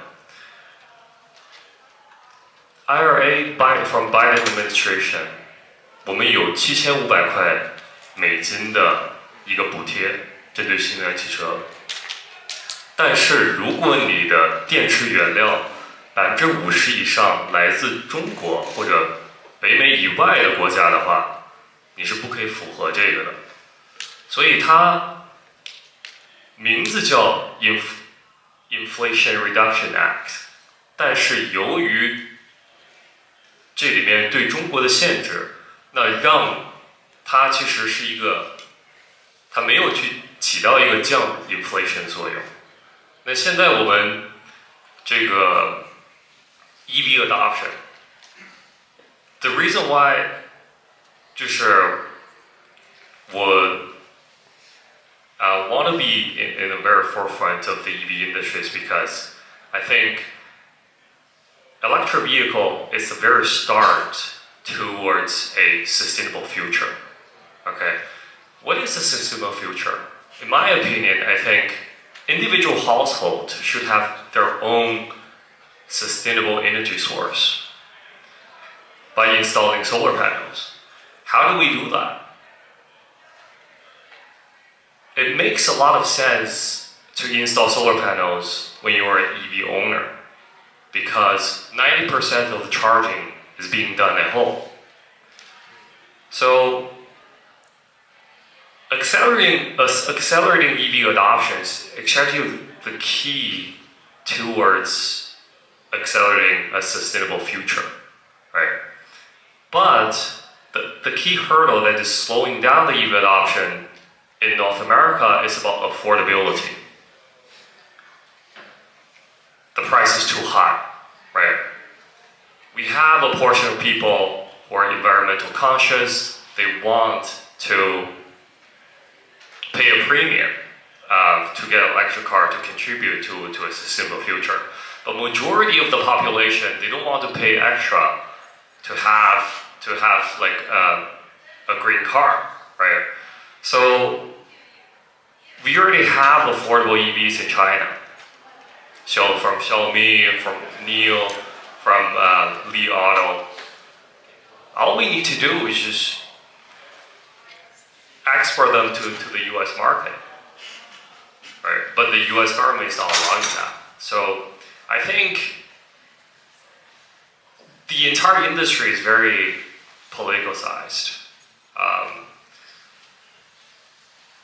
Hopefully, the relationship between China and US could improve over the years because I don't believe competition is healthy, of course, but when it comes to sustainability, we should work together, right? Cooperation.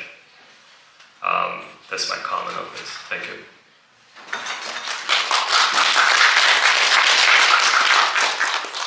两个问题哈，一个是国际化的作用，第二个问题国际化遇到的挑战。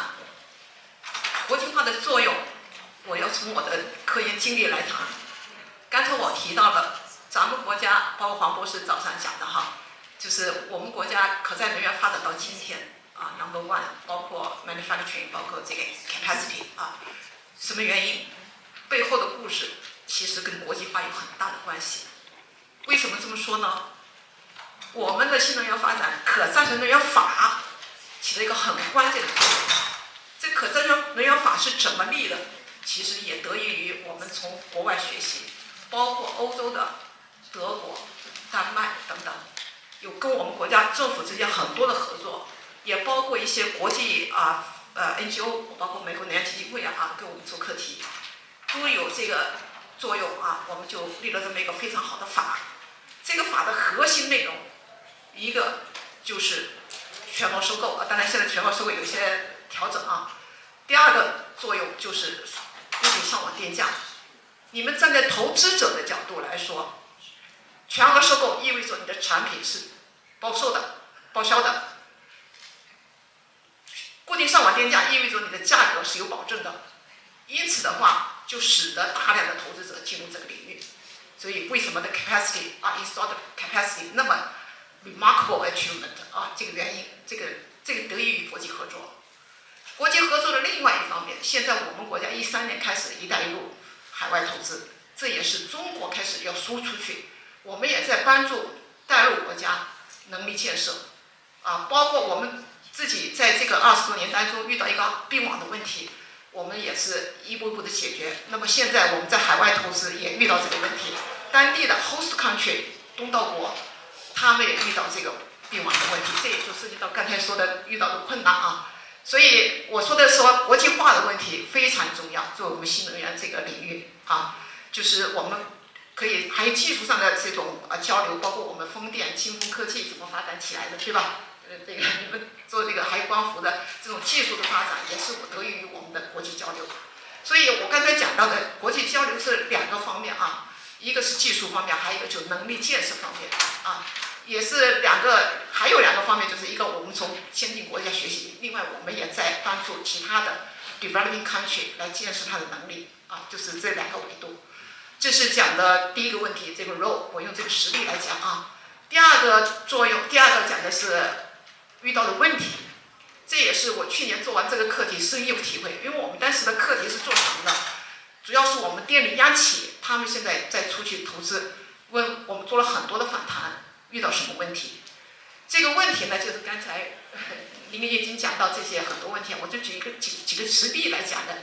他们遇到什么问题？这些电力央企，它是央企吧，国有企业 SOE， 那么他们说一个地缘政治的问题，他觉得就是你一说你是国有企业，那么他会有这种discrimination 这种问题。另外呢，还有一个很大的这个 challenge 就是这个 financing 啊。那么我现在实际上在塔夫斯做访学，我这次研究的就专门研究这个 financing， 就是 overseas investment financing 的问题。3个月我天天就看那么多文献，我把这一块基本上一会儿我再讲到这个具体讲啊。所以我说的意思就是说遇到的问题啊，有地缘政，尤其这几年地缘政治的问题，还有一个新能源领域特别和别的这个投资不太一样，我们20多年前就开始在海外投资，但是新能源这块领域的投资一个什么问题呢？它的这个政策变化非常快，上网电价过几年可能多少年就开始变了，所以对投资者来说，这种电价的变动是一个很难把控的事情，会对它 revenue 产生很大的影响啊。所以这个就是我说到的。针对这个可再生能源领域它这个 challenge 地缘政治这些年，还有一个就是这个 financing， 还有这个 host country 的这个电价政策这几个方面的问题。好，我觉得这个问题特别有感触啊，因为这个我自己个人过去20多年的职业经历呢，就做了一件事情，就是国际化。我过去服务的公司和行业呢，都是在做中国公司的出海。从最早08、09年，当时在通信行业，我是服务中心。那我们是最早一波出海的这个中国企业到北美来拓展市场。那现在呢，在这个隆基绿能也是我们这个光伏行业的头部企业的这样一个出海，所以呢，做了很多这个从0到1，从1到E的工作。那我的一个感触呢，就是说呢，这个我们叫做国际化。也可以叫做在地化在当地化、在地化。咱们就以光伏为例，因为在光伏这个行业的话呢，目前中国的这个从技术到 capacity 已经是 dominant。那我们光伏的整个产业链的4大环节从这个 wafer 到 cell 从最源头的 poly 到 wafer 到 cell 到 module， 在这4个环节，中国企业加起来的 capacity 都已经超过了90%，全球 capacity 90%。也就是说，在这个行业的话呢，我们中国公司是这样一个 dominant 的这样一个态势。那对这样一个行业来讲的话呢，你到任何一个国家，在当地国家来讲的话呢，它可能对你都会有一定的顾虑对吧？因为通信也好，能源也好，在任何一个国家呢，它都是个基础产业。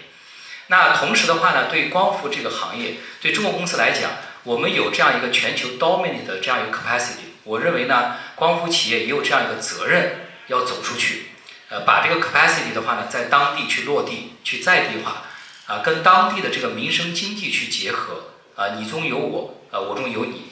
那就像我们在东南亚，我们在越南、在马来都有建厂。那最近的例子是在美国，在俄亥俄，我们这样一个合资厂。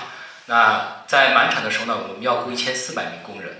那我们是能够从很多实际的交流中感受到中国企业的出海和在地化给当地这个民生也好、经济也好，甚至交流也好带来的变化。我就举一个简单的例子，因为我们那个厂在俄亥俄呢，它是个 rural area。那以前没有很合适的工作机会，年轻人都到大城市去了，都跑出去了。那因为我们这个厂以后呢，当地的一些年轻人在我们这里找到了工作，留了下来。我们有一个年轻人叫 Eric， 他现在是我们的品牌大使，高中毕业。那我们送他到中国去培训，他在去中国之前连护照都没有，第一次出国，把他送到我们中国工厂的培训，培训6个礼拜。那作为我们的这样一个 cultural ambassador， 那回来以后的话呢，那他这个通过这个工作的岗位的机会，留在了这样一个 region， 留在了这样一个 community。那这就是我们出海，我们在地化给当地民生经济带来的变化。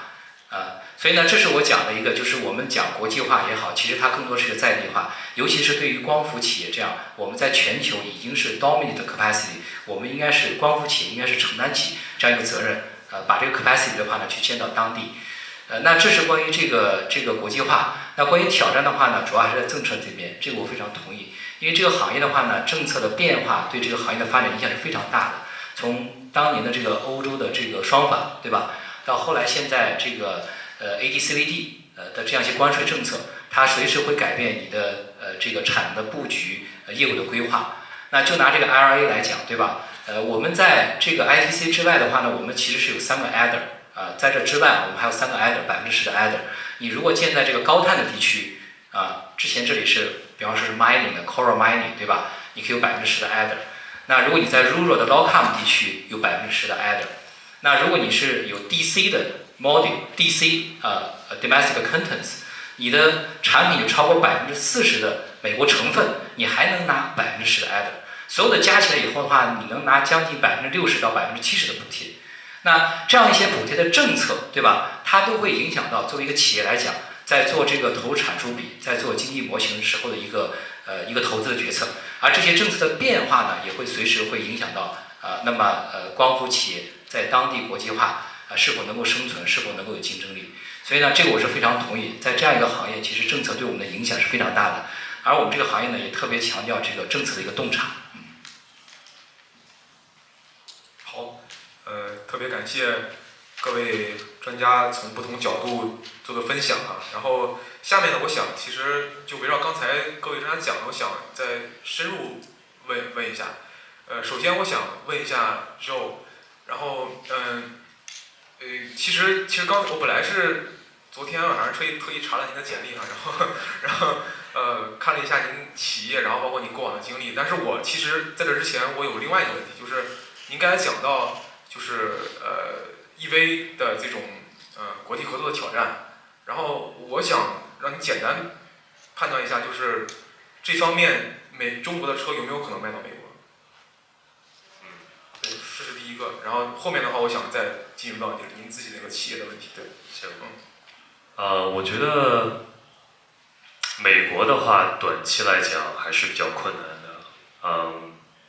前段时间特朗普他在一个演讲上面讲，就是现在比亚迪在墨西哥是有 manufacturing 的 facility 的。因为墨西哥属于北美，那它可能会在政策上可以有机会卖到美国。但是特朗普他在演讲的时候公开的说，即使Chinese EV manufacturer 在墨西哥建厂，也卖不到美国市场，那你必须要在美国建厂才可以。那这是他一个演讲的这个就是选举的宣言吧。他是比较期望，所以我觉得短期内可能美国比较困难。当然，除了吉利以外，吉利的话，它通过持股其他车企也是在美国有影子，就 Polestar 吉星，它是有中国那个吉利在后面投资的。好，谢谢坦诚的回答。然后第二个就是我谈到您那个eBay.com 这个企业，我看了之后特别有意思，我特别感兴趣，然后我也没看懂，就是说这个我理解是在我的当时的概念是在网上选车，然后选车之后呢，我可能就能下单了。这个对我来讲，这个就是其实挺难去接受的一件事情，因为我觉得大小买个车吧，对吧？就是便宜的话也要几万块钱，贵的话可能要更贵。然后就是在这个过程中，我想知道就是您在做这样一个企业过程中的考虑是什么？然后呢，有哪些现在面的挑战，以及目前有哪些进展？然后也给大家宣传一下，看看未来这都是潜在的客户，对吧？然后在你们的网站上去购车。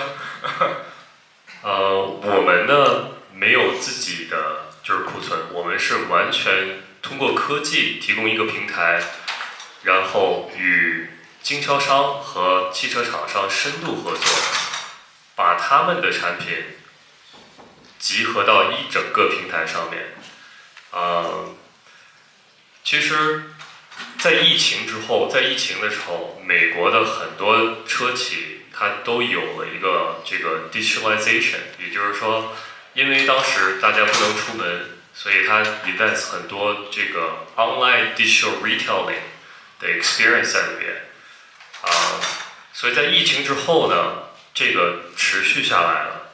那也就是说，支持线上购车的人数的比例越来越高了。我觉得这也是除了 electrification 之外 digitalization 也是一个未来的发展方向。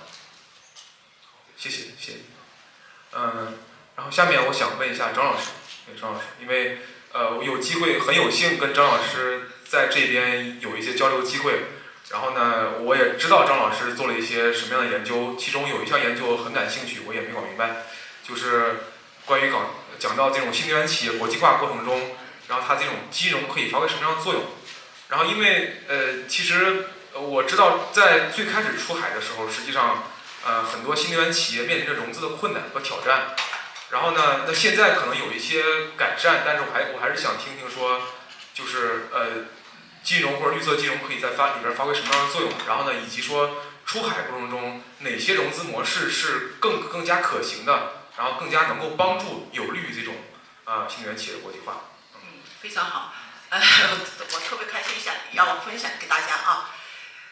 我们去年做的课题是问那些央企你们遇到什么问题，他们都是提到了这个融资难的问题，所以我就很感兴趣。这也就是做科研做问题提出来了，我就想为什么我们难呢？他为什么说难呢？他们作为投资者，他很想用这个所谓的 project financing 这种模式，就是叫项目融资。项目融资和那个公司融资是不同的，不同在哪呢？项目融资这个贷款人他是要依据你这个项目本身的收益来还款的，公司融资是基于你这个 corporate credit 的 asset 来贷款的，所以它的 basis 不一样。那么作为投资者来说，你很愿意，如果你金融机构给我做项目融资多好，就基于我这个可再生能源项目的收益，每年的发电的收益，对不对？因为你做公司融资的话，相当于我要看我的企业的实力。其实我们可能都会说，你不是 SOE 吗？你国企那个强得很，其实现在不是你们想象的，也有很多问题啊。然后尤其民营企业更是融资难的问题，在国内几十年都是这个问题啊。所以过去的融资都是要靠公司的这个 credit 或者公司的资产来做，但是现在新能源企业他很愿意做 project financing。那我研究的问题就来了，为什么咱们的 financial institution 的 banks 不愿意做这个呢？所以其实我文章一起写完了，就专门研究这个问题。那么我们就发现什么问题呢？几个原因啊，一个就是我们的这些4大商业银行，还有我们2个农业银行不算啊，就2个政策性银行，他们已经在海外建了很多的这个 branch， 但是真正进入这个新能源的这个行业的，或者说就是叫什么，深入的融合市场的当地市场的还是不够的。然后现在刚才我前面提到了政策不稳定性吧，host country 的政策的不稳定性，那就意味着你这个项目的收益很难说，一会儿电价变了，然后我的这个政策我怎么能保证这个收益，对不对？另外还有其他的包括保险的问题等等啊，所以这个问题就是这个融资难的问题。所以后来我们做这个目的是想看看怎么样解决金融机构的困境，他们该怎么国家应该怎么帮助这个金融机构积极的参与这个。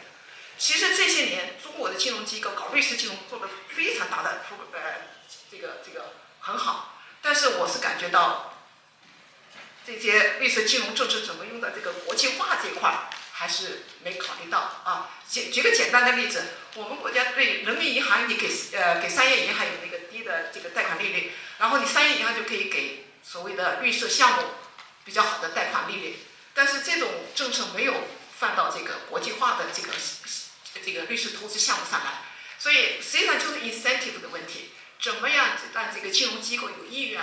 另外呢，还要帮助金融机构一些能力建设呀等等。所以然后另外的困难呢，就是 host country 这个并网的问题。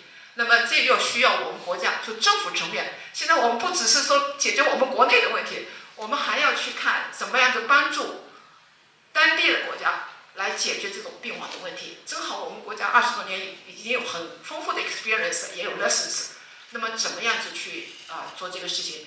所以因为我们国家曾经碰到过什么 curtailment、renewable energy curtailment， 就是气风气光的问题嘛。那么我们都是在解决这些问题，还有并网的问题啊。所以我的意思就是说，要解决金融机构它的激励问题，就是包括 host country， 包括这个政府层面，还有包括就是比较一个系统性的问题吧。所以简单的说，这个金融模式、融资模式，我们是感觉 project financing 除了刚才我说的和这个 corporate finance 的一个区别，就是它的贷款的这个 basis 不一样。另外还有两个区别。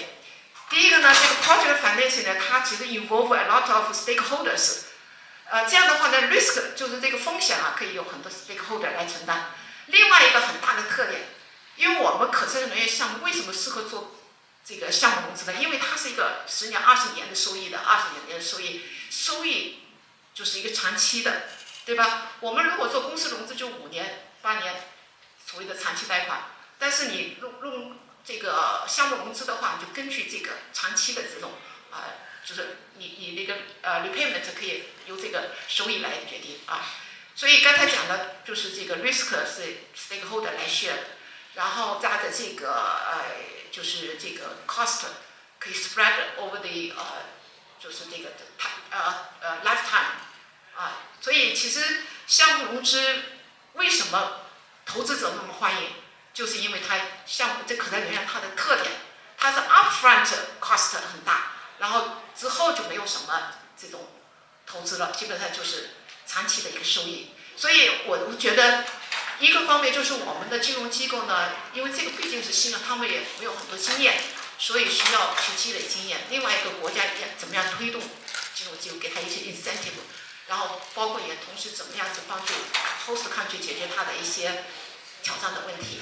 这样的话呢，就是融资确实是因为在这个项目里面，我们做企业的肯定都知道这个融资是一个最大的挑战。所以这个融资实际上也不是简简单单的就是 simply 的一个 financial issue， 又涉及到各种政策问题所以再补充刚才说的为什么有这么大的畸形？我觉得就是因为做这个政策，问题来了，怎么设计政策？非常的 challenging， 又非常的 fulfill， 就感到有成就感，就是这个意思。好，谢谢。好，谢谢张老师。那咱们方向反了。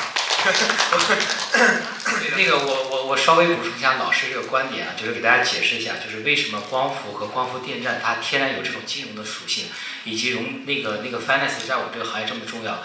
因为一个光伏电站一旦建好以后它是25年到30年的生命周期。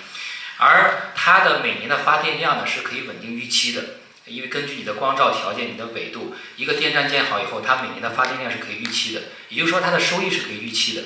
那任何一个在长期可持续的时间内能够产生稳定预期现金流的产品，你都可以去把它 finance， 你都可以去做融资。这是为什么在光伏这个行业，在光伏电站这个融资的属性特别重，因为它的这个产品的特点决定了它具备做这种长期融资的一个条件啊。稍微补充一下啊。我再补充一句啊，其实还有一个特点，它项目比如说20年结束以后啊，你这个资产很容易转让的。现在好多就是我们这种基金、那种基金啊，他们现在都涌到这个可再生能源领域。如果把这个项目转让啊、转卖，其实也是很好的这个方法。但是现在可惜的是，在发展中国家，他们这个资本市场不成熟，所以这种方法呢还没有得到很好的这种利用。好，谢谢张老师。看张老师眼睛里说这个话的时候冒着光，特别欣赏。然后，对，但我说钱呢很重要，但钱不是所有，对吧？就是光有钱肯定还不能把这个事儿完全办成。所以刚才呢，汪博士刚才提到了说，其实这个事儿呢，除了钱之外，还有技术，还有政策，这些东西呢需要综合作用才能够把这个事情办成。所以您刚才提到这样一个三角关系，我想，但没有展开，我想您能不能再展开讲讲，比如说一个例子啊，或者怎么样，能够这样一个三角的关系能够更好，怎么才能更好的支撑支持新能源企业国际化？好的。其实这个我回答您刚才这个问题啊，跟那个刚才张教授谈到的这个 project finance 啊是息息相关的。为什么呢？我自己还有一个背景啊，我在我们研究院做高级研究员之前，我在美国Texas 就是一个 project finance lawyer 啊，我自己 hands on 的话呢，就是在我们这个 firm 里面 hands on 去做了很多 project finance 这样的一个我们叫贷款协议啊，叫 credit agreement。这里面的话呢，我先回答 finance 的问题，我等会儿再展开和另外两者的关系啊，因为刚好那个教授提到这儿的话呢，就是你一个典型的 project finance 的一个项目啊，它一般来说的话，它是有3个 key player 啊，这个如果你不是做 project finance， 你可能不知道，那如果你真进入的话，你肯定是知道。第一个叫 sponsor 啊，就是发起方啊，比如说我现在在这个地方我要开发这个项目，它有一个 sponsor。第二个呢就是 lender 啊，说白了就是银行啊。我做这个项目的话呢，我要用我的 sponsor 的钱去撬动，就是 leverage 这个杠杆怎么出来的？我要去 leverage 银行的钱呢，去做它的一个项目融资啊。就是说，第二个主要的这个是 lender。第三个来说的是叫 off-taker 啊，就是有没有买方。如果没有买方的话呢，那这个事情我没有卖，对吧？比如说我发出来的电没有地方去销售，那你银行它不会给你贷款的。所以说，在这个过程中，你会发现这3者之间的关系。我说的这3者其实是刚才说的 policy、finance 和 technology 下面的一个小的一个三角关系。就是在 finance 下，它其实有非常重要的三角关系，就是第一个是我们说 sponsor， 第二个是 lender， 第三个是 off-taker。3者之间是彼此在观察。比如说，你去找银行去贷款，那银行是说，你现在首先我要看你的 sponsor 在这个过程中，sponsor 说白了就是 equity。你的 equity 在这个项目当中你投入了多少啊？一般来说，比如说3:7，有的地方是4:6啊，但一般来说很少是5:5或者更高的啊。比如说3:7，用30%的 equity 撬动了70%的debt 啊。那这个时候银行除了看你的这个比例以外，还要看很重要就是你有没有 off-take。其实很多的 project finance 到最后最难的一点就是你的 off-taker， 你的 off-take agreement 是不是真正的 solid？因为如果你没有一个很好的 off-take agreement 去 cover 住它最后的卖出来的这个市场价的话呢，也就是说你这个项目是没法去还本还息的啊。所以说在这个过程中的话呢，这个是 the nature of any project finance， 它不是说光跟新能源有关的啊。你比如说传统如果你在 Texas 啊，我在 Texas 生活了很长时间，你在 Texas 开发一个 LNG 的项目，你开发一个传统的这个oil and gas 的项目的话呢，你都是这样去看的。啊，那么做新能源来说的话呢，尤其是在国际化当中，这3者之间的关系就也显得尤为重要。那为什么刚才教授说的一点很对啊？为什么你说现在说这个去融资很难呢？我给大家说几个原因哈。第一个来说的话呢，很重要的一点跟现在的加息有关，也就是说什么？你现在的 cost of capital 是非常高的。如果你现在这个加息把这个息降下来的话呢，你这个 cost of capital 其实是比较小的。你 cost of capital 比较高的情况下的话呢，你要去看这个项目，也就是你项目的 cash flow 能不能 cover 住我的还本加还息。这个当你的这个 interest rate 比较高的时候，你会发现你有一个稳定的cash flow 的话，你很难 cover 住它的 interest， 这只是它的核心。这个其实是跟什么？是跟 monetary policy 在一起。除了 monetary policy 以后，这个我们就 dive into very deep 了啊，就是说我想这就是我们包括我自己，包括我们这个研究所的一个最核心的一个竞争力在于什么？我们是一个 very interdisciplinary， 我们里面有懂技术的人，有懂政策的人，同时也懂这个金融的人。这里面有两个很重要的 policy， 一个叫 monetary policy，monetary policy 管什么的？管 interest rate。还有一个很重要的 policy 是什么？是 fiscal policy， 就是财政政策啊。我们就是中文翻译过来，一个叫做货币政策，一个叫财政政策。货币政策的话呢，其实就是管 interest rate。当你 interest rate 比较高的时候，你 cost of capital 肯定是高的。第二个来说的话是 fiscal 的这个所谓的这个财税政策。财税政策说白了是什么？补贴。就是说，如果我现在 interest rate 比较高，但是如果我有一个比较好的财税政策，就是 fiscal policy 的话，比如说美国的 IRA， 它就是一个很典型的好的一个 fiscal 的这样的一个财税政策，它可以什么？它可以 subsidize 啊，也就是说，在你开发这个项目中，我除了一部分的钱去还银行的钱来自于什么呢？来自于我的这个现金流，就是这个项目现金流，我还有很大部分的钱是来自于什么？来自于政府的补贴。所以说 subsidy coupled together with the cash flow out of this project 一起来还银行的钱。所以你如果从银行的角度来说，从 lender 的角度，它一定是看这两个的，它是看你现在当前的 monetary policy 是什么，利息是不是高利息啊？答案是是。第二个来说，看当前的 fiscal policy 是什么样子，是不是有这样的一个比较好的税收，或者是这样的一个这个政府的 subsidy。第三看什么？看你项目本身。你项目本身是不是我们所谓真正的 sustainable？ 你真正在这个不论是光伏也好，风电也好，地热也好，现在我们这个里面跟能源转型有关的项目太多了。当你看完这个项目以后，你无非最后我们说把这个所有的这个把它最核心的一个地方提出来，就是我刚才说的两个政策 ，monetary policy and fiscal policy。而这个 policy 来说的话呢，又回到了刚才回到咱们讨论这个问题来说，我为什么说这个三角关系才是最重要的？就是说，你整个这个在新能源版图或者在能源转型这个版图里面，我们用一个比较准确的 legal 的表达啊，我自己是做 lawyer 出身的 ，it's called the nexus of climate policy、climate finance and climate tech。这三者缺一不少，它是一个 nexus 的关系，就是耦合在一起的。如果你没有一个好的政策，你金融是融不到钱。你金融能融到钱的话呢，它背后一定是一个比较好的这个政策在支持。但是这两个政策和金融都到位的话，如果你的 technology 你事情本身不够硬的话，你这个事情最后你产生不了 cash flow。你产生不了 cash flow 的话，银行就不会给你借钱。银行借钱的时候，他就看这两个：第一个，你的项目本身是不是有足够的 robust cash flow；第二个来说的话呢，是不是有比较好的 subsidy 去 subsidize 你本身可能不足的 cash flow。啊，所以说这样子相当于是政府来给你注血，来增加一部分的 cash flow 还给银行的钱。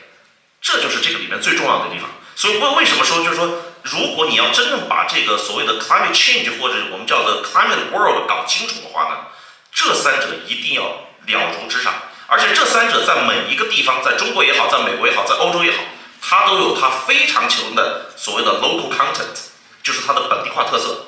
本地化特色的话，你必须要进入到当地。比如说你在美国的话，你还进入到州，你不是光在 federal 层面。我最后时间关系我就说一点啊，就是你如果真的来对比中美两国之间，因为这点上我自己认为我还是比较有发言权的。我在美国做过 Texas 这样 project finance lawyer， 我在中国研究过这样的一个政策，你会发现什么呢？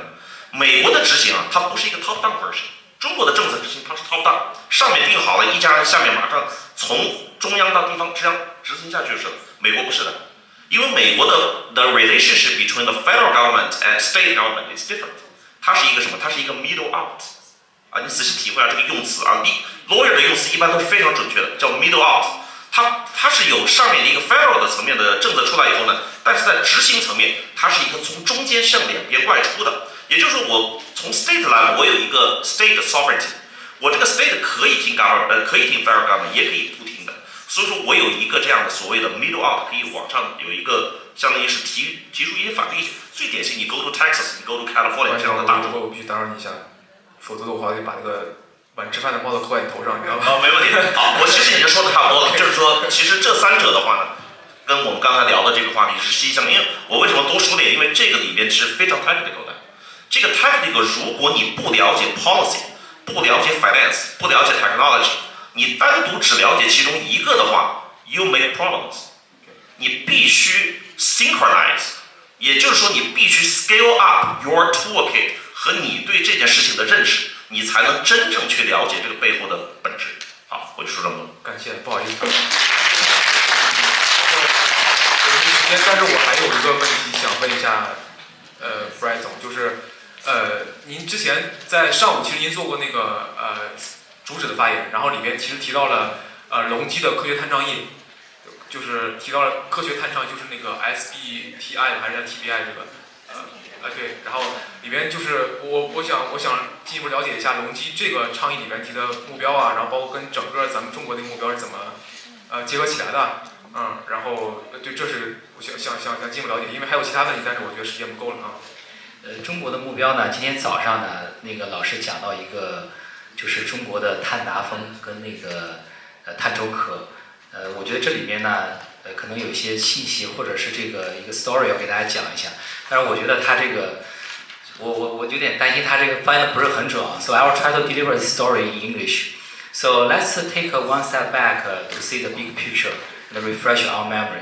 And from the morning's presentation, we learned China's goal. So carbon peak by 2030 and carbon neutrality by 2060. And we all heard the year 2050 a lot, 2050, right? So 2050 actually came from IEA's report, International Energy Agency report. So the road to carbon zero by 2050. And in that report, it suggests so countries like UK, US, Canada, China to reach carbon neutrality by 2050. So that's the background of 2050. And we all learned from the report, I think from Dr. Zhang this morning, so China's goal is 2060. So it seems like we are 10 years, behind the schedule. But I want to be fair, and explain the delta here, because I think that's very, very critical. For most developed countries, carbon peak is a natural process. So let's take a UK as an example. So UK began replacing biomass by fossil fuel, coal, as a main heating material energy format from 1600. So it took UK around 400 years to reach carbon peak. And that's about the same thing for US. So US reached to carbon peak around 2007. So for China, it's a very, very different situation, because China began to use fossil fuel around 50 years ago, and China has not reached to carbon peak yet. However, China forced itself to set this schedule, so carbon peak by 2030 and carbon neutrality by 2060, and only leave us 30 years from the peak to neutrality. So I would say that's it's a very, very aggressive schedule. 所以这块呢，我觉得还是稍微给大家做一个解释，就是为什么中国的我们是讲叫2060，而不是2050，因为我们跟这个发达国家的经历的这个路径是完全不一样的。那再回答就是这个问题啊，就是隆基在这方面的实践。那其实呢，我们在这个 COP24 的时候提了一个理念，我们叫做 Solar for Solar。什么叫做 Solar for Solar？ 就是用清洁能源来制造清洁能源产品。我给大家举一个例子啊，就是我们在云南宝山呢，建造了全球第一座就是 Zero Carbon Factory， 零碳工厂，叫零碳工厂。为什么建在这个云南宝山呢？因为当地呢有非常丰富的水利的资源，hydrogen， 非常丰富的水利资源，所以呢我们可以用这个水利来发电，用当地的光伏发电，以及用这个水利呢来做储能。那通过这样一些绿色能源来制造我们的光伏产品，那达到整个工厂的一个零碳。所以呢，这是我们的一个理念，就是我们在践行这个 SBTI， 就是 Science-Based Target Initiative。因为隆基是全球第一家中国公司拿到这个认证的，在去年。那我们的实践就包括了像这种零碳工厂，通过这种零碳工厂。那还有个例子就是，我们是全球第一座，我们建造了全球第一座叫做灯塔工厂，是被这个 McKinsey 认证的。那通过包括像 AI 啊，像这个黑灯工厂啊，像智能化等等，那这也是全球第一座灯塔工厂。所以呢，我们是通过在制造端的一个实践，智能化的实践，通过这个零碳工厂，通过这个灯塔工厂来去践行这个 SBTI 这样一个理念。谢谢这个布尔总监。时间原因，其实还想有一些这个问答，但是我担心一个吧，主要就是对。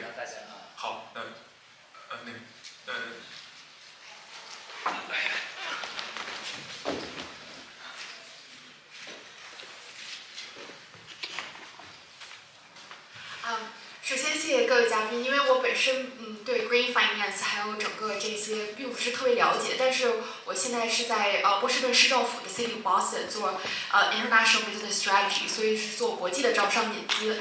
然后所以当有一位嘉宾说这个 middle out 是吧，我们是不要实现，其实我们又是比州更小的一个所谓的政治单位，所以当我们市长再去讲我们整个市的这个绿色政策的时候，所以他就是非常的要把所谓的 policy、finance 和 technology， 如果我们市政府本身没有这个资源或者没有这个 expert， 我们就会跟我们周围的其他市或者其他的 network， 就是有这么一个合作。所以我感到就是说我们市长还做得不错哈。这是第一个 comment。第二个 comment 我想说的是，就是关于咱们中国企业出海的这个问题，就是怎么样去 benefit local community。那我们市政府现在有一个非常大的一个目标，就是说，比如说让市民 walk 10 minutes 就有这个 bike， 就我们的 blue bike， 还有一个呢，其实是我们的 EV charging station。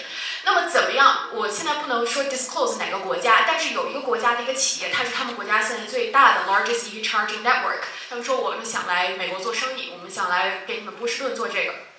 他们怎么办呢？就是他们没有能够在波士顿建厂，不像在 Ohio 一样，是吧？因为我们是波士顿没有这么大的地方。但是呢，因为我们的市长呢非常非常想要帮助我们这个市的 minority business owner、black and brown people， 所以呢，我们这个市呢有一个怎么说呢，是一个专门的叫 Black Economic Development Chamber 的这个一个 network 的一个，所以他就说好，那我们提供技术，我们这个国家我们提供我们整个 EV charging 技术，但是我们要找我们的 local。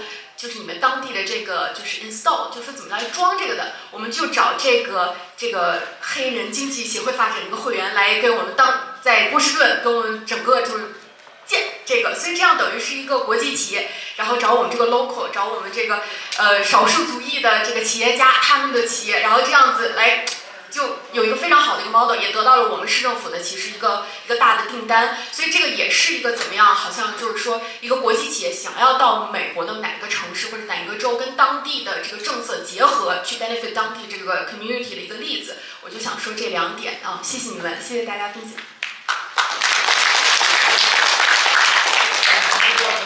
不是一个问题，对吧？应该到这儿来。差点。我可以问一个。对，都可以问。OK。有话筒。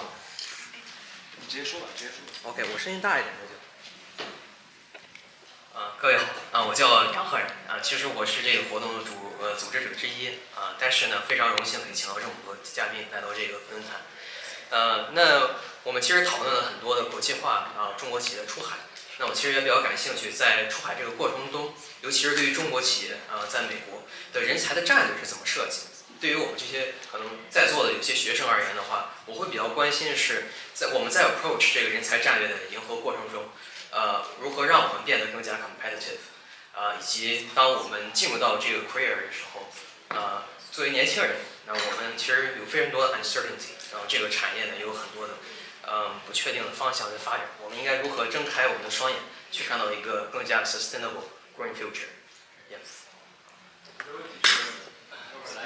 对，我来尝试回答一下啊。在这个中国公司出海的人才的可获得性以及人才的本地化，我觉得我自己有这方面的体会。因为我是其实我第一份工作在中兴嘛，我是05年在上海加入中兴的。那我自己是 expat， 我是08年的时候外派到北美的。其实我们现在呢也有很多这种案例，包括隆基也是。因为我们刚到一个国家以后的话呢，对当地的文化、当地的市场、当地的这样一个经济的情况呢，都有一个 learning curve。那当时我们的策略呢叫做 organic growth， 我们是选派我们的员工，当然从语言呀、文化呀、能力各方面，对吧？那选拔员工呢做 expat， 做外派到当地来做这种 organic growth。那在这个过程中的话呢，去培养当地的团队，一定要做当地的团队 ，eventually you need to rely on local team to do the local business in local market。那所以呢，这中间呢是有个过程的。那像现在我们在这个俄亥俄工厂的实践，我们是派了200个expats， 那是我们在全球18个 base 里面基地选择的这样一个 so best in best，so that's our talent policy，you know，so how to solve this you know localization challenge， 所以这是我们的一个实践啊，就是先从外派开始做起来。Yeah, welcome. Okay. Yeah, so. Yeah, we are talking about the challenge, you know, how to navigate the talent acquisition, talent development, you know, for Chinese companies overseas business. 对，基本上这是我们的一个 practice。那对于这个学生来讲的话呢，这里也打一个广告啊，就是因为我们隆基的话呢，目前是在一个国际化的还在一个初期啊，那有点像大概10几年前我当时做中兴刚出海的时候。我们现在在全美洲，因为我是负责美洲区域，在美洲的话呢，做一个积极的布局。我们现在在巴西、在 São Paulo、在智利 San Diego、在 Mexico、在美国都有 office。那今年秋天呢，我们会 launch 这个 campus recruiting 这样一个 program， 就是校招生，包括暑假开始的这个实习和这个校招生。所以呢，也希望大家如果有志愿进入新能源行业可以考虑我们公司啊，谢谢。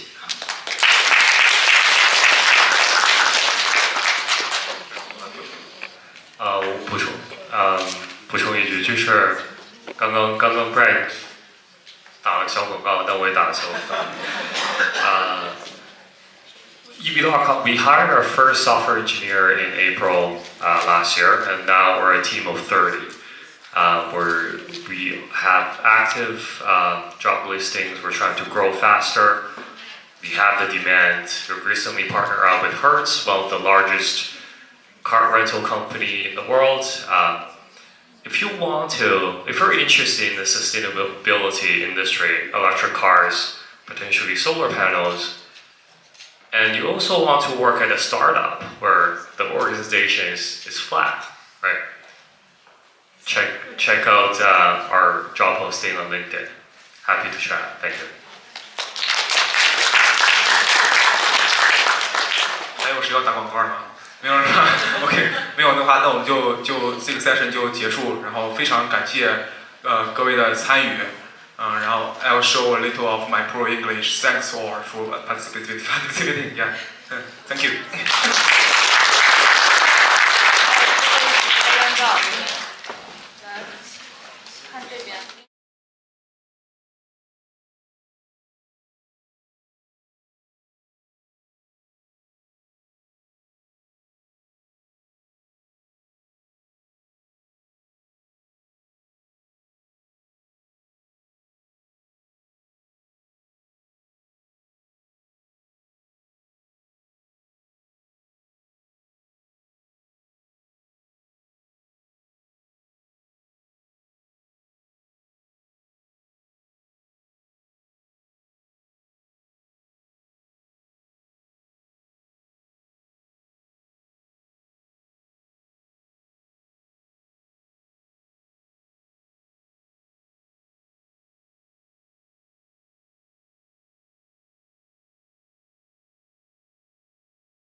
so we are now at the closing ceremony.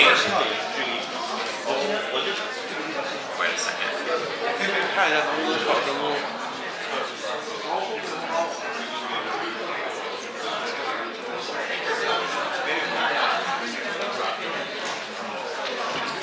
Okay. If you could please take your conversation outside or have a seat. Everybody should have a seat. Thank you. Thank you. Thanks, man. Right, okay, so we're going to begin our closing ceremony.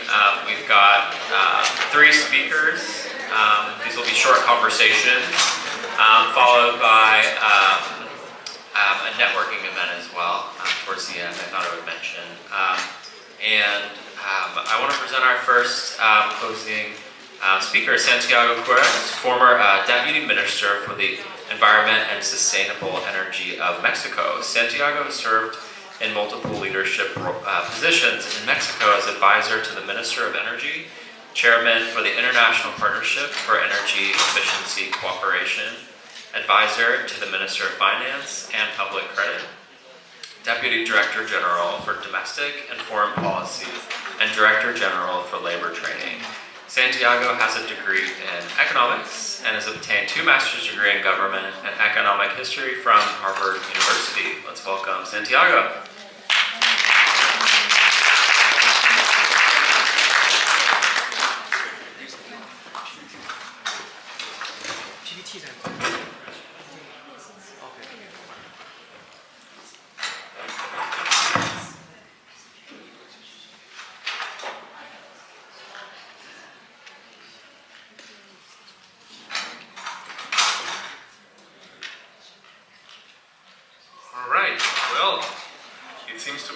One of the few in between your networking event and dinner for many of you. So it's a great pleasure to join you this evening. I'm really grateful to Jerry Wang and the organizing team for honoring me with this invitation to speak before you today.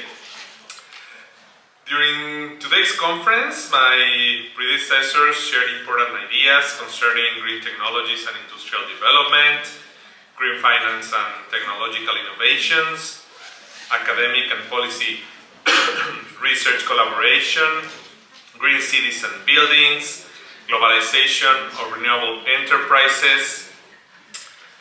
And this evening, I would like to discuss one of the most pressing issues of our time: sustainable development.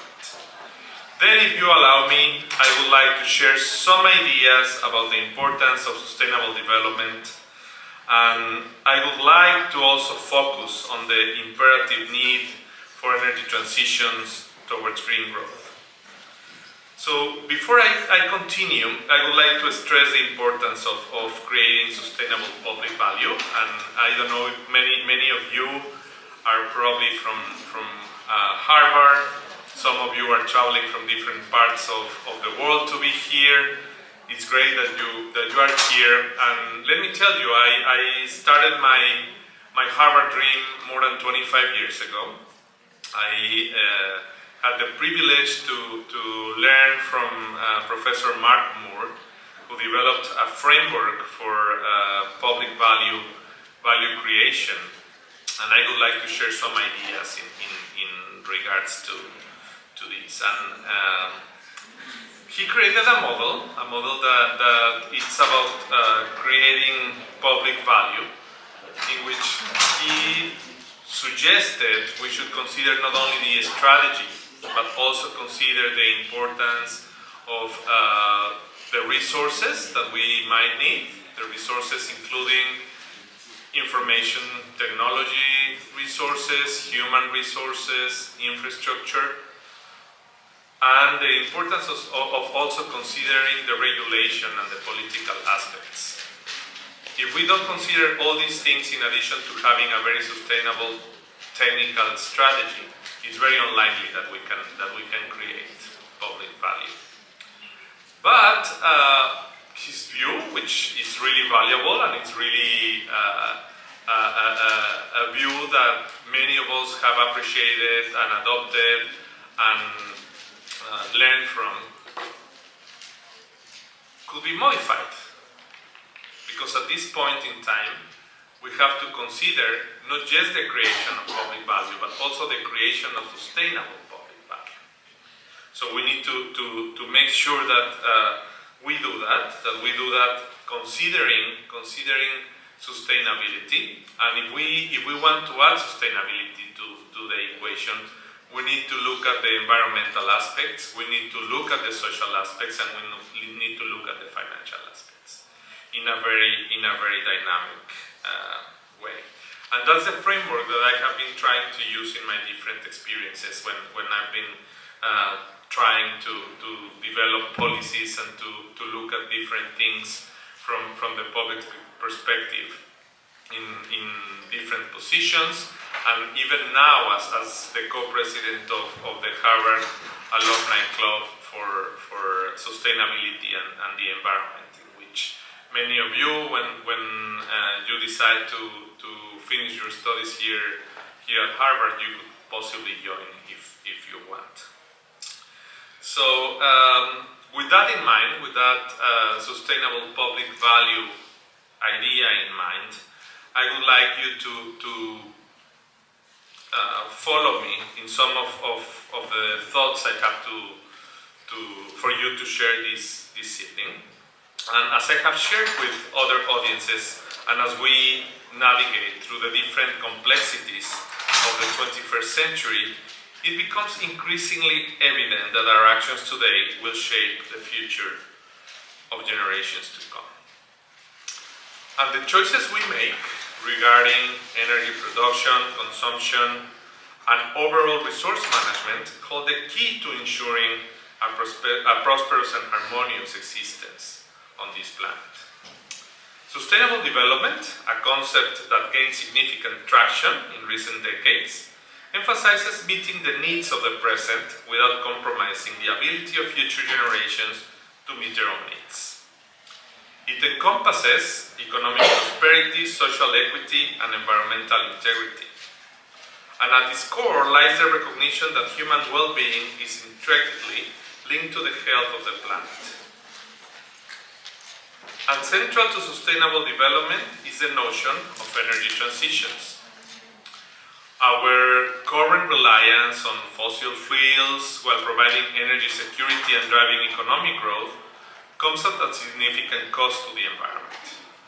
The extraction, combustion, and disposal of fossil fuels contribute to air and water pollution, habitat destruction, and climate change. The urgency to transition toward cleaner renewable sources of energy has never been greater. And green growth offers a pathway towards sustainable development by decoupling economic growth from environmental degradation. It entails fostering economic growth and development while ensuring that natural assets continue to provide the resources and environmental services on which our well-being relies. At its essence, green growth aligns economic policies and environmental considerations, recognizing that they are not mutually exclusive, but rather mutually reinforcing. One of the key pillars of green growth is the promotion of renewable energy sources such as solar, wind, hydroelectric, and geothermal power. And unlike fossil fuels, renewable energy derived from sources that are naturally replenished and emit little to no greenhouses during production. So embracing these kind of sources not only mitigates climate change, but also enhances energy security, creates jobs, and fosters innovation. One of the areas in which I have had the privilege to be exposed more is energy efficiency. And I believe this area really plays a crucial role in achieving green growth objectives. By optimizing energy use across various sectors, we can reduce waste, lower costs, and minimize environmental impacts. From improving building insulation, as you have heard previously during the talks this afternoon, to investing in energy efficient appliances and transportation, there are countless opportunities to enhance energy efficiency and promote sustainable development. Transitioning towards a green economy also requires rethinking our consumption patterns and production systems. One idea which is important to keep in mind is the idea of the concept of a circular economy, which aims to minimize waste and maximize resource efficiency, at the same time that this aligns closely with the principles of sustainable development. By designing products for durability, recyclability, and reusability, we can reduce the strain on natural resources and minimize environmental pollution. However, achieving sustainable development and energy transition is not without these challenges. One of the primary obstacles in this entrenched interest and inertia of the status quo is the fossil fuel industry. And this fossil fuel industry, with its vast economic and political influence, often resists efforts to transition towards renewable energy.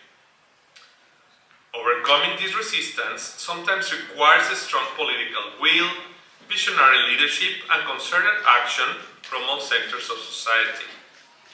Furthermore, there are financial barriers to scaling up renewable energy and implementing sustainable practices. You heard earlier on today about some innovative financial models. You heard from some of the venture capital expertise and experts who shared with you some of these ideas. And it's important that we think about them and that we implement them considering sustainable practices. While the cost of renewable technologies have declined significantly in recent years, upfront investments remain a hurdle for many countries and businesses, particularly in the developing world. Addressing these financial barriers require innovative financing mechanisms such as possibly green bonds, carbon pricing, and public-private partnerships. Education and awareness also play a critical role in driving sustainable development and energy transition. Empowering individuals with knowledge about the environmental impacts of their choices and the benefits of sustainable practices, as I mentioned earlier, can really catalyze grassroots movements and consumer demand for green products and services. Moreover, investing in education and training for green jobs can ensure a skilled workforce capable of driving the transition towards a sustainable future. I invite you, each one of you, to keep this in mind. There's an important area of opportunity in terms of dedicating time in educating and training yourselves for becoming leaders in the green jobs arena. Before I finish, I would like to say a few things about the importance of the relationship of my country, Mexico, with Asia, and especially with other countries in the Asian region, such as China. The partnership and shared commitment to sustainable development between Mexico and Asian countries must be real. Mexico and Asian nations share not only geographical proximity, but also a prosperous future. Sustainable development stands as a cornerstone of our collective aspirations. Mexico, with its rich cultural heritage, diverse ecosystems, and vibrant economy, stands as a country with a high potential for sustainable development. From the ancient civilizations that revered nature to the modern movements advocating for environmental stewardship, Mexico has understood the importance of balancing progress with preservation. Similarly, Asian countries, including China, possess a wealth of knowledge and resources coupled with deep-rooted ethos in resilience and innovation. Despite facing challenges of rapid industrialization and urbanization, these nations have increasingly embraced sustainable practices, recognizing the imperative of safeguarding the planet for future generations. At the heart of the Mexico-China relationship lies a shared vision of mutual respect, cooperation, and prosperity. As two of the world's largest economies, Our nations recognize the immense potential for collaboration across various sectors, including trade, investment, technology, and crucially, sustainable development. The synergy between Mexico and Asian countries, particularly China, in advancing this important subject of sustainable development is really evident in different fronts, and some of them have already been discussed this morning and this evening here. Firstly, the importance of environmental conservation and climate action. Both Mexico and China have made significant commitments to combating climate change, evidenced by their participation in different international agreements, including the Paris Agreement. By leveraging our collective expertise in renewable energy, energy efficiency, and conservation efforts and green infrastructure, we both can accelerate the transition to a low-carbon economy and mitigate the adverse effects of climate change. Secondly, we can look at sustainable trade and investment. As key players in global trade networks, Mexico and Asian countries share a vested interest in promoting sustainable practices throughout the supply chain. By fostering responsible production, equitable trade relations, and inclusive investment frameworks, we can ensure that economic growth benefits not only businesses but also communities and ecosystems can really make a difference. Thirdly, cultural exchange and innovation, like we are doing today. The exchange of ideas, technologies, and best practices between Mexico and Asian nations foster innovation and cross-cultural understanding. If we really embrace this diversity, if we really embrace this collaboration, we can harness the collective wisdom of our societies to address complex challenges and co-creation of sustainable solutions. Mexico and China's relationship extends beyond bilateral cooperation to encompass broader regional and global initiatives. However, realizing the full potential of the Mexico-China partnership requires unwavering commitment, bold leadership, and inclusive engagement. My fellow friends, the alliance between Mexico and Asian countries, anchored by the Mexico-China relationship, holds immense promise for advancing sustainable development and shaping a brighter future for all. Sustainable development and energy transitions are not just ideals, but essential imperatives for the survival and prosperity of humanity. Embracing green growth offers a bridge towards economic prosperity, social equity, and environmental sustainability. By investing in renewable energy, promoting energy efficiency, embracing circular economy principles, fostering education and awareness, and addressing financial barriers, we can build a brighter future for ourselves and for the generations to come.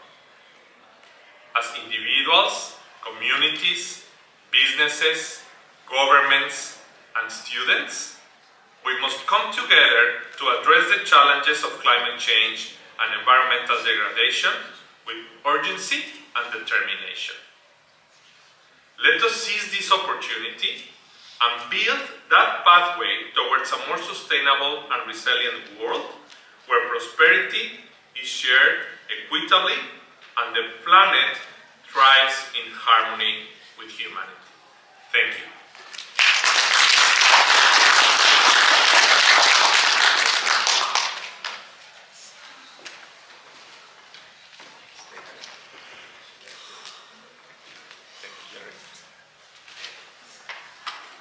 Awesome. The next speaker that we have is Fan Dai. Fan Dai is the director of the California-China Climate Institute. I believe Fan Dai is online right now. Dr. Dai has played a significant role leading California's collaboration with China on climate, energy, and the environment. She was appointed by the former governor of California, which was Jerry Brown, as a special advisor on China. chairing the Interagency Working Group and involved in addressing the critical economic and environmental initiatives on China. In 2017, she organized Governor Brown's trip to China, which resulted in a successful meeting with President Xi Jinping and a commitment to establish the California-China Climate Institute, which she is the director of. So I'm really excited to present Fan Dai, assuming the technology works. Are you there? Can you hear us?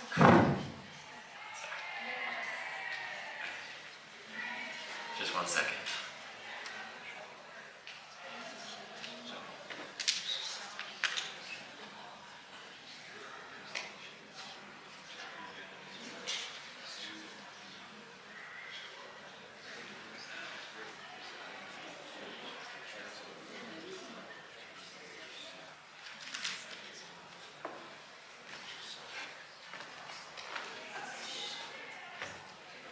Okay, I assume you can all hear me.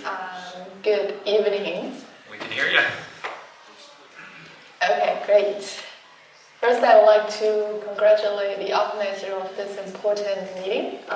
And I have listened in for some part of the conversation today, which is quite interesting and very informative. And I apologize that I cannot be with you in the room. But I wanted to take this opportunity to really share a bit of what we're doing. And I assume, because I cannot see the audience, but I assume there's quite some of you as young students from Harvard. I wanted to convey my message of, pretty much from the perspective of the U.S.-China climate relationship, and I wanted to highlight a few things for students and young people for pursuing in your career, and also would be contributing to this important relationship between the U.S. and China. So I think all of you, as you're sitting in the room, as students are in this community, you're already in a very unique position. With the resources, knowledge, and networks that you have can drive really significant changes. The challenge of climate change really demands a lot of our collaboration and cross-boundary coordination. The US and China, as you probably know, are the two largest economies in the world, and consequently the largest carbon emitters. The cooperation between the two countries is not just beneficial, but essential for the global fight against climate change. So consider the technological innovation needed for this transition to clean energy, which a few of other speakers already mentioned, and the diplomatic movement and coordination required to drive policy changes, and for international interest and leadership necessary to implement those solutions are really important at the time we're in. So I think each of you has the potential to contribute to those areas through engineering, economics, social sciences, or other subjects that you're studying or you're in leadership for. I think this moment calls for our recognition of the need to innovate, to be able to negotiate and to act. Imagine a future where the US and China lead by example, demonstrating that even nations with different technologies can work together for a course that would transcend borders and generations. I know for folks that maybe you're familiar with the context here in the US, the Inflation Reduction Act passed previously, and there's been a lot of discussion and actually tension about the supply chain for certain technologies that China is dominating in the market. There's also a lot of recognition about the size, the potential, and the scale of renewable market that China has created for the world. So I cannot imagine a world that the two countries would not be able to work together. But I think for the future of this collaboration, a lot of these will be at your hand. So I really wanted to urge you today to think about how that you could play an active role in such collaboration across disciplines, cultures, and borders. So for students that could be engaged in research that will lead to breakthroughs in clean energy and technologies, that could develop policy and solutions that are not only effective but also equitable in this transition. I also can imagine that businesses would contribute to a circular economy and advocate for practices that would preserve our planet for future generations. So again, just wanted to really highlight this message and making sure that we're all really united. And as students or younger generation, and if I could call that at Harvard, I think you're already on the path to make great things and impactful changes.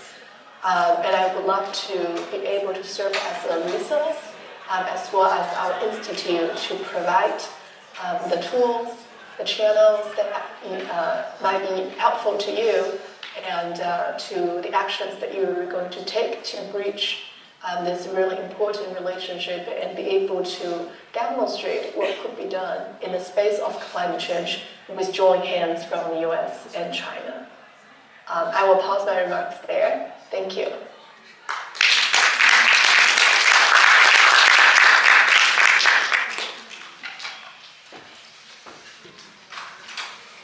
Thank you so much.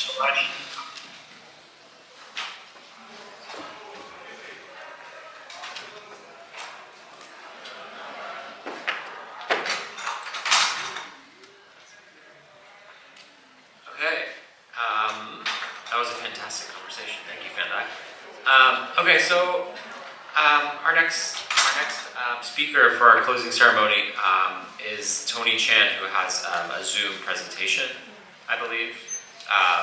Is actually, sorry, I got that wrong. It's actually Xiaoguang Wang. Sorry, it looks like there was a schedule change. So Xiaoguang Wang, Executive Director. Okay, cool. Executive Director and CEO of CSCI, which is China State Construction International.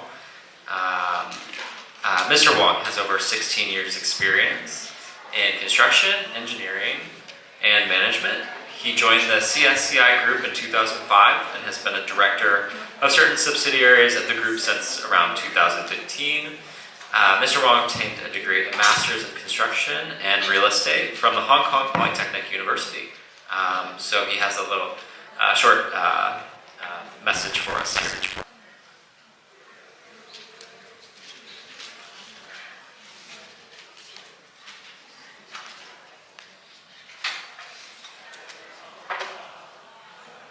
尊敬的各位来宾、女士们、先生们，大家好！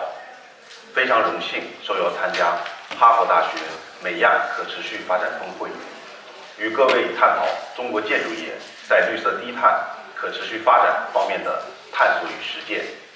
首先，分享一条好消息：据国际可再生能源署报告披露，2023年全球新增发电量的86%来自可再生能源，可再生能源总发电能力达到3870吉瓦，创下历史新纪录。过去10年间，全球风电和光伏发电项目的平均一度电成本分别累计下降超过了60%和80%，这标志世界绿色低碳发展取得了重要进展。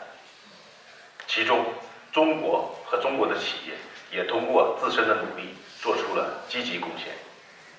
目前，全球已有151个国家提出碳中和目标，覆盖全球89%的人口及88%的碳排放。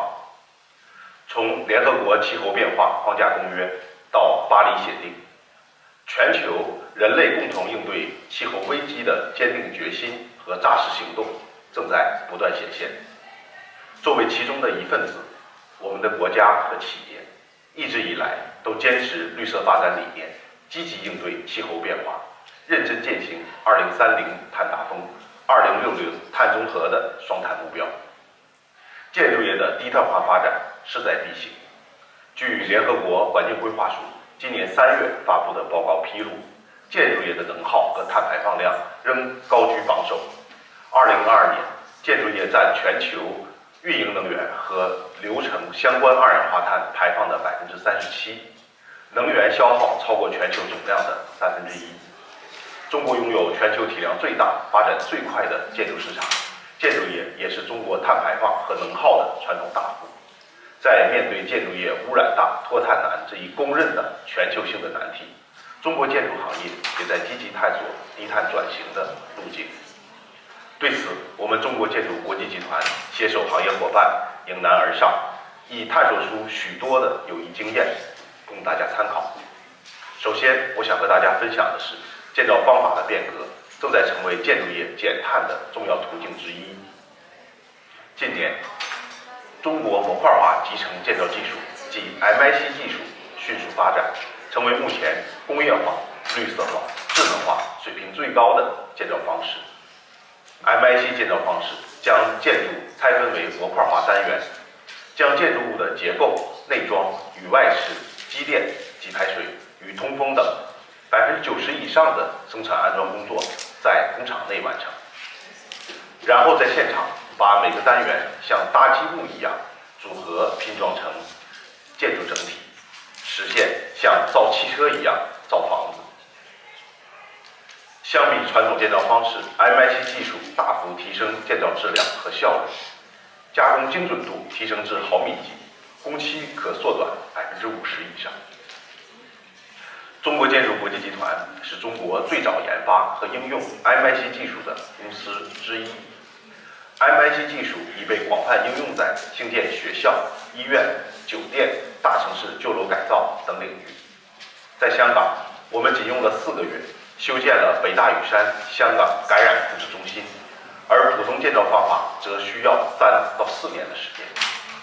在北京，我们用3个月完成一座落成于1970年代5层楼的住宅重建工程，居民从9月底搬出旧楼，春节前就可以看到新家的落成，实现用科技为人民快建房、建好房。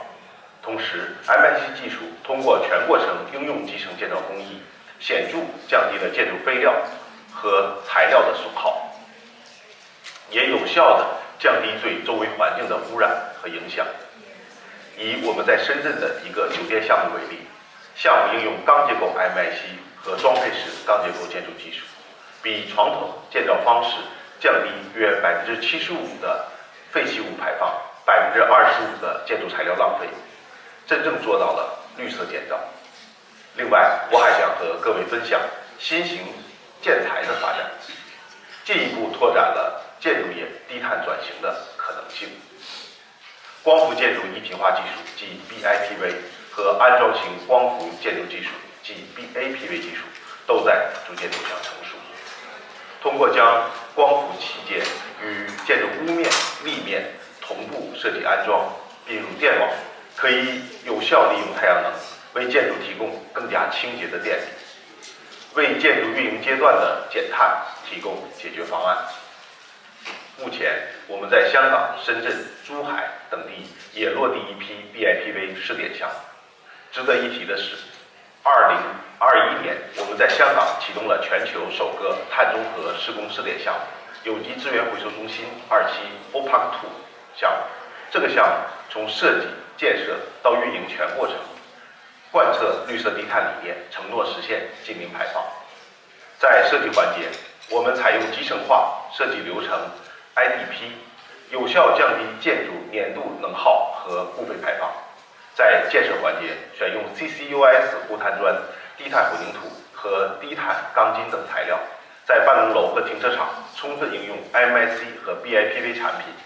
在运营环节，采用国际领先的产热发电技术，每年对外输出2400万度的富余电力，最大限度地进行节能减排。同时，我们创造性研发了碳中和云平台，对项目碳足迹实现全过程监测。2022年，我们在香港交易所碳交易市场完成了首笔以碳抵消为目的的碳交易，实现了阶段性碳中和。该项目也获得联合国工业发展组织全球方案冠军奖，为探索建筑项目的碳减标准和技术体系积累了宝贵经验。未来，我们愿与各界伙伴开放合作，通过工业化生产、绿色化建材、数字化的工程管理、标准化的减碳体系，为全球建筑业的可持续发展持续贡献中国方案。最后，用一组数字与大家共勉。据欧盟气候监测机构哥白尼气候变化服务局披露，2023年是全球已知最热的一年，全球平均气温上升1.48度。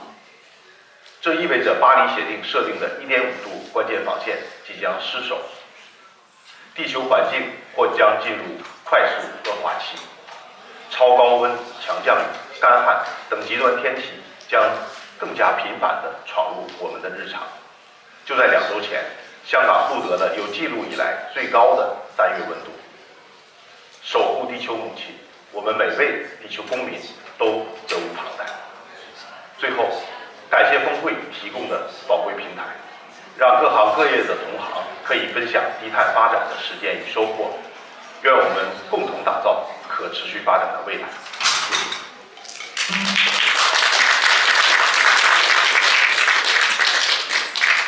Okay, and they had cute stuffed animals there too. I want to bring up Jerry to say some words before I close this out. Come on, Jerry.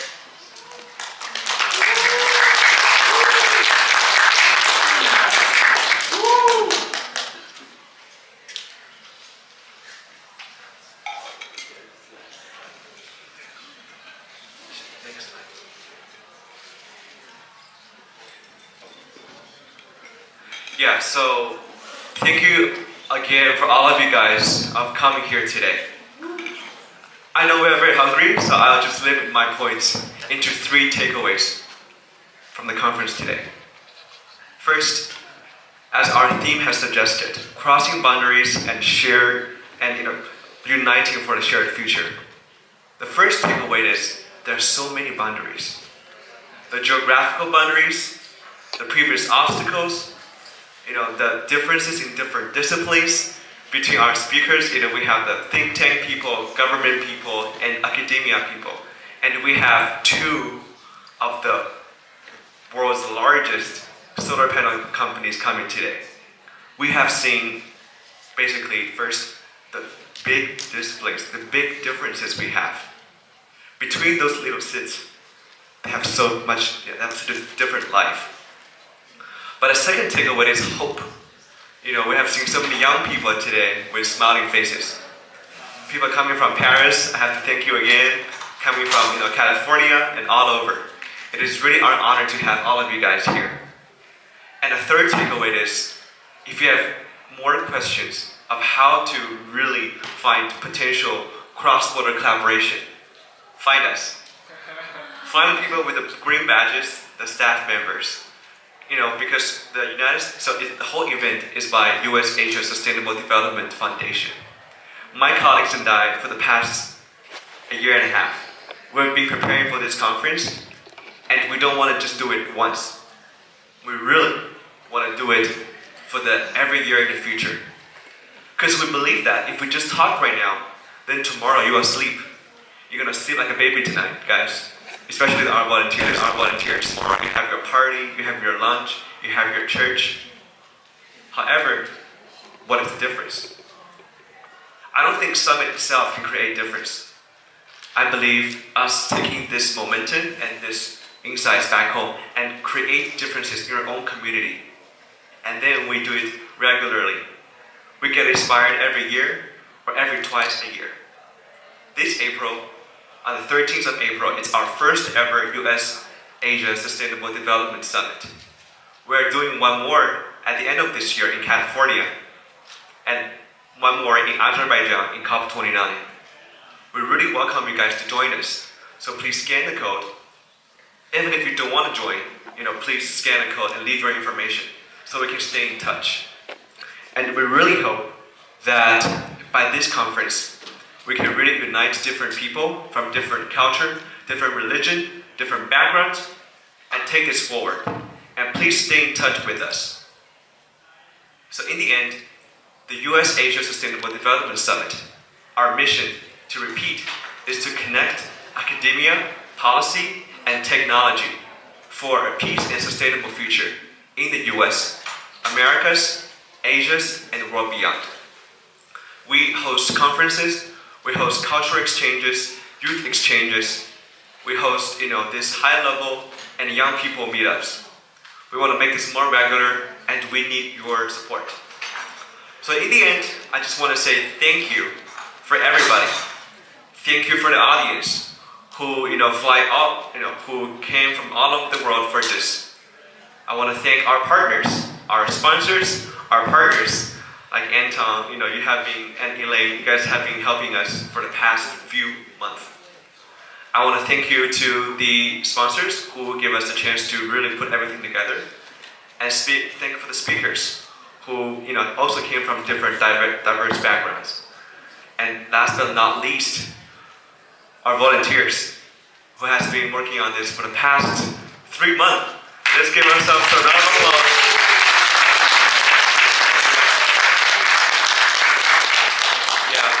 Thank you guys again, and this will mark the end of my speech, and I'll hand over to my colleague Matt to say some final words to close our amazing summit for today.